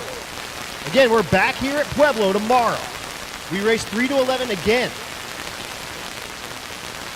And again, tomorrow is our last day to get those averages tightened up. We freeze those, and then we drive back to Kearney on Thursday. Then we race Friday. All these racers do need to at least break the beams at Kearney to lock in that average when we get back to Kearney. Every single one of these classes is paying out $1,000. Unlimited paying $2,000. Quickest average, $7,500. Currently, Jason Hurley in the lead, but we have not seen the Meltdown Firebird make a pass yet. I don't even know if he's on proper, to be 100% honest with you. He does need to be. You have to make a pass at every track. So, it's currently 9 o'clock. We go to 11. So we likely have 2 more rounds. Typically takes us about an hour to get through each one of these rounds. So we typically, or we should have about 2 more rounds left here. So 2 more hours, 2 more shots to see, oh, Hurley is here.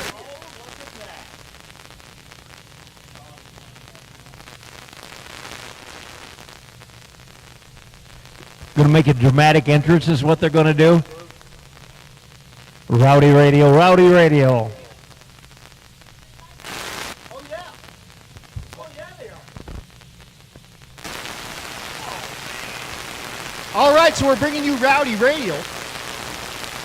The guys from the Chill Trailer have shoes that light up now.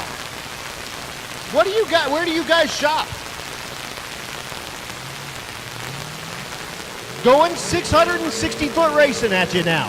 Nate Curran, Donovan Linwood.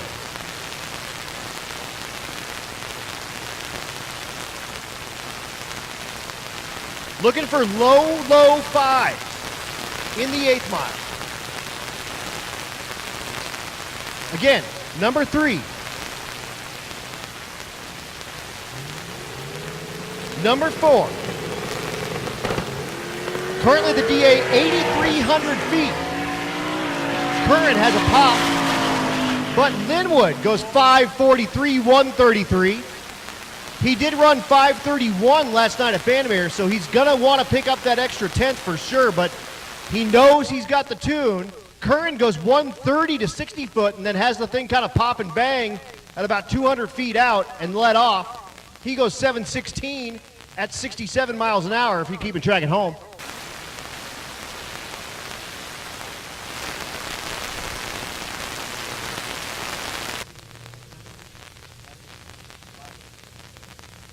Here's our first look of the night at Vince Murphy. The S10 in the left lane. Gen 1 small block Chevrolet with all the turbo stuff in the bed. If you look at this truck, the exhaust pipes are right in front of the rear tires. That's because that's where the turbos sit. So Vince Murphy, outside looking in, has been kind of 570, 560 area. Currently sits 5th in the category.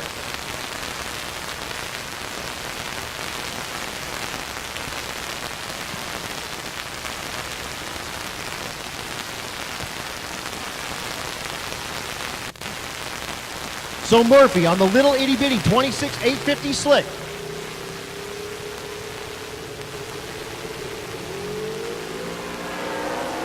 .141 to 60 foot.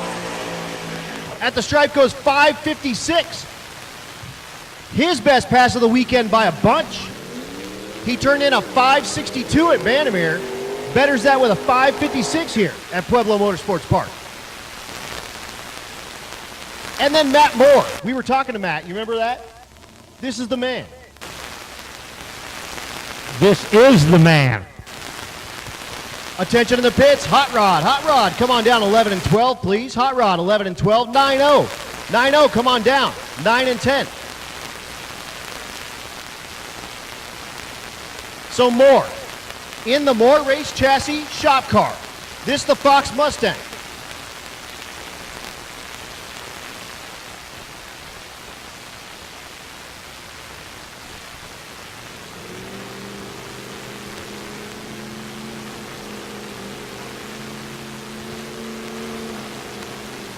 Trying to get that big old single turbo spooled in this bad DA.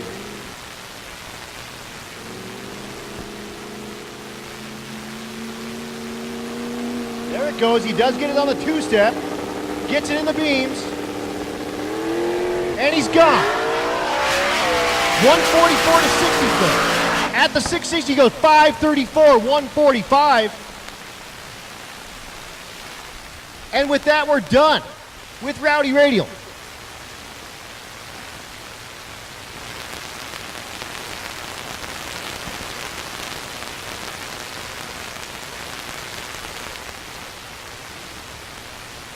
Next, we're moving into Ultimate Radial.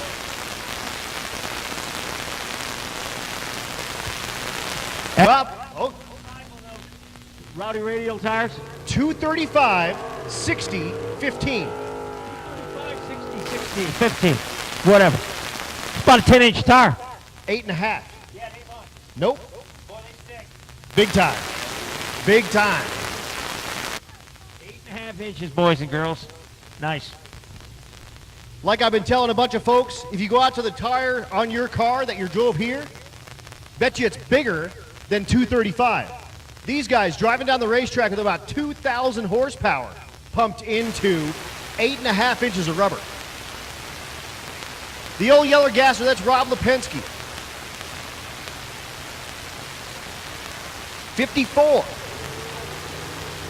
Twin turbo LS. Ricky Daniels in the left lane, the 86 Mustang. The truck does come up for the active aero. That's how he gets all the downforce. 825 in the left lane, 1064 for the old yeller. So 825, Ricky Daniels' best pass of the weekend, or the week. He turned in 827 at Kearney. Now 825.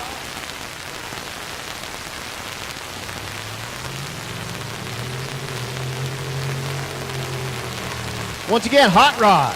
Hot Rod, come on down 11 and 12.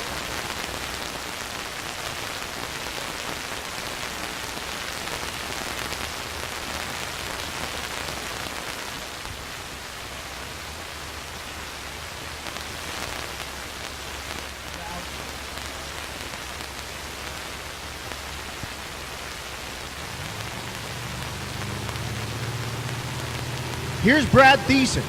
Thiessen currently second place in the Ultimate Radial category. Just watched Ricky Daniels go 825. He's going to see if he can put something on the board for him.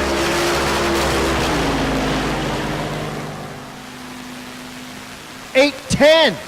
His best pass by a ton, 2/10 better than Kearney Raceway Park. 810. Look at the mile an hour. 180.26. Really fast.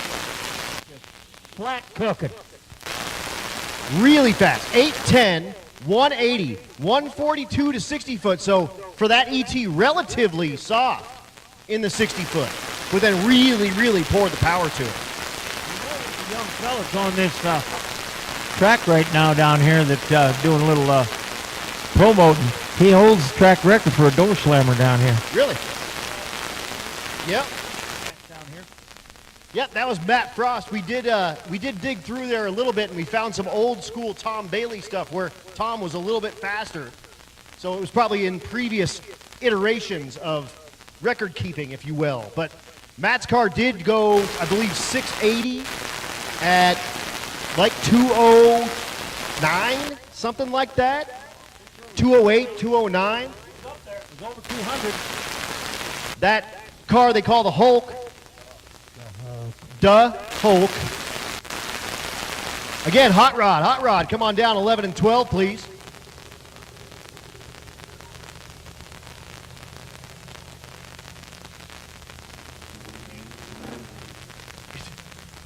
Tell you what, I was running around outside a little bit. I had to see a man about a horse. And it is way nicer outside than it is up here. Attention in the pits, 9-0. 9-0, come on down, 9 and 10. 10-0, come on down, 5 and 6. Again, Hot Rod, you should be making your way down to 11 and 12. 9-0, 9 and 10. 10-0, 5 and 6, please. Here is Jason Hurley. He is on property, and he's got the Meltdown Firebird getting ready to get into the water. Our fastest car on the property. Turned in a 7:30 at Kearney. I've seen that in the stats, and it was just like 7:30. Street car. Here it comes. Also, folks, if you are missing a cellular phone, the Rocky Mountain Race Week tent has that for you. Describe it, we'll give it to you. But Hurley could only, and I use air quotes, only manage an 8:07 at Vandermeer. But, I mean, only? Come on. His average right now, 7:69. 2 seconds lead on John Wishman in the unlimited category. He's going against William Patton. Patton, the supercharged Suburban.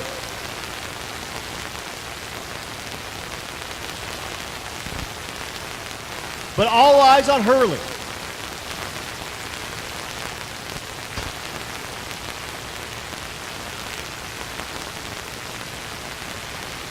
Third gen Firebird here. This is his new car. It's got an entire carbon fiber hatch on it. Twin turbo big block Chevrolet. At this point, all eyes on Hurley in the Meltdown Firebird.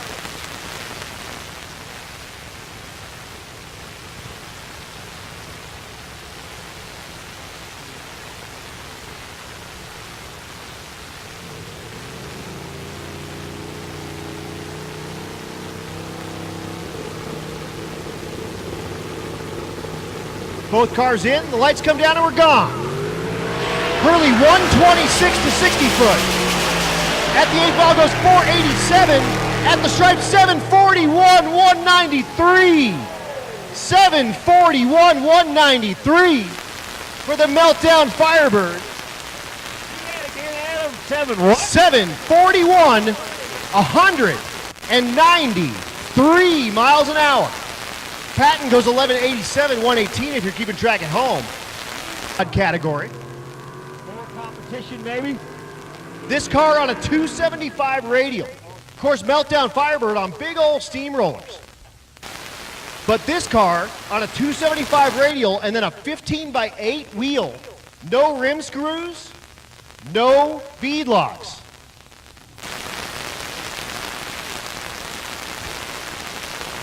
Thompson lining up against Brandon Tapp, the C2X.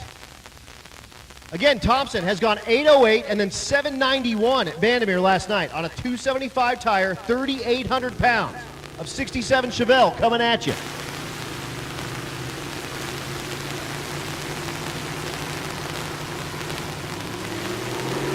It hooks 148 in the 60 foot and he's making a pass. He is on a run, 541 in the 8th. Goes 813 at 180, 875 in the left PMP. Attention, Our first look at him, the 66 Chevelle out of Florida. Now, Adam, you would say possibility that the air is getting better here at Pueblo, Colorado. 100% getting better. It ain't up here. Up here, we're still in, it's like a sauna. It's a sauna. It's hot, baby, hot. But Walter Doyle getting his 66 Chevelle. He's in second place. He just needs to pick up like about 2 seconds. He went 876 on the mountain. Knocks the tire immediately and then gets the thing really sideways and does it again and gets real close to the center line. So hopefully he'll just knock that off. And he goes 14:51 at 48 and lives to breathe another day. We're looking for, again, 9.0 on the button. His average right now, 9.16. He has turned in a 9.09. He's chasing Luna Tran. Tran, one of the GTRs. She put up a 9.03 last night at Vandermeer. The left lane, the side-by-side at 1,000 foot. 9.51 and 9.15 for Rui on Luna Tran with her 9.09. He needs to be like 04, 05. Good question. I don't know if she will. Here's Braden Picorni. Picorni with the gigantic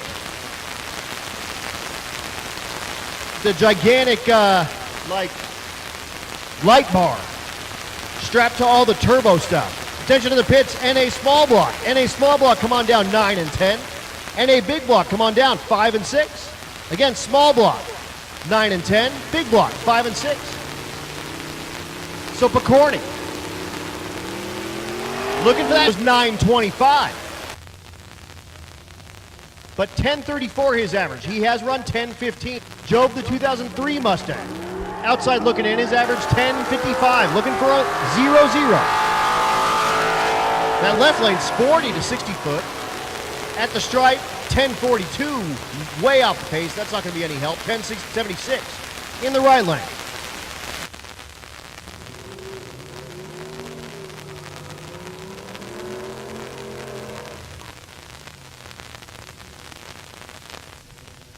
Next pair, here's James Chance.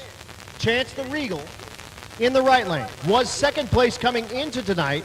10.05 his average. Has put up a 10.02 at Vandermeer. The left lane, that's Brooks Flaherty out of BMF Automation. He's outside looking in with an 11 flat in the 10.0 class. That's bad news bears right there. Flaherty banging gears.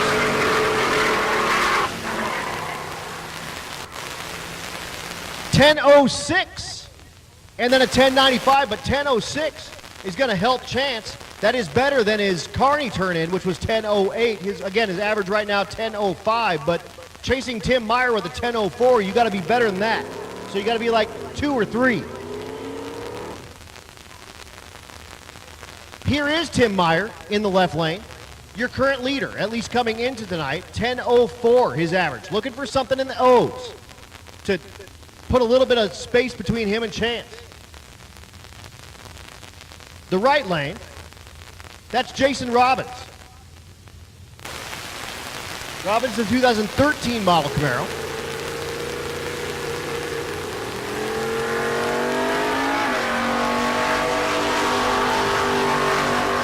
Meyer, again, sporty to 60 foot. At the stripe, look, 11 flat in the right lane and 10.09 in the left lane. That'll help him a little bit. Possibly keep a little bit of space between him and Meyer. Here's another one of our 9.0 cars coming at you.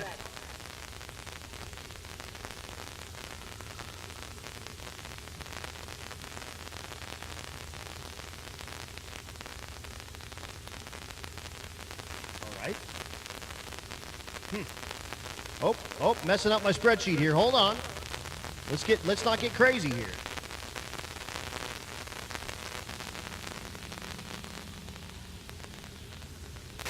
This is Sean Slaybaugh. Slaybaugh, the Trans Am.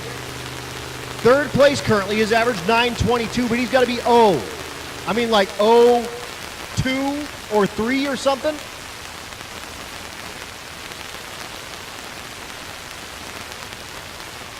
He's not real happy with something going on there. Also, racers, you know, it's dark out, so we do need lights so we can see you go off the end of the track there and make sure, you know, you're alive and whatnot.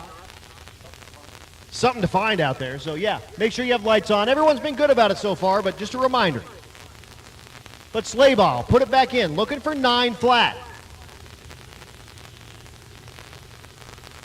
Attention in the pits, attention in the pits. Stick shift. Come on down, 11 and 12. Stick shift, 11 and 12.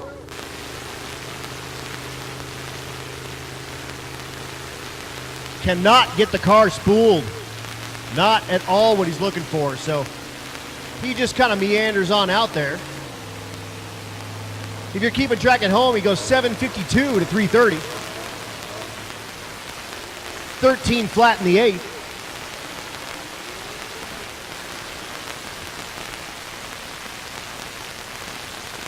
And goes 23.44 at 48.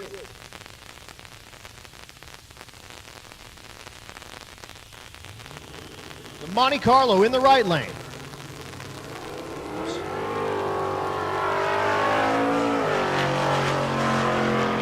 That's Ryan McFadden. McFadden in the 11-0 category, looking to put it on the number. Currently 5th place. And he doesn't, he leaves before the tree's active, and that ain't going to give him a time. So 1081 in the left lane for Anthony Latimer. 2 GTRs head-to-head. Michael Trejo in the right lane in the 11-0 category. The left lane.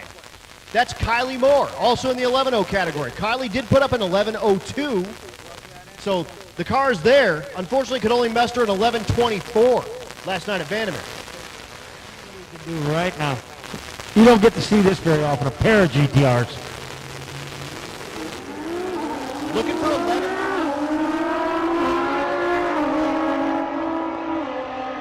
Plug that into that box. 1094 on the brake, 1129 on the left lane. The 1094 breakout, no good. Put that inside for me, Scott, so we don't lose that. Next pair.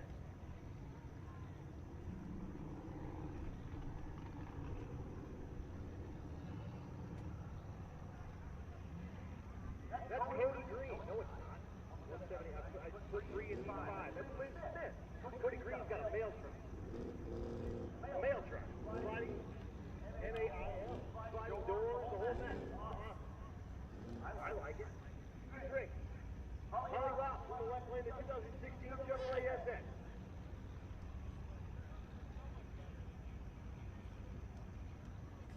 There you go. Currently density altitude 7842.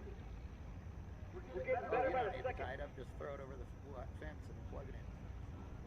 Okay. Is it on?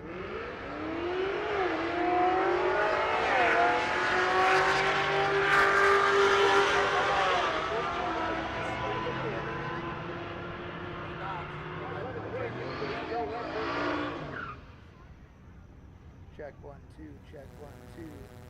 Check, check. Is that Bankshift. Bankshift.com, or you can get to it at Rocky Mountain Raceway. Check 1, 2, check, Oh, they check. got 4 cameras. Check So 1, they're kind of all 2. over the place. Here is Rachel Actually, Crumley. Crumley back at plug the Zero headphones Speedway. into Second place in the 11 category. back of that box.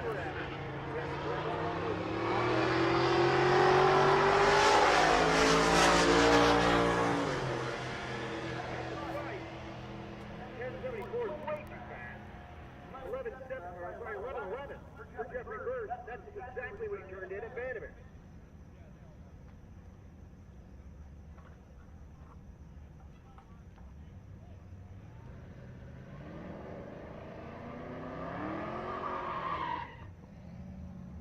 Hobbs is there. There is on the left lane. The Audi RS3.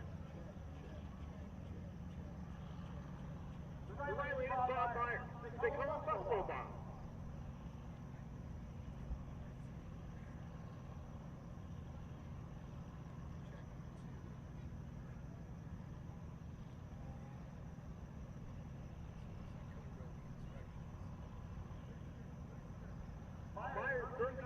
place in the 11 category. 11:17 is average. Way outside of Rachel Crillan is at 11:03. He needs to be O.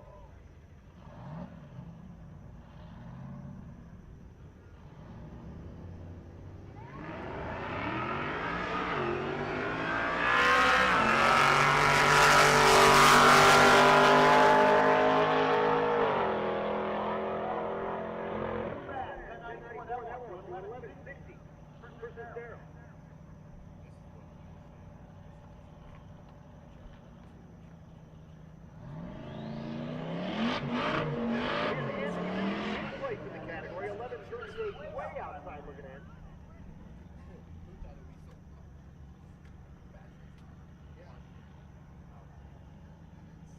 Left lane. Lee Watkins, the T8. Watkins turned in 11:03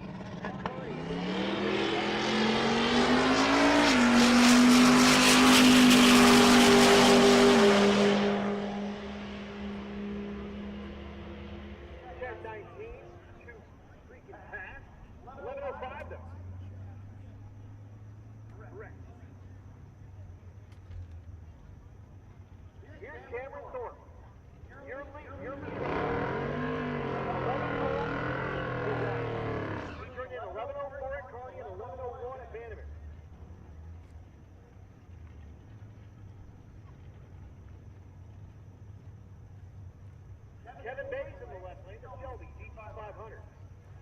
Again, looking for 11-0.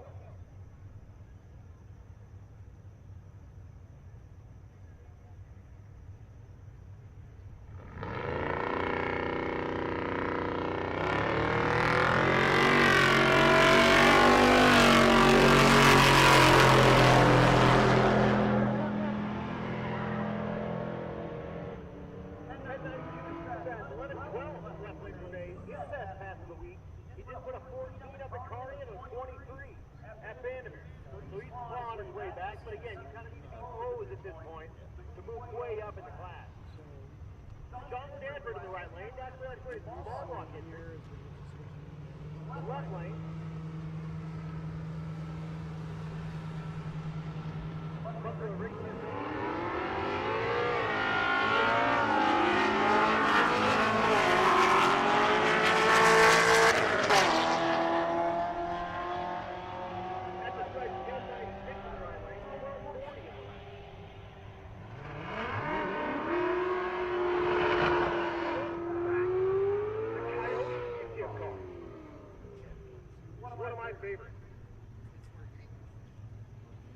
Attention to the pit, Outlaw Street come on down 9 and 10.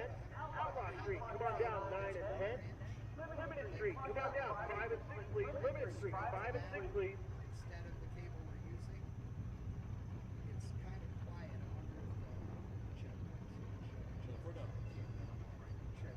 So Rose, again, Coyote 6-shift car. Listen to it long. I'll shut up so you can.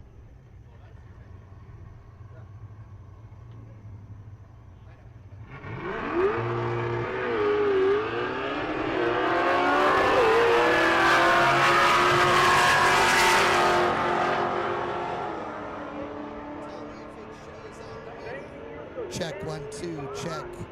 Check. How is it hot or Where he went 1080, but not check. Okay. So how high is that bottom knob for the volume of the? add in the density altitude. It's down low, right? We're in third place in That's that good. category at the moment. Okay. His average is 10 and 76. Okay, Scott.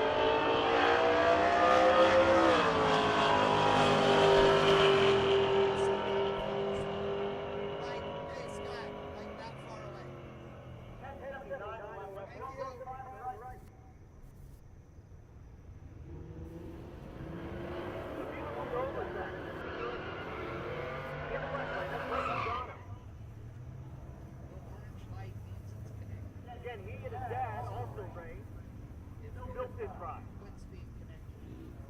The right lane. That's back Cartwright. Cartwright outside looking in, mid 13-second performance.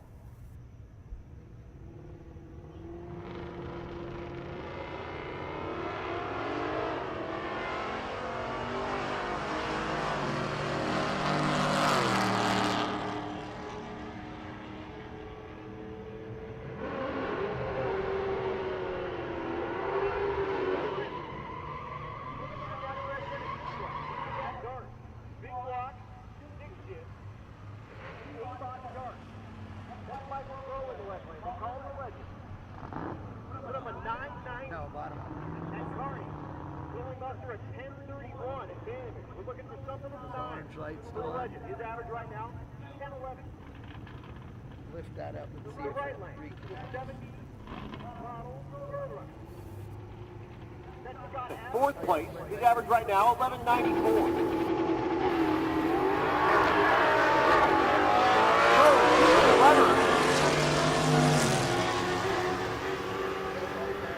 At the stripe, 10:06 in the left lane, 124, 12:17 in the right lane for the B-body. B-body, Mopar X. Here's Charlie Ogle, the 64 Savoy. How about if you aim the antenna that way? Is it better? Larry's over here just, crying. He just, I mean, have you ever heard of Larry like being out, have you ever been out of words? You get the zip tie. And here he is out of words. He got nothing.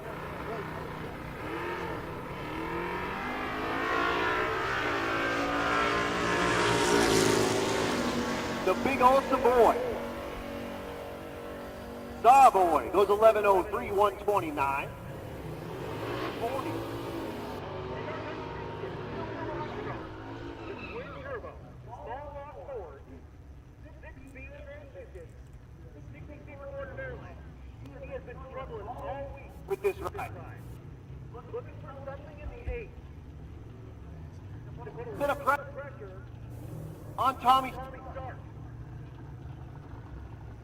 He has only put up 950, but that car has run 860. 160.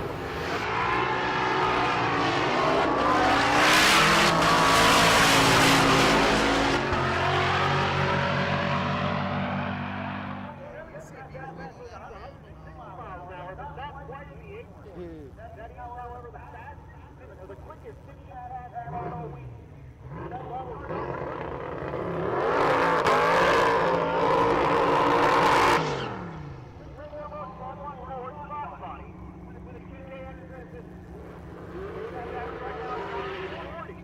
Ahead of Bill Armstrong, who we just saw run 977. I wonder if it would be better to get it away from this and go down there.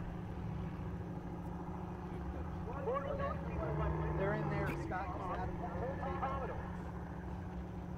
Oh, and get that other table. It's on the back table. In case we need it, it's 10 feet long. Oh, sorry, no, it's on the way too. So Blaine gets in there. They call him the crew chief. He gives his dad a fist bump. It's 10 feet long. So it would go from here 10 feet that way. Notice if that helps. Here comes Tommy. This car is all Blaine The orange light, we still have the orange. Yes. That will make that better. 100 miles on everything you're seeing so far. Which guy can be on disconnected?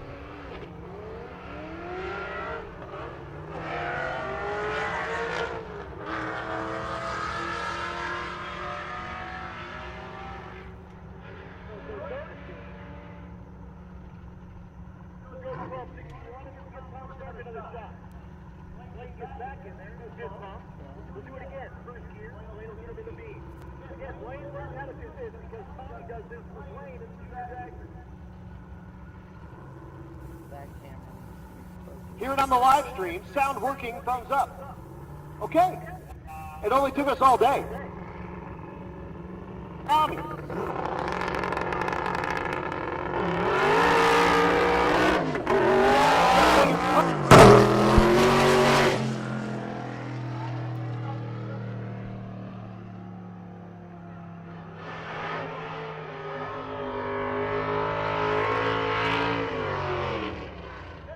We have a ball in the left lane.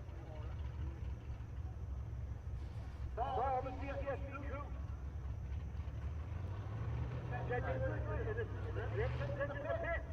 Rose Street, come on down 11 and 12. Rose Street, come on down 11 and 12. Contract down here. Oh, sitting down there. Yeah. Adam Walker in the right lane, the 1998 Chevy Camaro. Big ball in the left lane.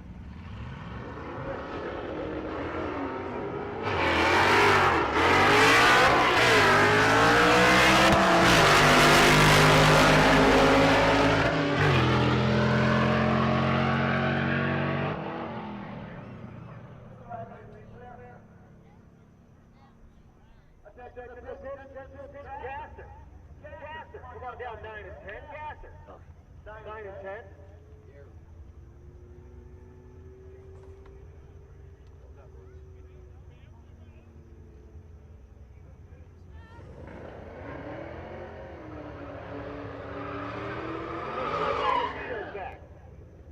The CR1 Corvette. Good light. Oh, perfect. Right where I'm at. Left lane is Kyle Pate. Perfect. Oh, let's slide it this way. Perfect. Okay, after this pair, I can unplug the cable.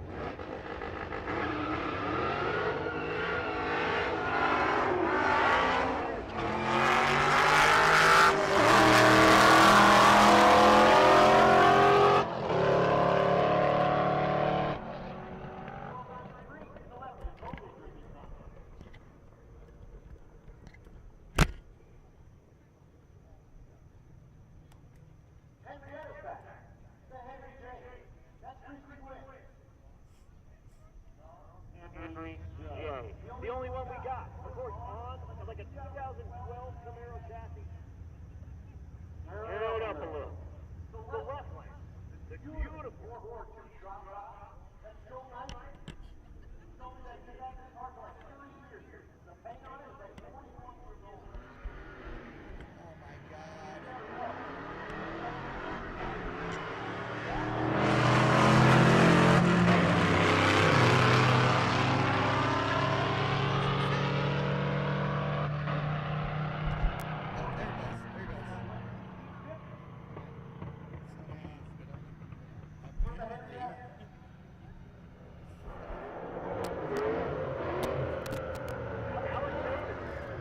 The CTSV1. In the right lane. The left lane. F197 Mustang. That's model for Cola. 2011 model. CT500.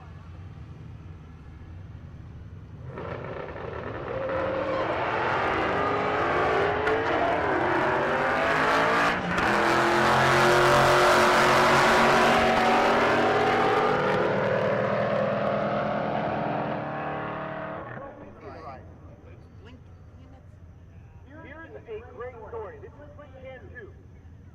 So he's got one of those CSV1. He's got about 3,600 of these cars. All fiction. This car, he broke the main shaft in the transmission yesterday at Vandermeer. Because they only made 3,600 of these cars, and the transmission is specific to the car, there are no main shafts available like anywhere. You've got to find one parting out or someone willing to give you a transmission or a main shaft for it. So he went and welded the main shaft back together in there, made his drive, and showed up here at the racetrack. He just did his swim out, but then backed out. He hasn't actually broken the beams yet. And he needs to do that to stay in competition. So he did a burnout and then just backed the thing out. But we needed to put it in the beam and actually break the beams under power to stay in competition. So hopefully we can get... Oh, he lost the belt. Okay. Attention to the pit, attention to the pit. 12-0, come on down, 5 and 6, please. 12-0. Come on down, 5 and 6. Yeah. So he just lost the belt in that car, but he has a welded together main shaft in the transmission. Made the drive all the way here to Pueblo from Vandermeer. Again, not on I-25. And then here he is. He's like, what do I got to lose? Nothing at all. But it's very, very Front part, back part, just run it for us. Make it happen. It's like every other guy. Well, the main shaft, that's a precise piece of equipment, boys and girls. It's got to be perfectly straight. 100%. Otherwise, everything just rotates and does all kinds of crazy stuff. Yeah. I'll bring it into the pit. Why not? Here's Nico Christophery. Christophery in his Fox Mustang. Did perfectly aligned Otherwise, with Vandermeer. tomorrow, Then I I think could came go out here and get did like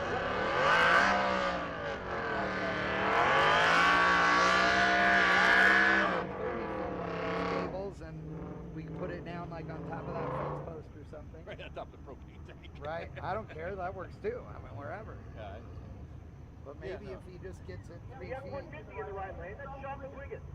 you know, it's aimed like this, so the antenna on it's aimed down at the ground. So maybe if it was up higher and then the thing tipped down too, that would might help. Going against Nico. No. Once again, Provo, come on down.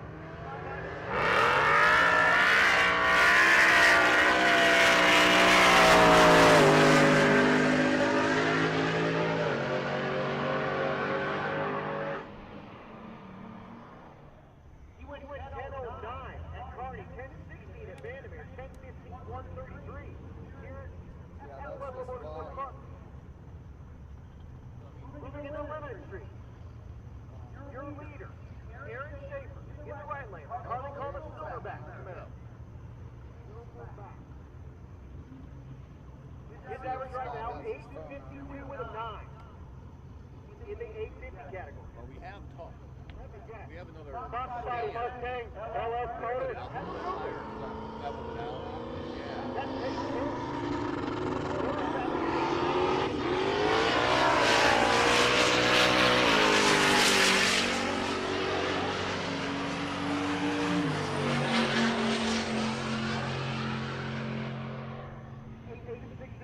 His best pass of the week.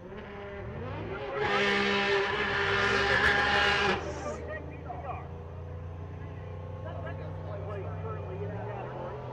Target at 853 with an 855. Looking for 850. Just bring it back. So here's, Not doing Yep. good to others. right? Wondering what the hell. Stephen Willingham in the right lane, the 200 Grand National.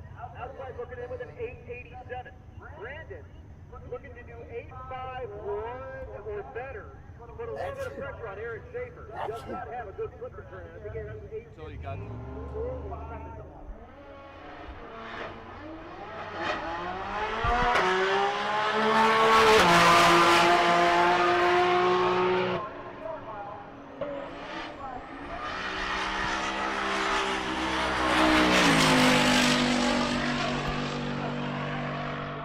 No, 9 and 10. So Trevor Brandon goes way too fast. 835, but 128.60. Rock coming out of here. That thing is insane. So it is insane to me.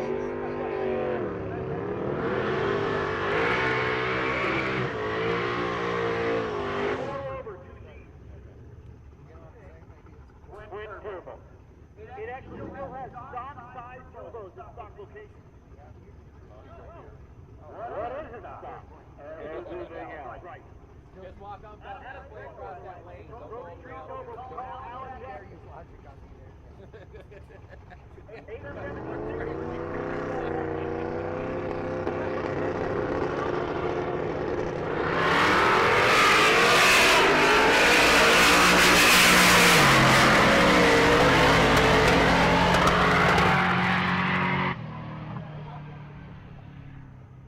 Stop.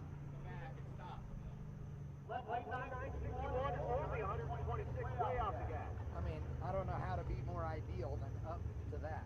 Like, Big you know rear what I'm body saying? back. Yeah. That's Dave Bell. Unless it doesn't, like, category. Did put up 8 some eight, fireworks. last night at Vandermeer. How about like the hard door? That's not the other way. But I don't have This any. thing's got the arrow of like the side of this building. No, I understand. Scott, come here. Or I wonder if we put it on. I can't show you the stat out there, but the normal rule of thumb is you will gain 20 mile an hour plus 8 quarter. I'm wondering, give me You the got a car that runs pretty good. I'm wondering if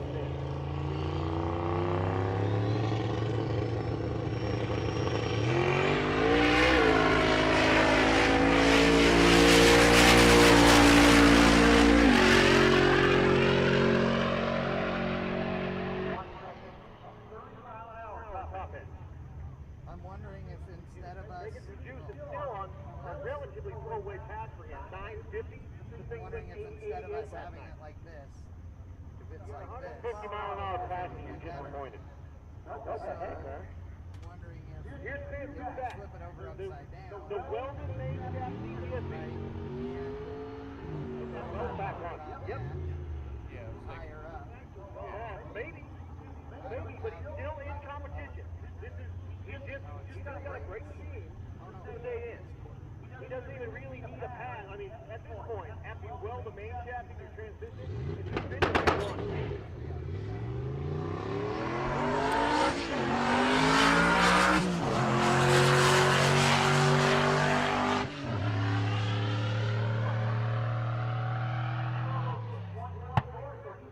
competition and throws up a 12.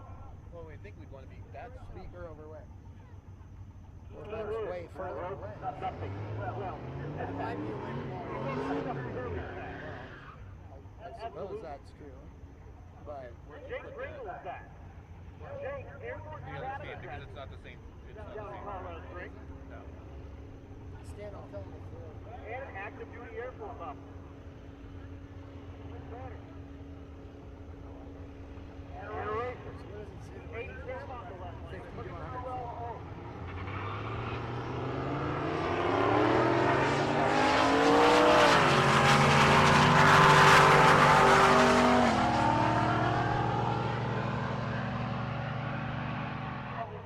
But this should be close to ideal conditions. Nothing in the way, straight line of sight.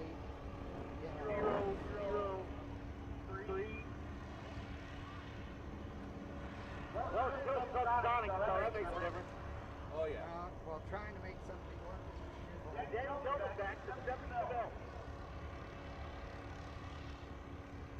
Doesn't break eggs. It makes small.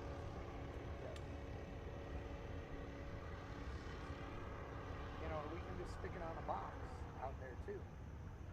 Oh, yeah. I mean, whichever. I mean, if it's Johnny's out there if it's in white gonna shoes work, and bopping. we should be able to test it by putting it on a cardboard box.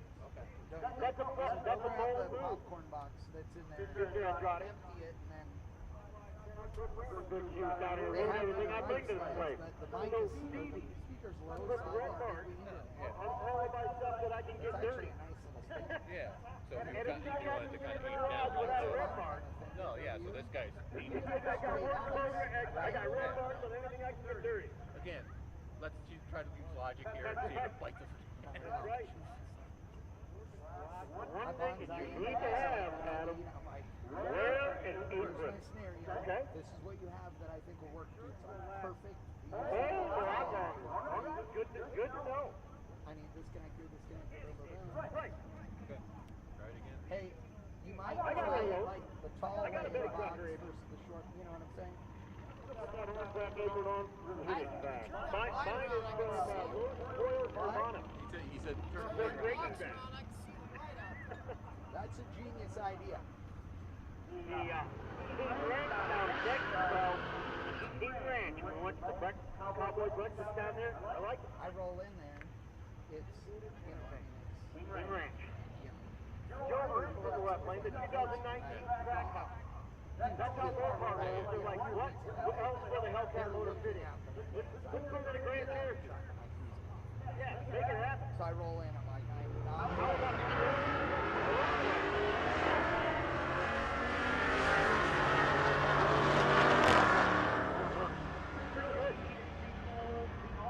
Go ahead, try. 1206 is 12 flat with a 6 in the 12-hour category. So Ernst is going to turn that in right now, guaranteed. Take it. Good God, I'm going to the hotel. That's about I'm where going to go to he bombs out. freaking Applebee's. Hopefully we can go to Applebee's. Support something local. all right, bring it back. Let's have it go back.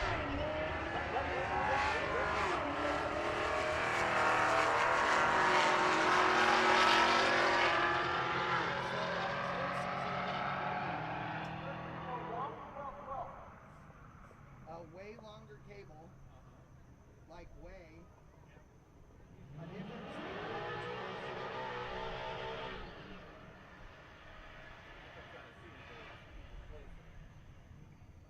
okay.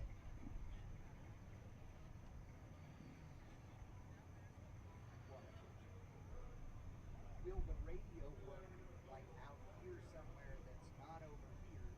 Then we put that mic in front of the top. You see what I'm saying? That's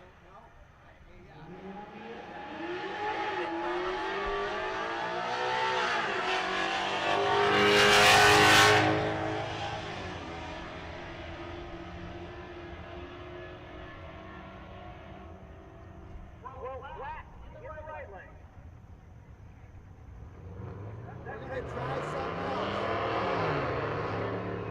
Well, Zero with 5 is going to push him way up the ladder.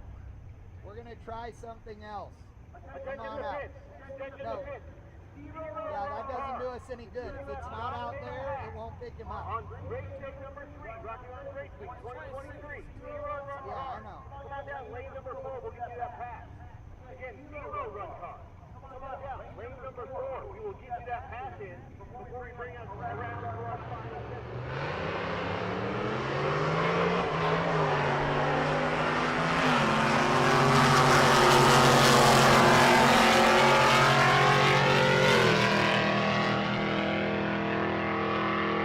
Okay, we're gonna see if the radio works For Valley Therapy.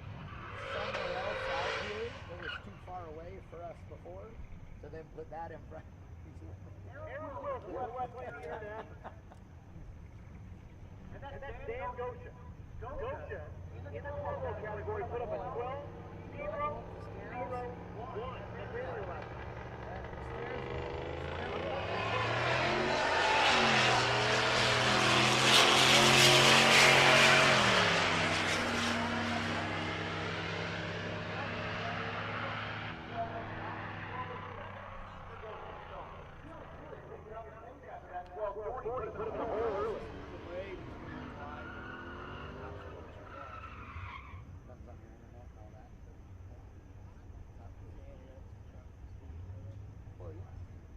Attention to the pit, attention to the pit. Junior Street, come on down 5 and 6. Junior Street, come on down 5 and 6. Here's your leader, Greg Jones. His average 12:05. In the right lane, the Nova. So sometimes it's 8 seconds, sometimes it's Left lane, Doug McGinnis. total just depends. McGinnis, Don McGinnis.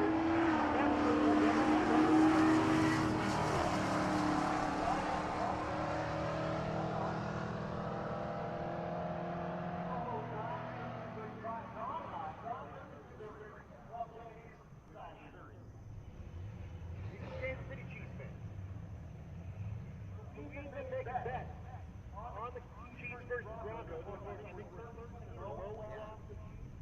But we do donate They had bets. other So rights I've set given up.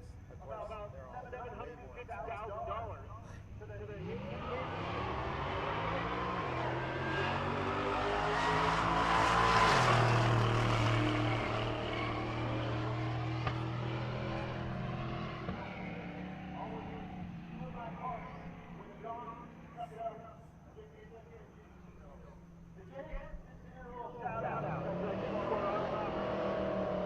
We're going to get you one of these times, and you are going to donate to the Iraq and Afghanistan Veterans Affairs.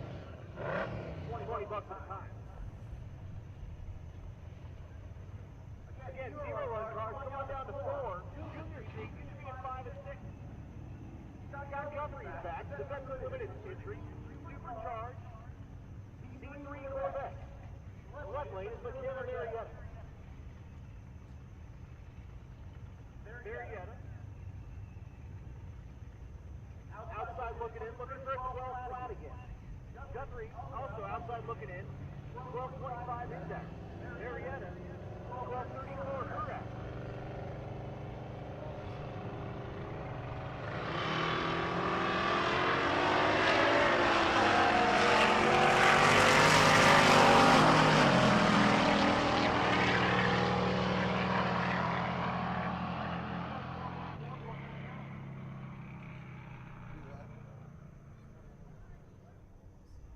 Sarah Thorpe is back. Well, you were down there and I heard it.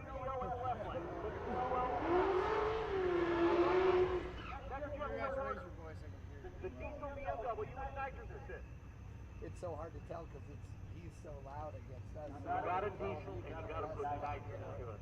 There's something special about that. Absolutely. Her husband Shane, who runs the motorcycle club down there, videotaping her. No, I didn't ask. Let's try this with the BMW. Absolutely.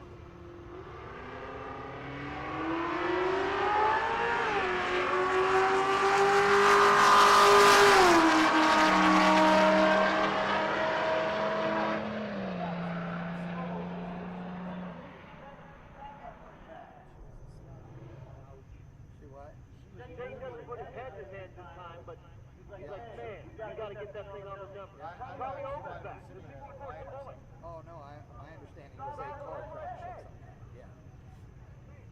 Come on. Dark Cloud to the right lane, the old covered wagon. The boys stand for. Fast, fast, fast, fast.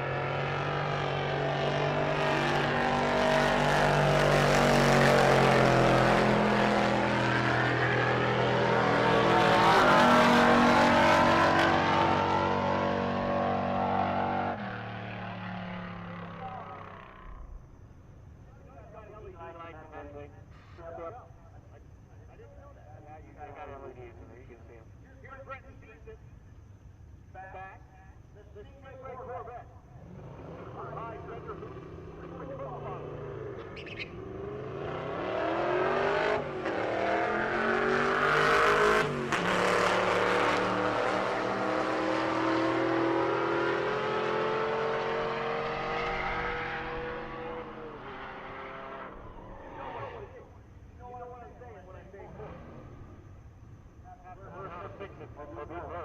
Right.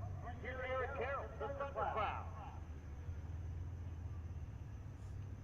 His wife Crystal down, videotaping him. Hi, Crystal. How are you? Having fun? She's like, no, I'm videotaping. Shut up. All right, sorry. 69 Chevelle.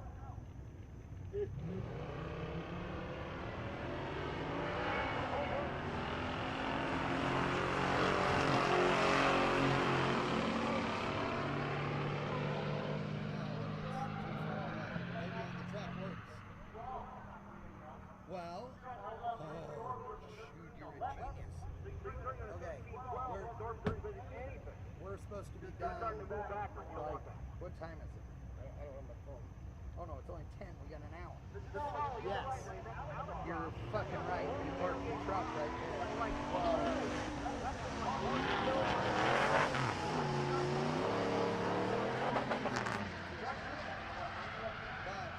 But I don't know if that will work for on the truck. You see what I'm saying?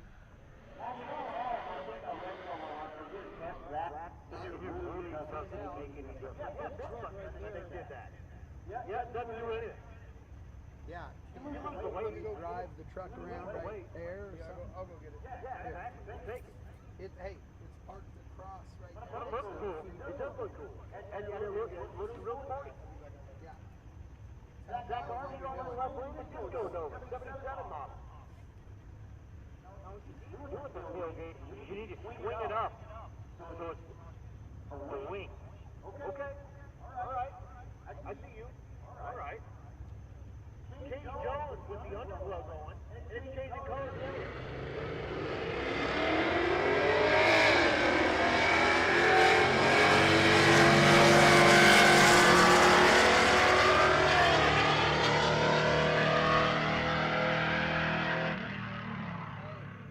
Did Scott tell you what he's doing? He's smart. He said, what about the truck? The radio works in the truck. Elton's back out here with the fancy lights. So he's going to bring the truck over there. If he can park the truck right here, and we can set that thing in the truck, it will receive, right? We'll have to leave the truck running, but, right? Yeah, I mean, Adam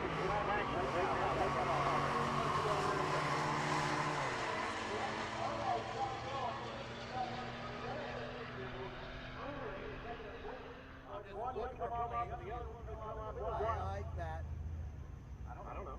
I think maybe he's hitting. Hey, if the truck I might be works, airborne. I don't know.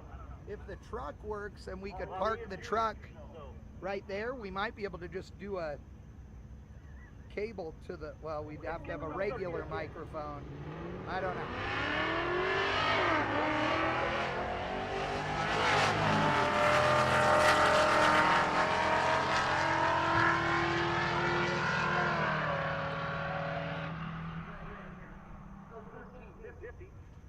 I think that's naturally aspirated by like the easy way to get back here. Okay, never mind then, Well, he's yeah. going to try to put her beside this VW. wagon. With That ain't gonna work. That won't work.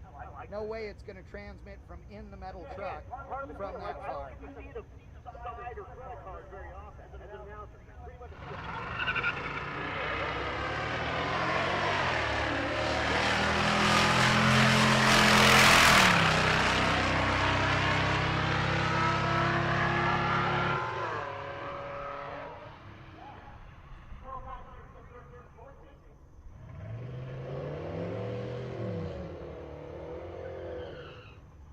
I've been surprised with cars like that. They had steel dashes, rear-facing seats. Most of them, when they're old enough like that Savoy, it didn't have seatbelts. No way. 1965. They put seatbelts in. Gracie Quick in the right lane.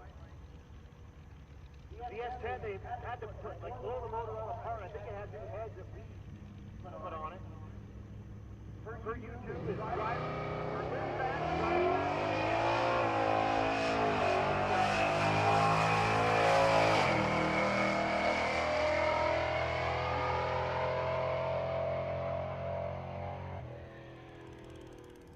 Dad puts her backwards. Maybe it doesn't have reverse. So yeah, Dad rolls it backwards so she can get back out of the beam. It might not have reverse.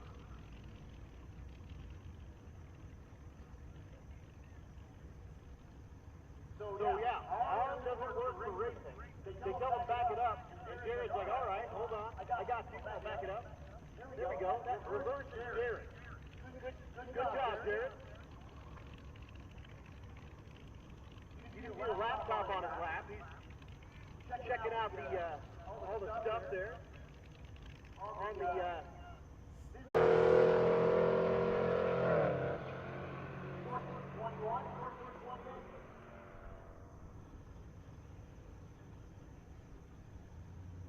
Again, zero run cars, come on down lane 4. We'll get you that pass. Zero run cars, come on down lane 4. Andy Ehrlich in the left lane. Out of nobody else's auto. Ehrlich looking for that 14 radio into the truck. Currently 5th place. 14-18 grab.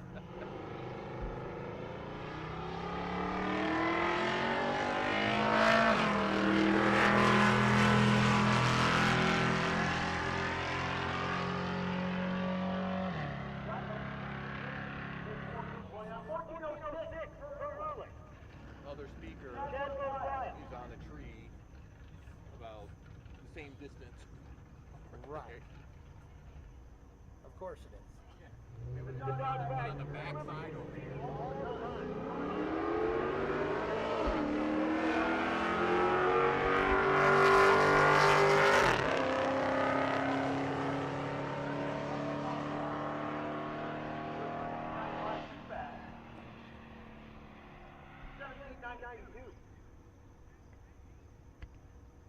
The only one on top again. Get tested. Corey Wells. That's what we're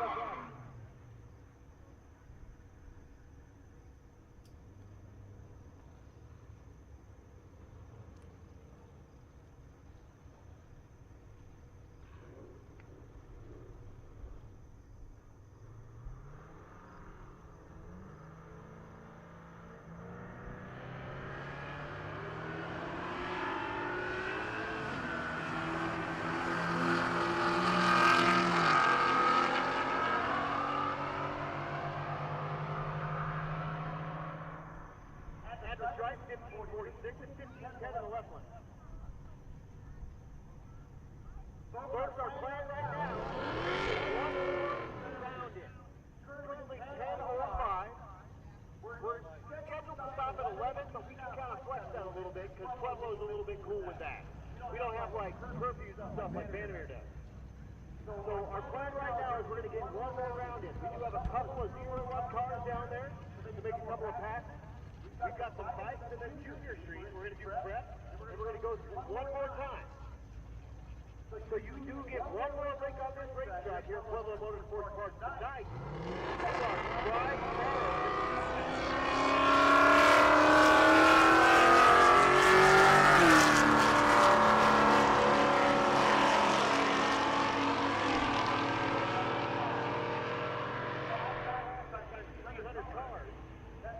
like 2,500, which is I need to go adjust that other camera too.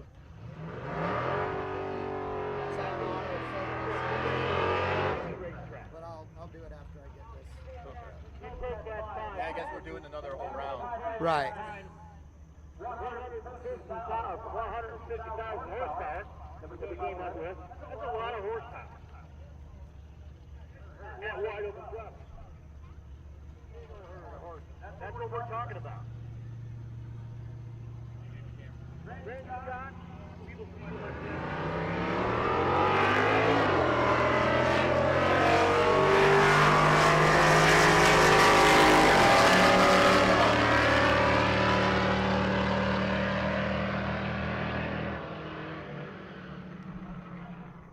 I'd be offended if you didn't. Yeah, I think doesn't seem to vary. So we will see a pass from the fair lane tomorrow, and that's where that's Car typically. So he'll be out here, make a little bit of pass. It is a 67 model, 68, 9 model, 69 model. Cobra. Pretend Cobra. So here's Stevie. Stevie in the right lane. That's my car. That's my fiance. Go ahead and drink. At the stripe, 1428. No help for her. She needs to be in the O's. She was third place coming out of Vandermeer, Kearney, but a 1450 at seventh currently. So she could do better. She just needs to keep. She gets one more. She gets one more. The 340 Duster. This out of Canada. That's Derek Hansen, the 1970 model. Of course, that's an A-body. The right lane, all I have is Hayes. Willie Mays Hayes. 1463 and 1499. On race week, we go around roundabout. And the common deal for race week is we go around them 3 times. So we piss off everybody getting ready to get in there. So I started cruising around one, and I had him behind me in one. And he said, I'll tell you what. He bailed out after the first one and said, what is this idiot doing? We saw him at the next checkpoint, and he said, I can't do circles like that. This thing's got torsion bars. It doesn't turn. You were right. Torsion bars. Long. Might. They worked. They did. That leaf springs. Lee Springs and torsion bar. Mopar. Cameron Andreen in the right lane goes 1464, 1518 in the left lane. Somebody's got to support the brand. I guess it's me. You're the man. Taking the reins. You and Derek. That truck is going to play.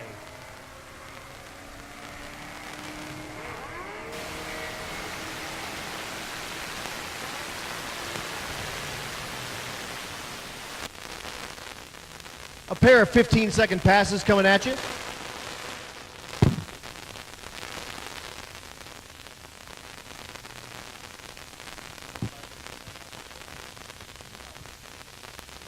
Here's Shane Werner. You saw Jessica run that 335 diesel. This is her husband. The GSX R1000. Extended swing arm deal.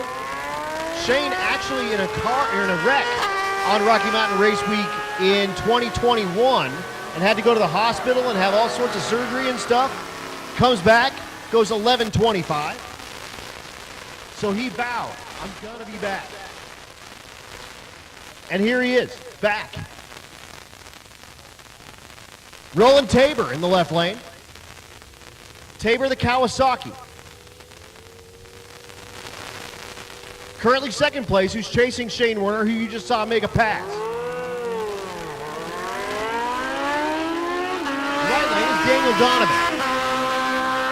Donovan, a low 12-second bike, has not been in the 11s yet.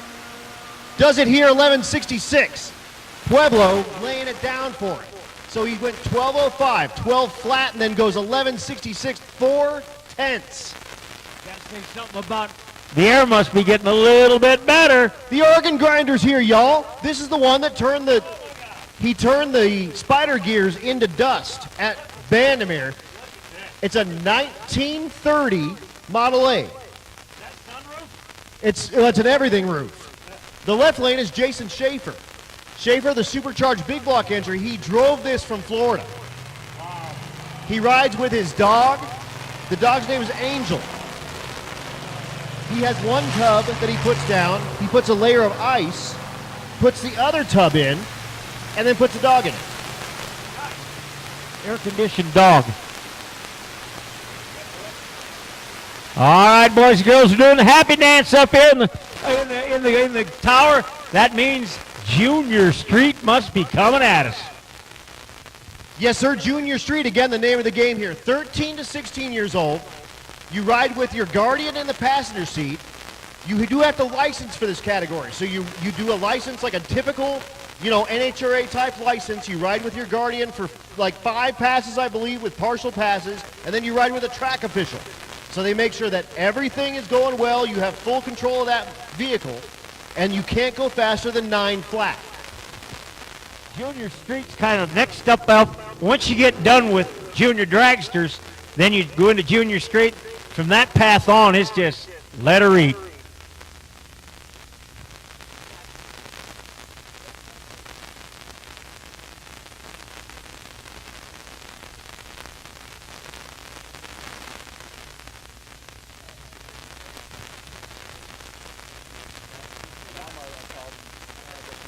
Here's our first look at Ari Myers. Myers, the G8, riding with his dad, Curtis. Now, this is, if you know the last name Myers, this is Bob Myers, son and grandson. 3 generations of Myers. And he goes too fast, 873, 1171 in the right lane. So again, 3 generations of Myers. We have Buffalo Bob, we have Curtis, and we have Ari. Pretty awesome deal. Buffalo Bob in the ZL1 Camaro, and then Curtis with the turbocharged G8, and that car runs in the 10-second range, and then throws Ari behind the wheel, and he says, brakes, brakes, brakes, brakes, and it goes 8th in the 8th. I guess maybe I need to do that. I could put 3 generations together easy enough. They can all drive. Here's that Miata, and I told you that he had all of the halos going, and here he is showing them off. That's Evan Uri. Uri looking for a 1257, 1134 in the right lane. For Robert Green, way too slow. 1285, too slow as well for Uri. Looking for that 1257, although that's better than what he turned in at Vanderoche at 1304. The GTO, that's Logan Iskey. Iskey looking for a 908, can only run 9 flat. The big old diesel truck, that's Jeremiah Robinson in the right lane, looking for a 1076. Big and old. That's got torsion bars.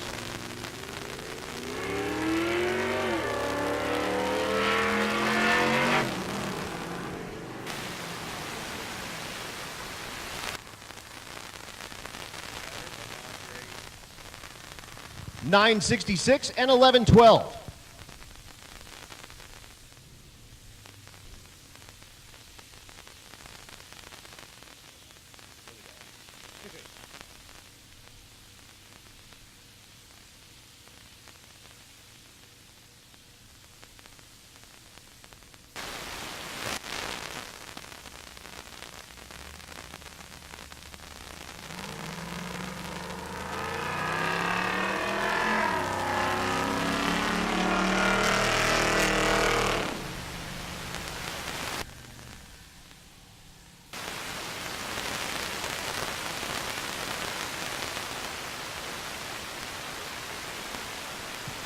$927 in the right lane.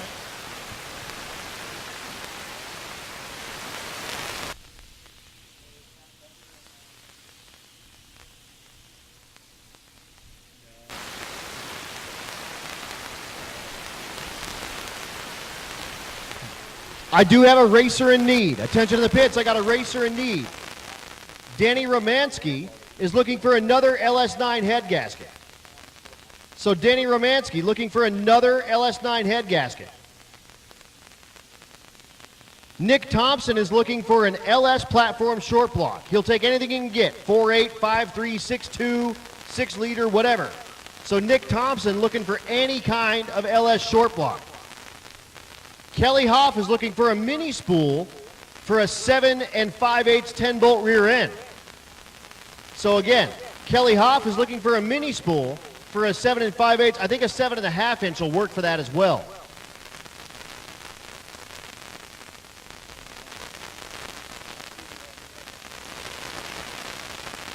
All right, running through all my stuff. Sorry, folks, I get all of these messages kind of sporadically as we get rolling.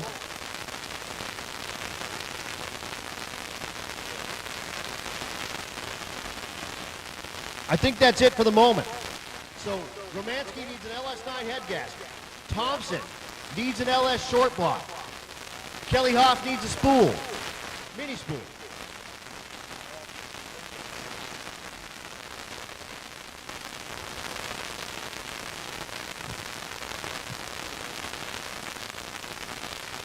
But again, just down a moment while we do track prep. Then we're going to run through one more session. So everyone will get one more shot if you want it here at Pueblo Motorsports Park. Again, we start at the top just like we start everyone. We'll start with Rowdy, and then I'll do my special dance for the ladies up here in the tower. We'll run through the rest of it, and we'll finish off with the motorcycles. Just like always.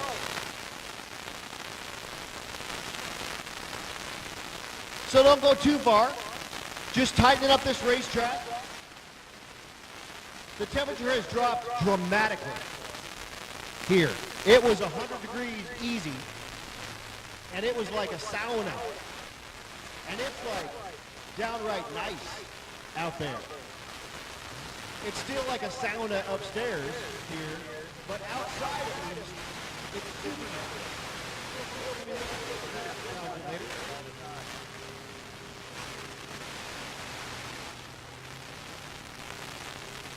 It didn't update. Still showing 7,800 for me. Maybe somebody on the live stream can plug that in. I don't have very much bandwidth out here.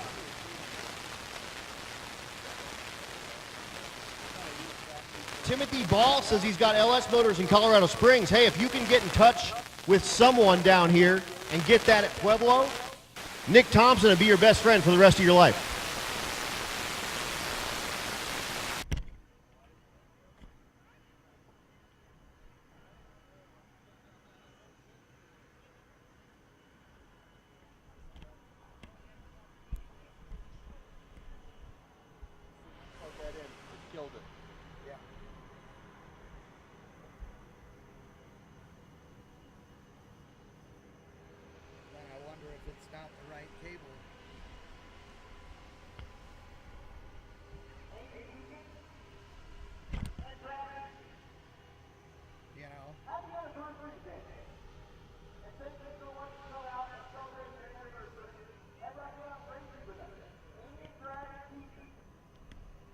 Thank you guys so much for hanging out with us here at Rocky Mountain Race Week 2023. Race day number 3, but like 27th anniversary, I think he said. I don't know. I'm losing my mind. He told me his name, and then like I forgot it 2 seconds later. I'm running on basically 2 drinks.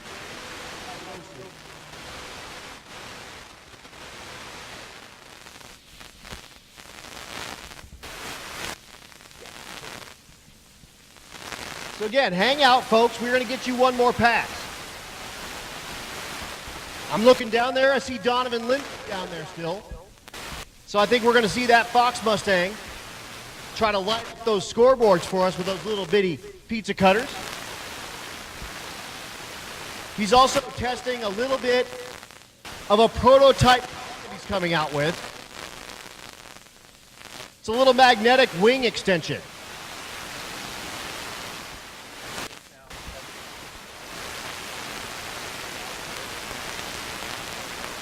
So speed testing those, and they're good at least to 140 miles an hour, he says. So if you want to know more about that, cruise by his pit he will show you what that is. It's a big aero advantage. I think most of the Rowdy cars have them on them.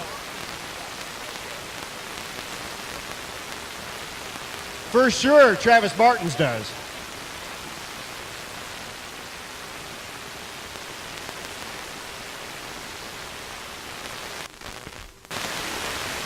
So again, Rowdy, Ultimate, Unlimited, you guys are on deck. As soon as we start spraying, I will call you. Just heard that the Aussies are on the property. So the Holden Monero, the 1971 version, two is running that car. They're running two categories. Naturally aspirated big block and limited street are on the property. Let's leave that lane 4 for zero run cars. If you have not made a pass, come on down to lane 4. We will fast track that pass and then try to get you one in our last session here. So again, zero run cars, come on down to 4 anytime. We will get you saddled up in with everybody else. Just know, if you're a zero run like Rowdy Radial car, you're going to get a quarter-mile time on the time clock, but you'll have an eighth-mile time on your time slip if you come down with that zero run. If you come down with Rowdy, which you should anyway, you'll get a regular slip with an eighth mile on it. So, again, zero run cars, which would be the Trapnels. As soon as you get that car switched over, come on down lane number 4. We will fast track you before we run this last session.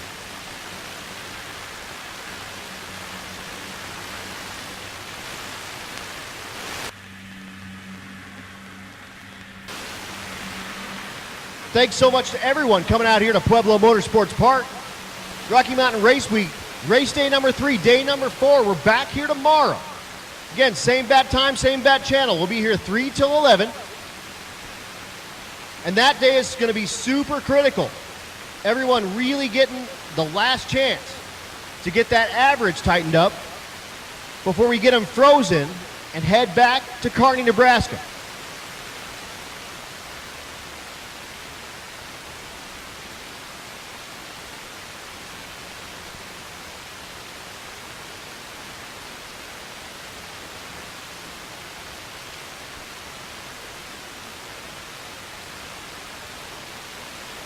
Well, we got a little downtime. Again, a big thanks to all of our sponsors. We can't do it without them. West Elk Construction, Juggernaut Welding and Fab, War Performance, Joe Tech Motorsports, U.S. Automotive Machine and Performance, Jake's Performance, High Speed Media, tuned by JP, Force Performance Turbochargers, the Roadrunner Stop Boutique and Gift Shop, FM Fab, RPM Roll Bars, Florida Injection, Rocky Mountain Plumbing and Hydro Heat, Disorganized Grime, Rebel Drivers Garage, Quick Performance, Crowder, Christina Walton, American Family Insurance, Pro Copy, Portable Car Hoist, Circle D Specialties, Central Speed Supply, Nobody Else's Auto, Burn Down YouTube, Nitrous Outlet, Nebraska Land, Kansas Land, Colorado Land, BMF Automation, 4Ride Performance, More Race Chassis and Fab, One Source Portable Air, Moody's Performance, Mel Hamilton Racing, Motion Raceworks, Bank Shift, Male Motorsports, Leading Edge Technology Partners, and 1320 Video.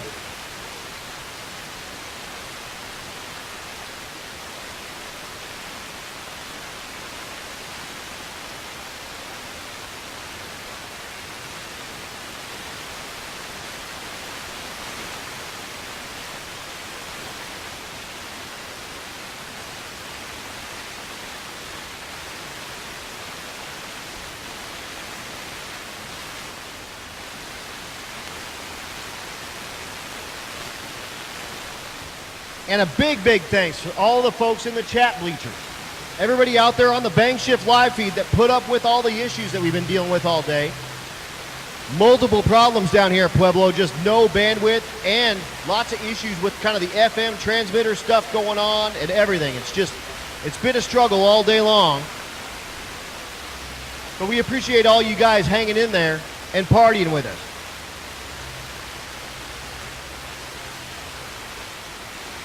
Out here at Pueblo Motorsports Park. Again, not a really, really solid stop time here at Pueblo. We don't have like a curfew like Bandamere does, so we will get one last session in and then call it a night.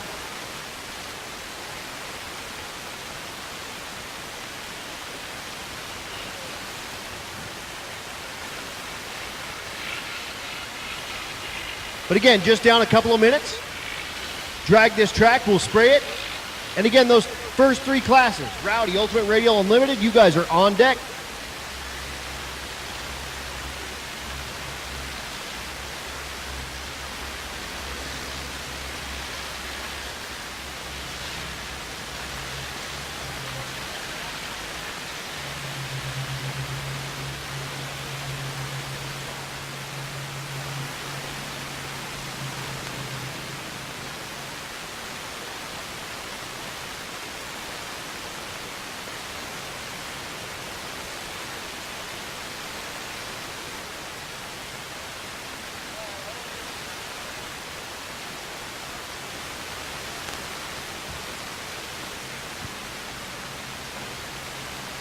Without further ado, let's do it.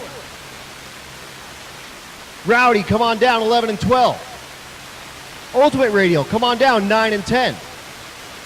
Unlimited, 5 and 6. And again, 0 run cars. Lane 4 is open for you. And I do see the Trapnels down there. So we will get a chance to see the Holden Monero. Right-hand drive from Australia. It's a 600 plus cubic inch big block Chevrolet. And they have brothers running it in 2 different classes. It's got 1 naturally aspirated big block and 1 limited street entry. So we'll see that Monero and then we'll see it come back around with its class.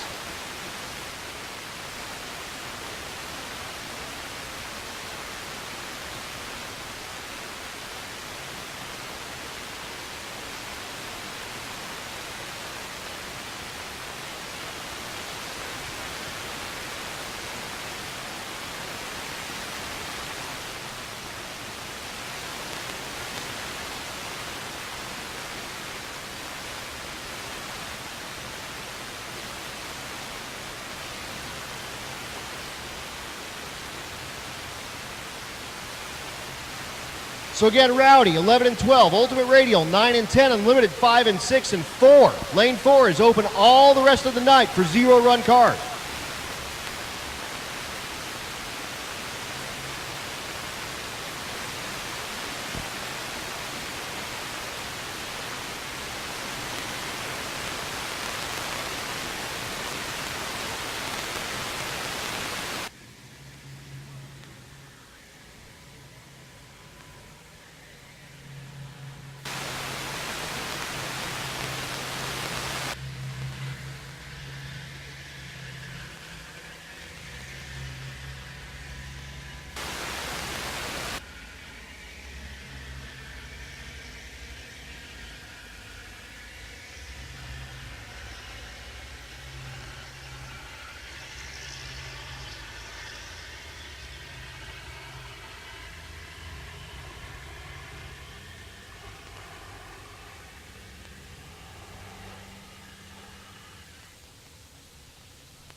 Here goes Rowdy Radial. Make it count. Matt Moore in the left lane, your leader. Put it on the wheelie bar. I drove up here with my scooter. They were coming up in the lanes. It's amazing how small those tires are. Oh, They don't look like they belong there. not at all. The right lane. Oh yeah, that's Nate Curran. Curran the Fairmont outside looking in, mid 5-second performance. Looking to increase on that. Moore is away 121, 60 foot. At the 8th mile goes 495, 145. 495, 650 in the right lane for Curran, but 495. The first 4-second pass at Rocky Mountain Race Week in Rowdy Radial. Done. Matt Moore in the shop car lays down the gauntlet and puts 495 on the scoreboard. One straight shot. You could see it. Boy. As soon as it left, it went 120 to 60 foot, 495. You felt that. Here's Donovan Linwood. Linwood, the Fox Mustang, just watched him go 495 and goes, well, it's got the stick. Let's up arrow it. He goes 127, 60 foot. At the stripe, 526, 135. His best pass by a lot, by over a tenth. 526, not quite a tenth, but 526, his best pass of the week. Joel McGill's down here going, wait, let's up arrow that truck. Now you got to wonder what the density altitude went to.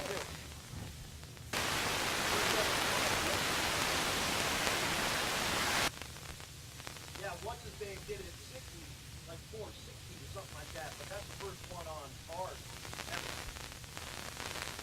Now, Adam, what did you just say?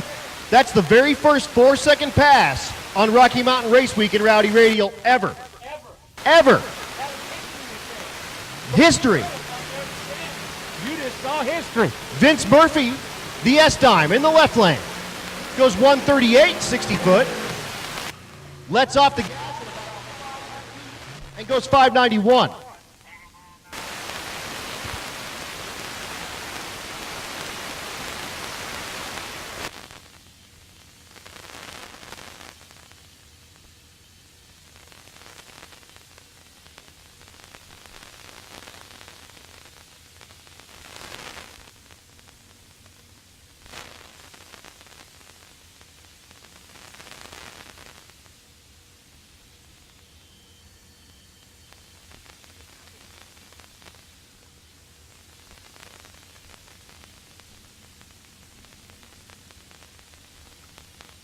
So holy moly, Matt Moore picking up his time slip about right now probably and losing his mind.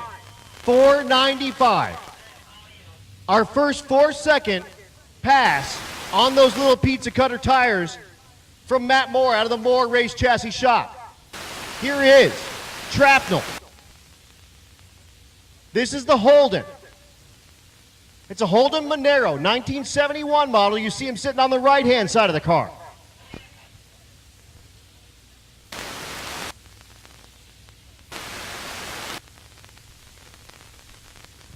This is Greg Trapnell.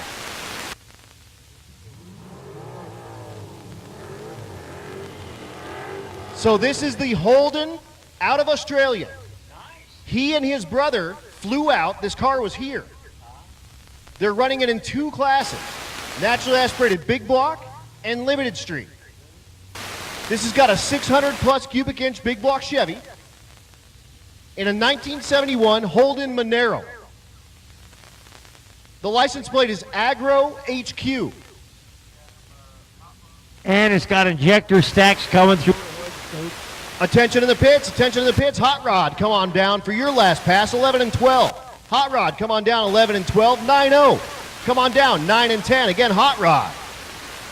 Come on down, 11 and 12, 9-0. Come on down, 9 and 10.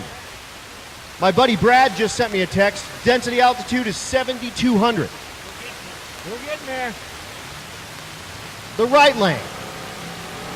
Curtis Myers in the G8, the left lane. One of the tractors. That's Jeff in the naturally aspirated block configuration. Goes 10-14, 133, 1079 for Curtis Myers, and that's Big Block Bob's son. No, not Big Block Bob. I'm sorry, that's a different guy. Bob Myers. Buffalo Bob. Buffalo Bob. That's right. That's right. So, Trapnell gets a one pass on the naturally aspirated Big Block call. They'll get that car turned back around, put the nitrous bottle in the trunk, and bring it back around for Limited Street. Why not? Because we're racing on a Tuesday. And Wednesday. Again, we're back tomorrow. Same bat time, same bat channel, 3 till 11. We'll do the same sort of deal. It's like 11-ish. Because we're in Pueblo and they say, we don't give a crap. Let's go. Let's race. It's a guideline. Exactly. You want to know why we love drag racing here down in Pueblo? Let's make it happen. Inside John's, lights, the whole 9 yards.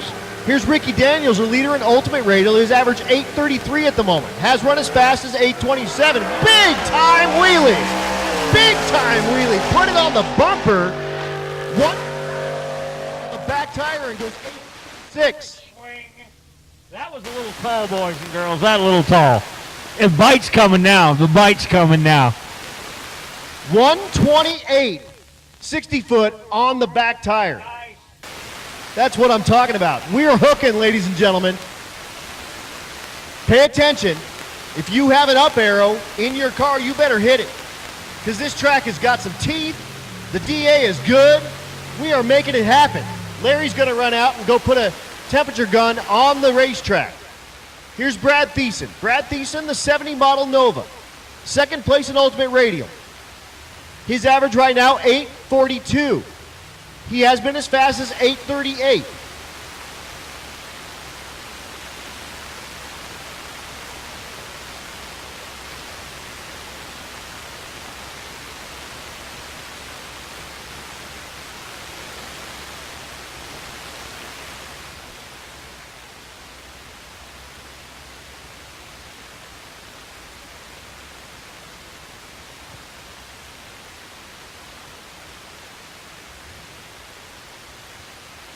So Thiessen, watch Daniels. Put the thing on the bumper. And he goes, hey, I got something for you.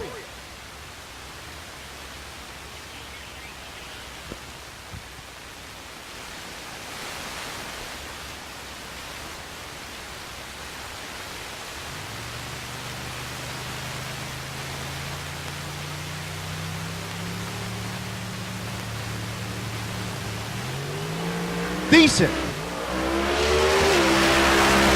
does have to pedal it a little bit at about 100 feet at the quarter mile because 8:21 is best pass of the weekend by a ton. His previous best pass, 8:38, goes 8:21. Now think about this, Adam. Earlier today, track temperature out there at peak was a little north of 140 degrees. Right now, 89 degrees. It's hooking, ladies and gentlemen.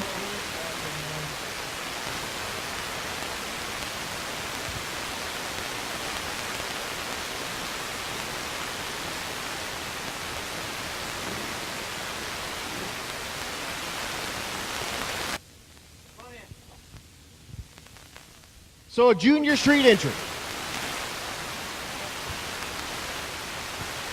Attention to the pits, 10-0, 10-0, come on down 5 and 6, 10-0, come on down 5 and 6. So the junior street entry. That's Elijah Slaybaugh looking for that 937, goes 947. And then we switch on back to quarter mile. We bring you William Patton. Patton, the supercharged Suburban.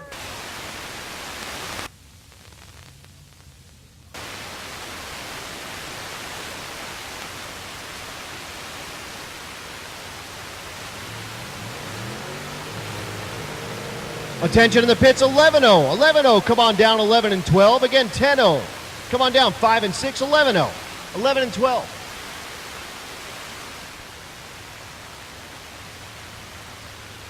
Travis Boltman in the right lane. Boltman, the old body style truck. The right lane, Patton.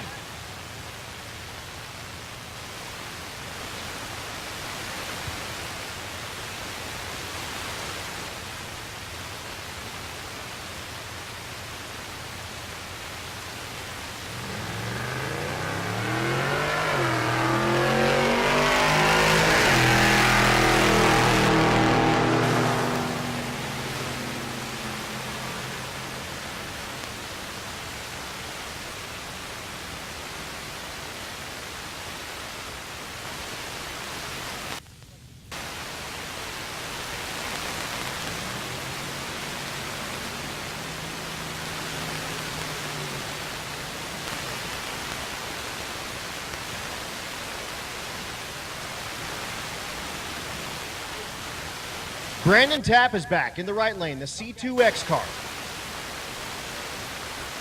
And the left lane. The left lane is Corey Thompson.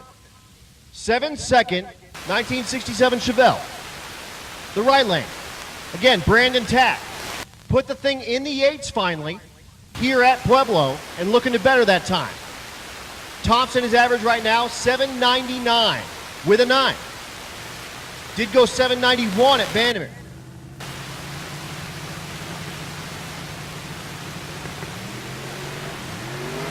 Both cars are away and they're stuck. Thompson laying on the power. Goes 811, 182, 940 at 120 miles an hour, but 811, 182, and the thing was skating at about 700 feet. But stayed in it, goes 182 miles an hour. Tapp goes 940. Braden Picorni is back with the big light bar on. Attention in the pits, attention in the pits. Small block, NA small block, come on down 9 and 10. NA big block, come on down 5 and 6. Again, small block, 9 and 10. Big block, 5 and 6, please. So Picorni in the left lane. Vince Rui in the right lane. Rui second place in the category, looking for a 9-0 in both lanes.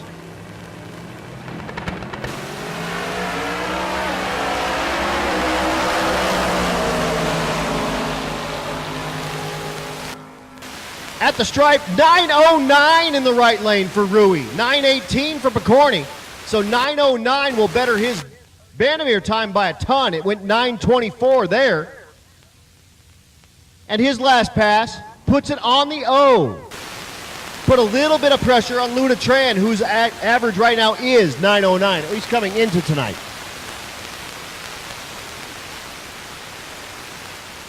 Mike Mead is back, the Mustang, third place in the 10-0 category. Oh, again, it's not third place. He's all messed up. I'll fix this, I promise you. But outside looking in, 1034 his average. He has run as fast as 1015. Job Gomez in the left lane.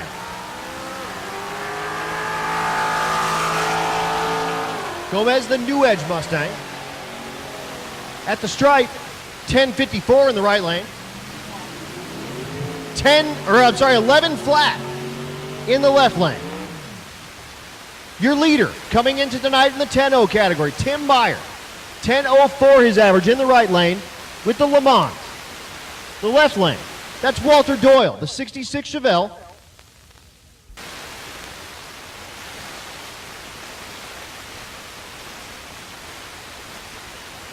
Attention in the pits, stick shift, come on down 11 and 12. Stick shift, come on down 11 and 12.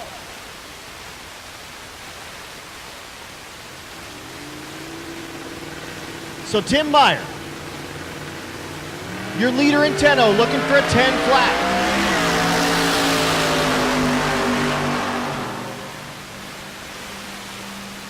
.884 at only 139 miles an hour in the left lane. Only 139. That was probably about 10 miles an hour shy of where it should have been, but 884 and then 1009 in the right lane for Timmy 2 Turbo. What? We have no wind. It died. Love it. Love it when the wind dies. Michael Trejo, the GTR, in the left lane. The right lane is Jason Robbins. 11:06 in the left lane, 10:86 in the right. Here's Rachel Crumley out of Cisneros Speedworks. Looking to put some pressure on Cameron Thorpe. Her average right now, 11:03 in the 11:0 category. Thorpe, 11:02 with a 7. So 100th difference between these two rides. Holly Rops in the right lane. 100th difference. So Crumley looking for an 11:01 or 2. She's been too fast the last 2 rounds in the 10s.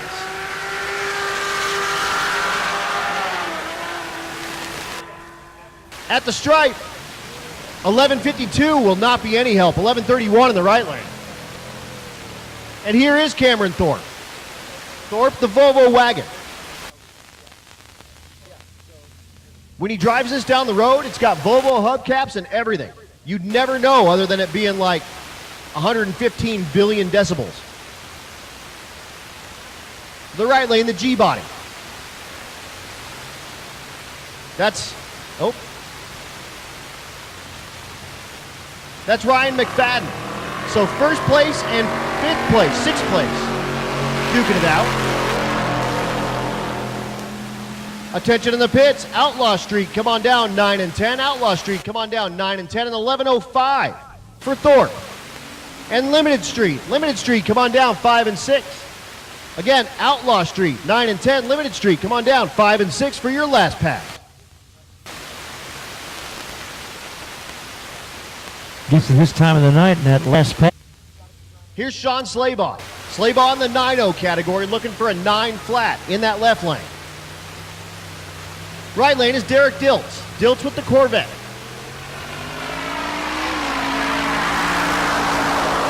The Corvette naturally aspirated small block. Slaybaugh goes 9:15. The naturally aspirated Z06 with an LS7 motor. That's a 427 with titanium connecting rods and a dry sump oil system. Goes 12:31. Wait a minute. Am I impressed over here or what? Titanium, huh? Titanium. Ray Fagano. Wow. Yikes. The Nova in the right lane.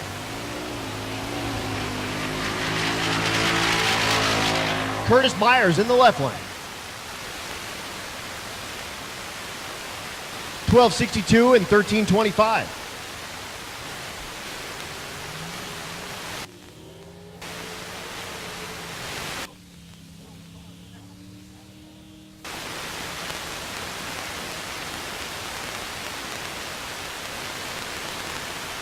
Keith Horton in the left lane. 3rd place in naturally aspirated small block. High 10-second sort of performance with the Nova in the left lane. Right lane is Sean Stanford. This is number 3 and number 4. Stanford in the right lane, the 2020 Camaro. Went 10:52 at Kearney, then goes 11:08 at Vanderbilt. Again, naturally aspirated, so 10:77 and 10:94.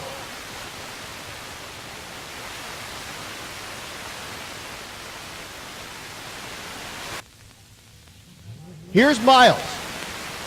Miles Groves in the left lane. 2nd place in the category. Again, the Coyote with a stick. The right lane.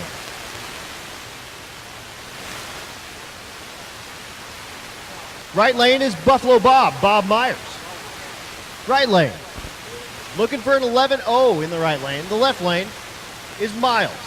Miles, again, stick shift, naturally aspirated Coyote, and listen to it launch. How many RPM? All of them. Let that old Coyote howl. It's Tuesday night.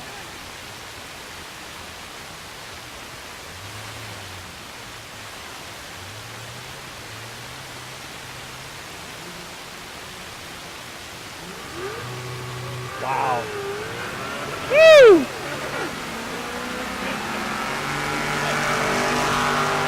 Like Ed Hohenberg just said on the live stream, 5-digit launch RPM. 1090 in the right lane. Too fast for that 11.0, and then 1473 way off the pace. but the thing was 138 at 60 foot, and look at the reaction time. 41 on a 4/10 Pro Tree. Good guess. Phil Balmaceda making his last pass of the night in the ZR1 Corvette. It's got all the bugs and dirt and junk from all that drive up to Alaska. Came from Texas, swung by Oklahoma to pick up Chris Story, and then made the rest of the trek up to Alaska, ran Alaska Speed Week, drove it back down, showed up here at Rocky Mountain Race Week, and goes 12:06, 122. Now, ladies and gentlemen, what is right about that picture? Everything. He put 10,000 miles in a month. Most people don't put that on a car ever. Right. I don't know how many years it's taken me to get that on my car. Probably 6. He did it in a month. It'd be a while. I don't use it much. Well, you know what they say. What do they say, Adam? Any car on the street is cooler than your real cool car in the garage. I drive her down here to Pueblo. We bring her to the track. Sometimes we even test with it. Here's Clint Cantu with the welded up main shaft in the T56. Man, this guy's got a lot of luck, I'm telling you. You'd think that'd break. He must be a heck of a good welder, Adam. Must be a damn good welder. I believe he had help from Juggernaut, who's along the trip with us out here. He ain't treating it very nice. Not at all. 167 60 foot. That's a 4,000 pound car to get moving to a 167 at 60 foot. Goes 11:26 at only 126. Only. But a welded together main shaft in that car. That's an awesome deal. You actually think he's thinking about that welded up main shaft? Do you think he's thinking about it? 100%. I think it's in the back of his mind for the rest of this trip. Yeah, oh my God. But again, they made about 3,600 of those cars. Those are the only cars that transmission came in. So there's only, who knows, 2,500 of those still running around. Well, I guess you just weld it back together and drive her some more. Why not? Heck yeah, make it happen. Here we go. I see that all the time on YouTube. They do that stuff over in Middle Eastern countries all the time. They weld stuff back together that we'd throw away. They just make it good, put it back together and race it. Michael Trejo is back in the water, the 2017 GTR. I think we need to have a motorhome class. Make it happen.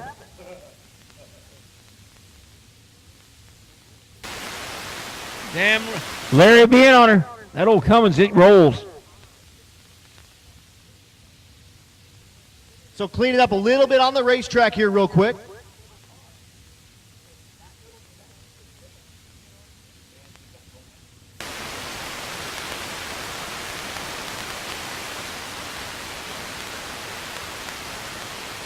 Big thanks to all the staff out here at Pueblo Motorsports Park. All you guys are killing it for us here at Rocky Mountain Race Week.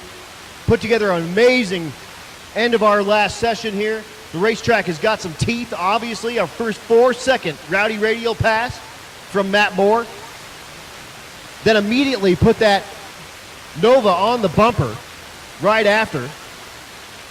And we've had all sorts of best runs of the week right here at Pueblo Motorsports Park as we roll up to 11 o'clock, right in the middle of our classes here. And again, we're going to run this stuff out. So Trejo in the GTR, looking for a low 11, looking in the 11.0 class, has put up an 11.05. 1092 is too much. Dang it. Too much. There is such a thing as too much then. I mean, sort of. It's like losing, but like losing good. Boy, did I go fast. Exactly. It's like breaking out in a bracket race. Like, man, it sucks that I'm going into the trailer, but it went real fast. But I lost. Here comes Tommy Stark, the stick shift Fox Body Mustang. He doesn't like the burnout he gets, so he backs her up. He's going to get one more going. Burnouts are free. May as well get another one. Last pass of the night. Go for it. Nico Christofori in the right lane. Christofori in the Fox Mustang. Typically runs a G-body Malibu with a stick. This Mustang LS with an automatic. I'm sure he's just bored in there. He's not even sure what to do with his hands. Steering wheel, maybe?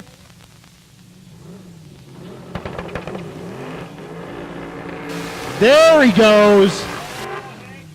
There he goes. Big smile in there. Now he's just showing off. What do you think? He's just showing off now. Nico is in the Outlaw Street category. Tom Stark in the stick shift category. He has run as fast as 9:37. His average right now, 9:40. 940 for an average. Driving 1,000 miles. In a 940 stick car. Also, this is the same exact car Blaine runs in Junior Street. Attention to the pits. Pro Street, come on down 11 and 12. Pro Street, 11 and 12. Gasser, come on down 9 and 10 for your last pass. Again, Pro Street, 11 and 12. Gasser, 9 and 10, please. So Blaine is out there getting him in the beans. Nico patiently waiting with the Fox Mustang. Pull the cork on this puppy. Both rides are in. Tree comes down and we're gone.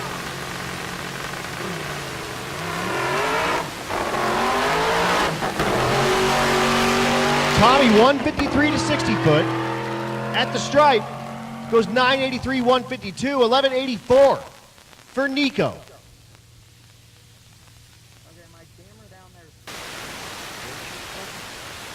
Something came off of that Fox Mustang.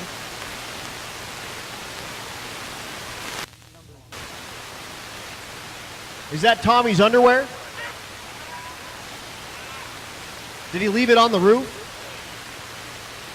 Oh, it was a parachute cover. I thought it was his underwear. No, Adam, it didn't say Victoria's Secret on it. Come on. That would have been Blaine's. Yeah, you can do that this time of the night at Pueblo.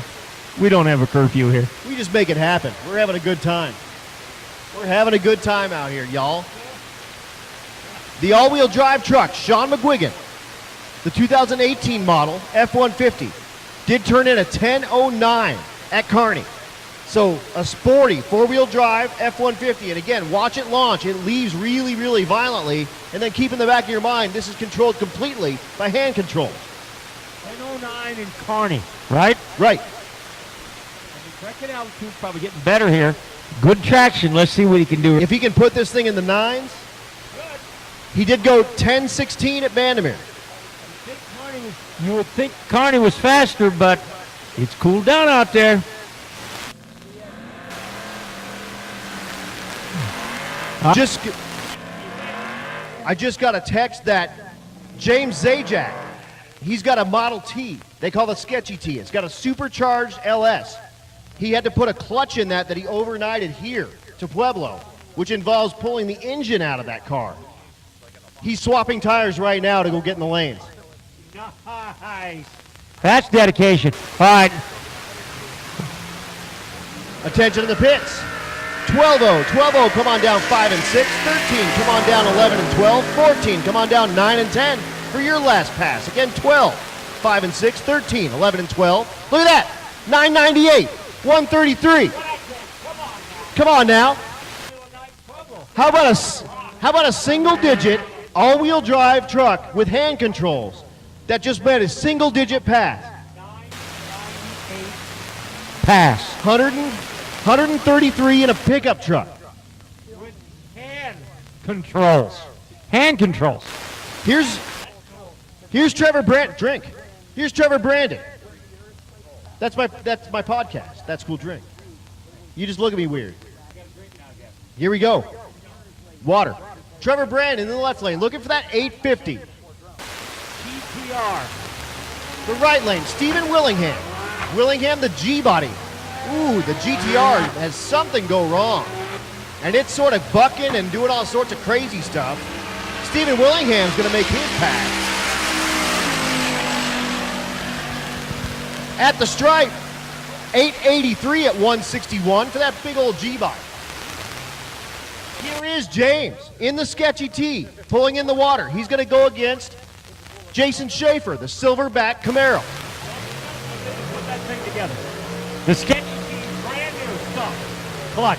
All brand new clutch. You had to pull the motor to put it in. Nice. Supercharged LS in a Model T. What is that man thinking, huh? That's just dedication. He's gone 1101 and then 1101.8. It's a bracket car. Well, got a brand new clutch. That ought to stick good if everything goes well. It oughta. It is. Aaron Schaefer in the right lane. 852 is average. Looking for it on the number. 850. Boy, he's rolling pretty good. Looking good. 550 in the 8th. 857. And 1060 for James. His bestest pass of the week by a ton. About a new clutch, I guess. Here's that Holden back. Holden back. Don't be holding back. Don't you holding back. This in the limited street capacity. Looking for an 850. The nitrous bottle in the trunk. We saw it earlier run naturally aspirated. Now his brother gets it in it, jams the nitrous bottle in it, and he'll pull it up to the line. Again, right-hand drive. You see the right-hand door open there. He opens the trunk and he turns on the bottle. Go. 600 plus cubic inches of big block Chevrolet in a 1971 Holden Monero. What would a Holden Monero been in this country? It was indigenous only to Australia back then. The engine that came in him is close to a Pontiac V8, but it's not a Pontiac. I always used to like to watch the Super 8 racing down there, the road course. They go pretty fast in Australia. Oh, yeah. And there's a picture of this car. I'll show you here when we get a second. They drift with this car. They do burnout competitions with this car. But there's a photo of this car going around a corner on 3 wheels with smoke boiling off the back tires. Here's Heather Rui. Heather, the 62 Nova. Again, Vince's car. You see Vince out there. She's foot braking it and trying to run it in the 11.0 category. So 850 in the right lane is what we're looking for. It's not going to happen. Oh, he gets the thing all weird and sideways when the nitrous comes in about 300 pounds or 300 feet, and then it really rips. Goes 1134. Rui goes 1256.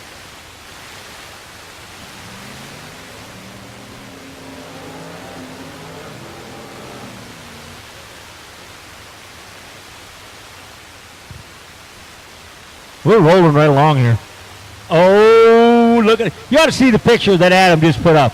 That just doesn't look right. It looks like it's totally out of control, but it's awesome. Drifting on 3 wheels, boys and girls. 3-wheel drift. Way cool picture. Boiling the tires off the back of it. Just eating the hides. I guess it's a multi-purpose car. What do you think, Adam? Yeah, you do whatever you want with it. Run it any way I want to.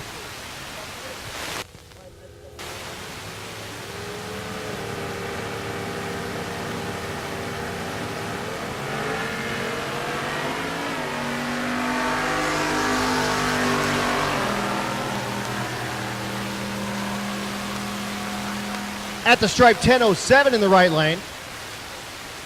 Left lane goes 1440. I got a racer in need, Jesse Hazlitt, looking for a 15 by 10 wheel, 7.5 inch backspace that'll work with a 5/8 stud.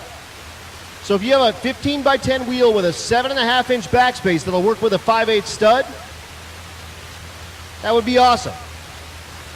Now, doesn't that sound just a bit unique? Everybody gonna have one of them. 7.5 inch backspace. Come on.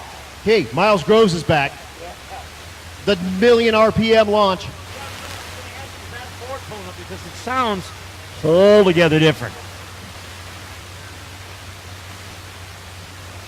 Attention to the pits, Junior Street. Junior Street, come on down 5 and 6, and bikes, come on down to 12.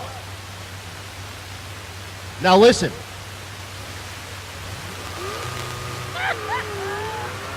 Man, that's cool. That sounds like a NASCAR launch almost. It's like a pro stock car. And then it goes 138 60 foot. He doesn't slip the clutch or nothing. He just lets her go. Oh, that RPM, yeah, I guess you could. I don't think it's going to bog. Hey, Big Block Bob is here. Big Block Bob. This is the winter mint green. I'll go along with mint green. Yeah, nitrous Big Block. Our first time seeing the Nova. This is the one that they were looking for the caliper and had all sorts of problems finding wheels for it and all sorts of stuff. Comes here to Pueblo and stays in competition and runs 10:22 at 138. Absolutely got it fixed. You know, I got to talk to that Mustang driver. I gotta know how many RPMs that tack's showing. It's got to be way up there. It gotta be. Gotta be. Again, Junior Street, come on down for your last pass. 5 and 6 and motorcycles in 12. Running through our last session. Wow. Dan Gosha in the left lane. Again, Gosha put up a 12.00 with a 1 at Vandermeer yesterday. Looking to do the same here today. 11.41 in the right lane. 12.07. I bet he'll take that. He has to. Really? Because that's it. We're done. Travis Boltman in the left lane. Boltman, your second place vehicle in the 12.0 category, put 12.003 up at Kearney. The right lane is Michaela Marietta.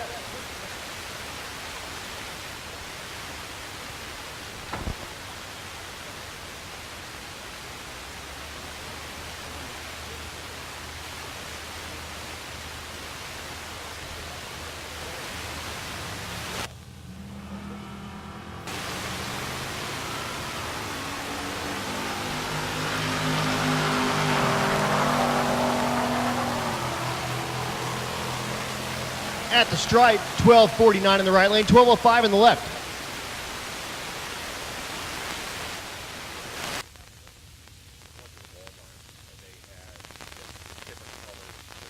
Next pair, that's Sarah in the left lane, Sarah Thorpe. Thorpe, part of a 3 Thorpe crew as well. We have husband, wife, and son. The right lane is Zach Armstrong. Armstrong looking for a 13.0, Thorpe looking for a 12.0. 12.08, 13.58.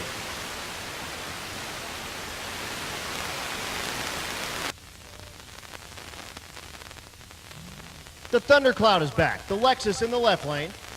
That's Eric Carroll. And that means Crystal is down there somewhere. Hi, Crystal.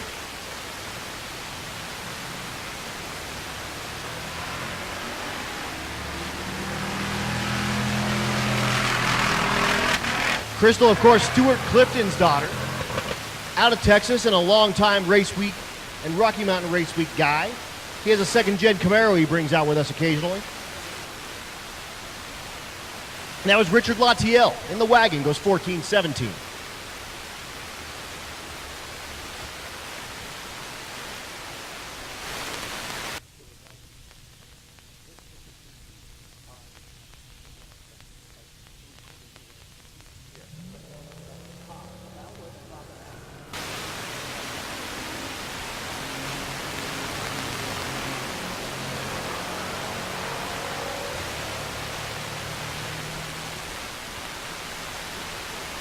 $13.07 in the right lane and $13.15 in the left lane.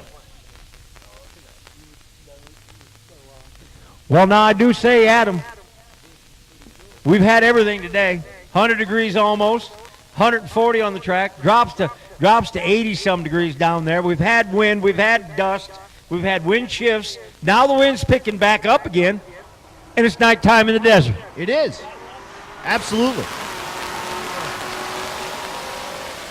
Next pair making their way down at the stripe. 12.10 in the left lane, 13.71 in the right. All that, boys and girls. 300 cars, 5 passes. That's pretty. Rolling down quarter mile. 750 pairs. 750 pairs. The man says. He knows his math over. He's a math genius. It's not true. I've got an English degree. English. Greg Jones, your leader in the 12-0 category in the right lane. Another car with hand control.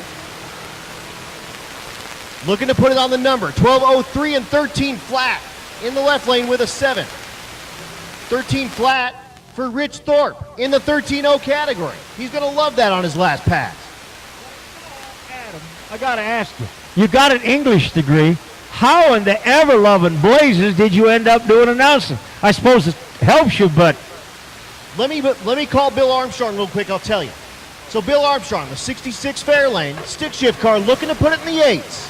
Not going to happen. Not going to happen, unfortunately.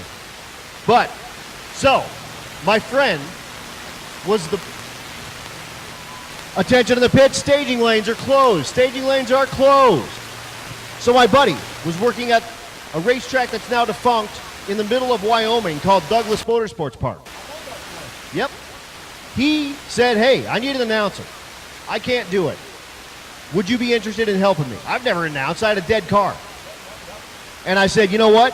What's it pay? And he said minimum wage. And at the time, I think it was about $8.50, which means I had to drive 8 hours, well, not quite 6 hours, up to Douglas, Wyoming, get a paycheck for about $250, which basically made I broke even, including my food and fuel. And I called races in Douglas, Wyoming. Fun fact, that's where I met my fiance. Her family raced at Douglas. They're from Rapid City, South Dakota. They have an 8-mile track in Sturgis. The closest quarter-mile track at the time was Oahe Speedway, which is now defunct. But they would occasionally come down to Douglas. It turns out they came down one of the weekends I was there. We met, we became friends, and I've just been friends with the family for a long time. But that's sort of where it started. I hadn't announced since. And same deal. Rocky Mountain Race Week came through. It was 2020, middle of COVID. And we had a live stream set up. We had 2 events. And Matt said, I need something. I need someone. Same deal. Dead car. I said, Matt, I already ran the Facebook page and kind of a little bit of the social media stuff. And I said, I'm in. Let's do it. I already know a handful of these racers. I've announced for a year. Let's try it. And the rest is history. That's how you get into this. I could almost tell you the exact story and how I got here.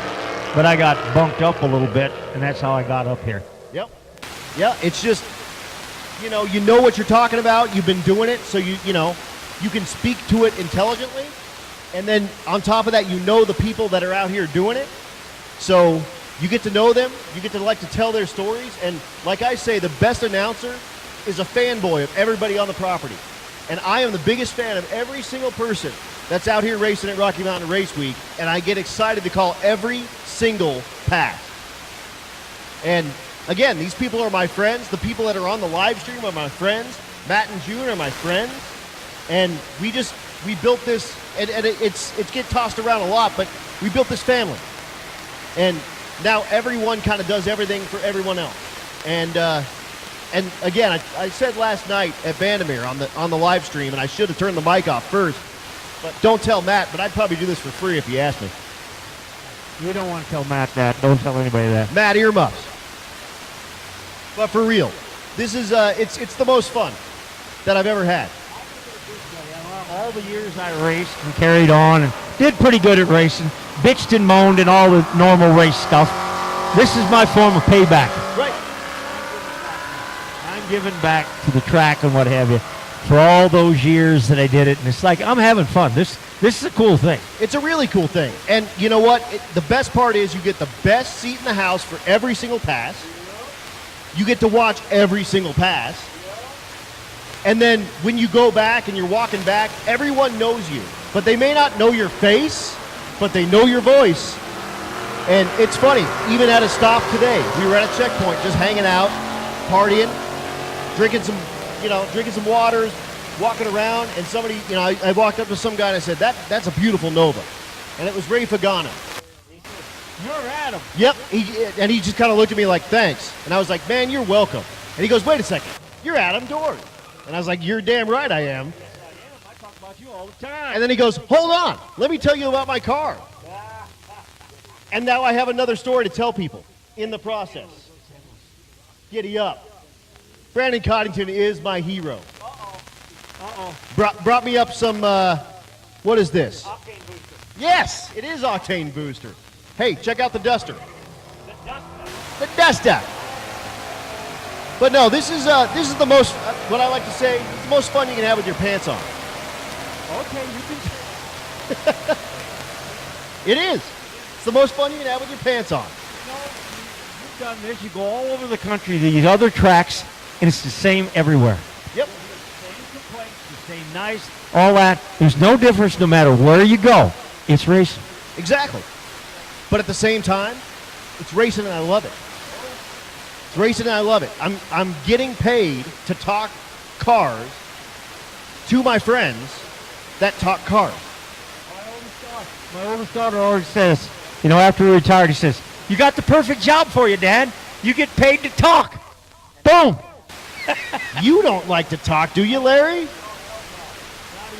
So real quick, I got to call this pass because this is Stevie. This is my fiance. Stevie in the left lane. She gets to race against Greg Trapnell. Is she in the Cadillac? She is in the Cadillac. 6 in the hole. The Cadillac LS2 powered. It's H plus 2. H plus 2. Sixth gear is 0.5. So it just cruises down the road about 2,000 RPM going, 80. So Stevie, looking for that 14.0. Unfortunately, double bulbs trapped though. Well, I'll give her some crap about that. Crazy staging. There goes Stevie, looking for 14.0. Trapnell knocks the, I thought it was knocking the tire off, but it sounds like it broke something. A little ugly. Stevie though, 14.29, not going to happen. Trapnell's car does back up. That's going to be a redo right there. She doesn't get to, it's it. She doesn't get, Trapnell does. Absolutely he does. Absolutely, and Matt's down there from 13.20. Kyle's down there from 13.20.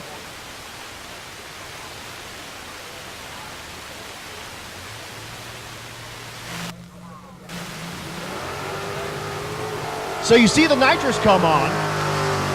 The car goes 156 to 60 foot, 621 to 8th mile, and goes 964, 142.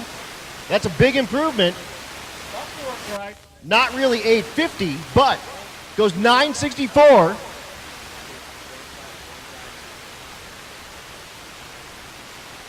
And now we're going to go Junior Street racing.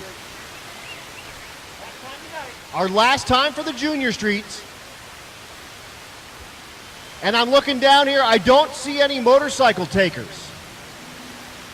I believe all our bikes are gone, so this will be our last set of passes for the night. Is our Junior Street cars. Austin Alsop in the left lane.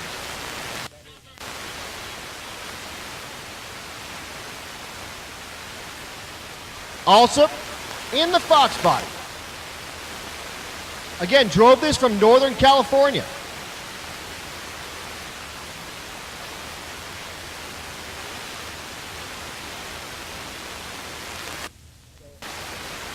The right lane. That's Robert Green. So Alsop looking for a 907.4. Robert Green looking for a 989.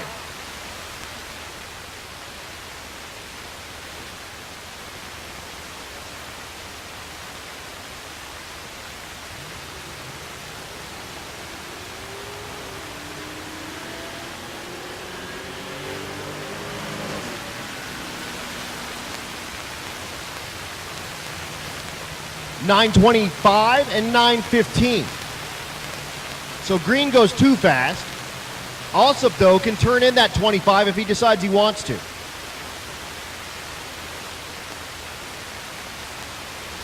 Twee House. All right, Zach. Zach Slevin. Twee House. There's the Miata's back. That's Evan Uri looking for a 1257, hopefully.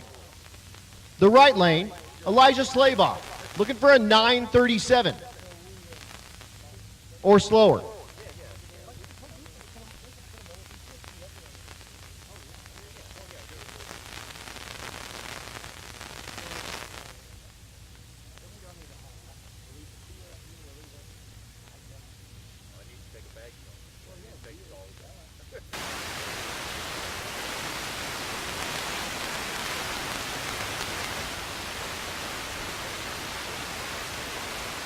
They back Slaybaugh out. We're going to go 1. So the Miata. Evan Urey. Unfortunately, the wagon leaking again.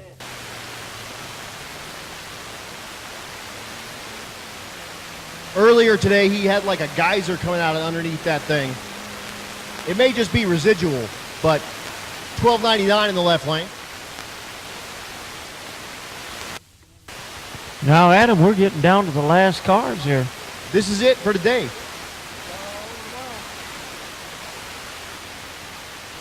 That's the best part. We're going to go drive. In the morning. Don't know yet. I'll bet you go north of here. Probably. Well, and I imagine we're going to, well, we'll see. Typically, we go in the mountains. We like doing mountain drives. Which is kind of cool. We've got a few of them around here. We got a bunch of them big old rock piles. Absolutely.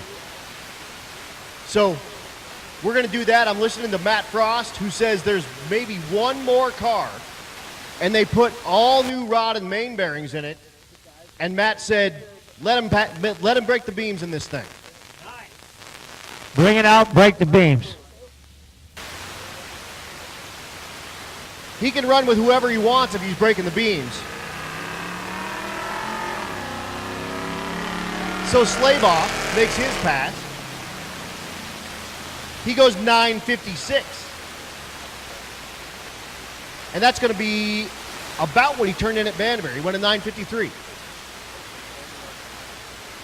Ari is back in the left lane, the G8. The right lane is Logan Iskey. So Ari, again, the grandson of Buffalo Bob Myers. Ari looking for a 10:39.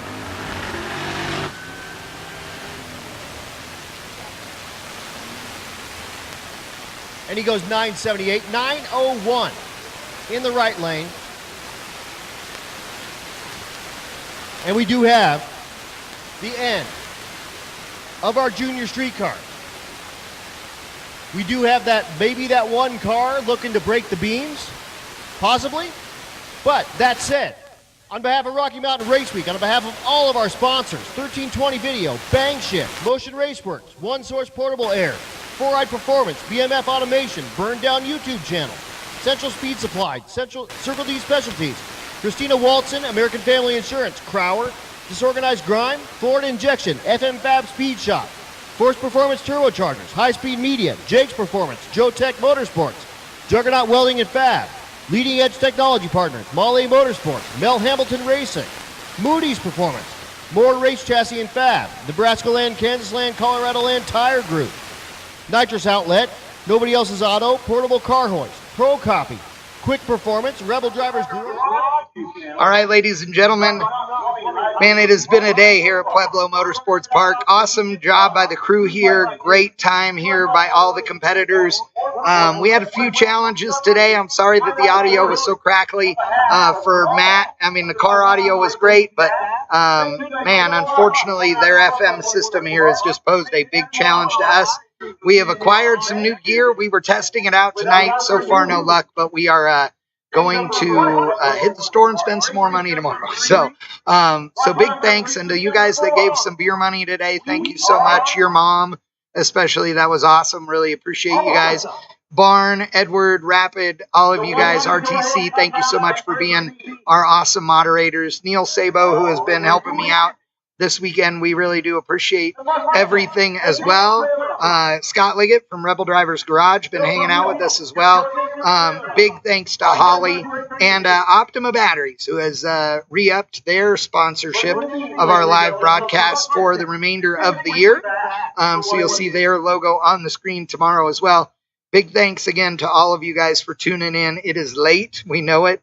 And we appreciate you guys being here. So we are going to call it a night here for Rocky Mountain Race Week. Race day number 3. We will be back here tomorrow at Pueblo again. And then driving the following day on Thursday, and then finishing this up on Friday. So we'll be back tomorrow. We're going to work on some stuff in the morning, and we will see you at 3 p.m. live tomorrow right here on bangshift.com. Again, thank you so much to all of you for tuning in. We will see you tomorrow.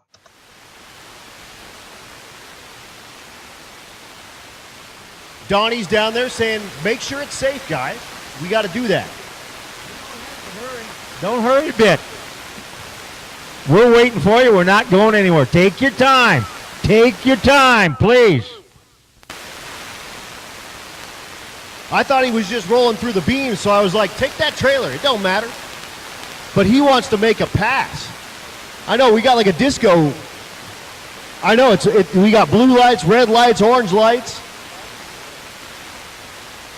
We need to bring that kid with the Miata up here, and we can have a regular old dance party. Saturday night fever going on up here. Saturday night fever on a Tuesday night. Is it Wednesday morning yet? Is it not quite? It's not quite midnight. Tuesday morning somewhere. It's Tuesday morning somewhere. Now, Adam, you think there's going to be any partying going on out there in the pits tonight? Come on. I think Matt Moore's party, our first 4 second, I think that's going to be a big party. I have no idea. Okay, so apparently we have one more car, and you know us, we're not done till we're done. So hang tight, and we're going to wait for the, like, apparently somebody just rolled in, and they're unhooking their trailer and pulling up to make a run. So we're waiting. That's super cool. So congratulations to Matt Moore, our first 4 second pass. And again, one of our sponsors out of Moore Race Chassis. Again, they have the best fitting, pre-bent, a bunch of them pre-notched, roll cage and roll bar kits for stuff. They got a whole bunch of different applications. So go check them out at Moore Race Chassis. See if they offer something for your car. If they don't, ask them about it. They might make one. Adam, I do have to thank you. Come over and let me sit down with you and just chat a little bit. Always my pleasure. It's been a blast. We've had a great time up here. And of course, you know, you let me rust up your microphone here for the day. That's always fun. So you can say something decent, huh? Yeah, it turns out you had to be turned down to 1 for some reason. I think that crap was on purpose.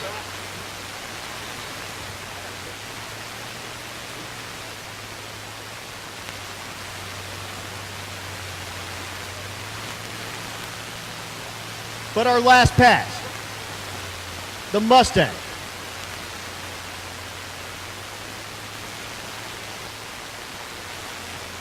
That's Robert Tomich. High 10-second ride. And again, sounds like they put rod and main bearings in this thing. Just been thrashing on it like crazy. So gonna make this pass. He's still going to be in competition in Rocky Mountain Race Week. That gives him all night to re-thrash on it if he needs to make the drive tomorrow and be back here at Pueblo Motorsports Park. The deal is you only need to make one pass by the time we're done. So he can work on it all day and all night and do the same thing, be our very last pass if he needs to come back through and get the average all set up. Because probably not going to do it on the street tires necessarily, burn the average down. But you got to. The easiest way to break a motor in? Treat it like you're going to treat it. So Tomich making it happen on the street tires. He's banging gears too. That's a stick shift car in the stick shift category. Goes 1258 on hard tires, but 122 mile an hour. And he is still in competition in Rocky Mountain Race Week. And that said, again, from all of our sponsors, from Matt and June, from me, from Larry, from everybody at Pueblo Motorsports Park, we are done.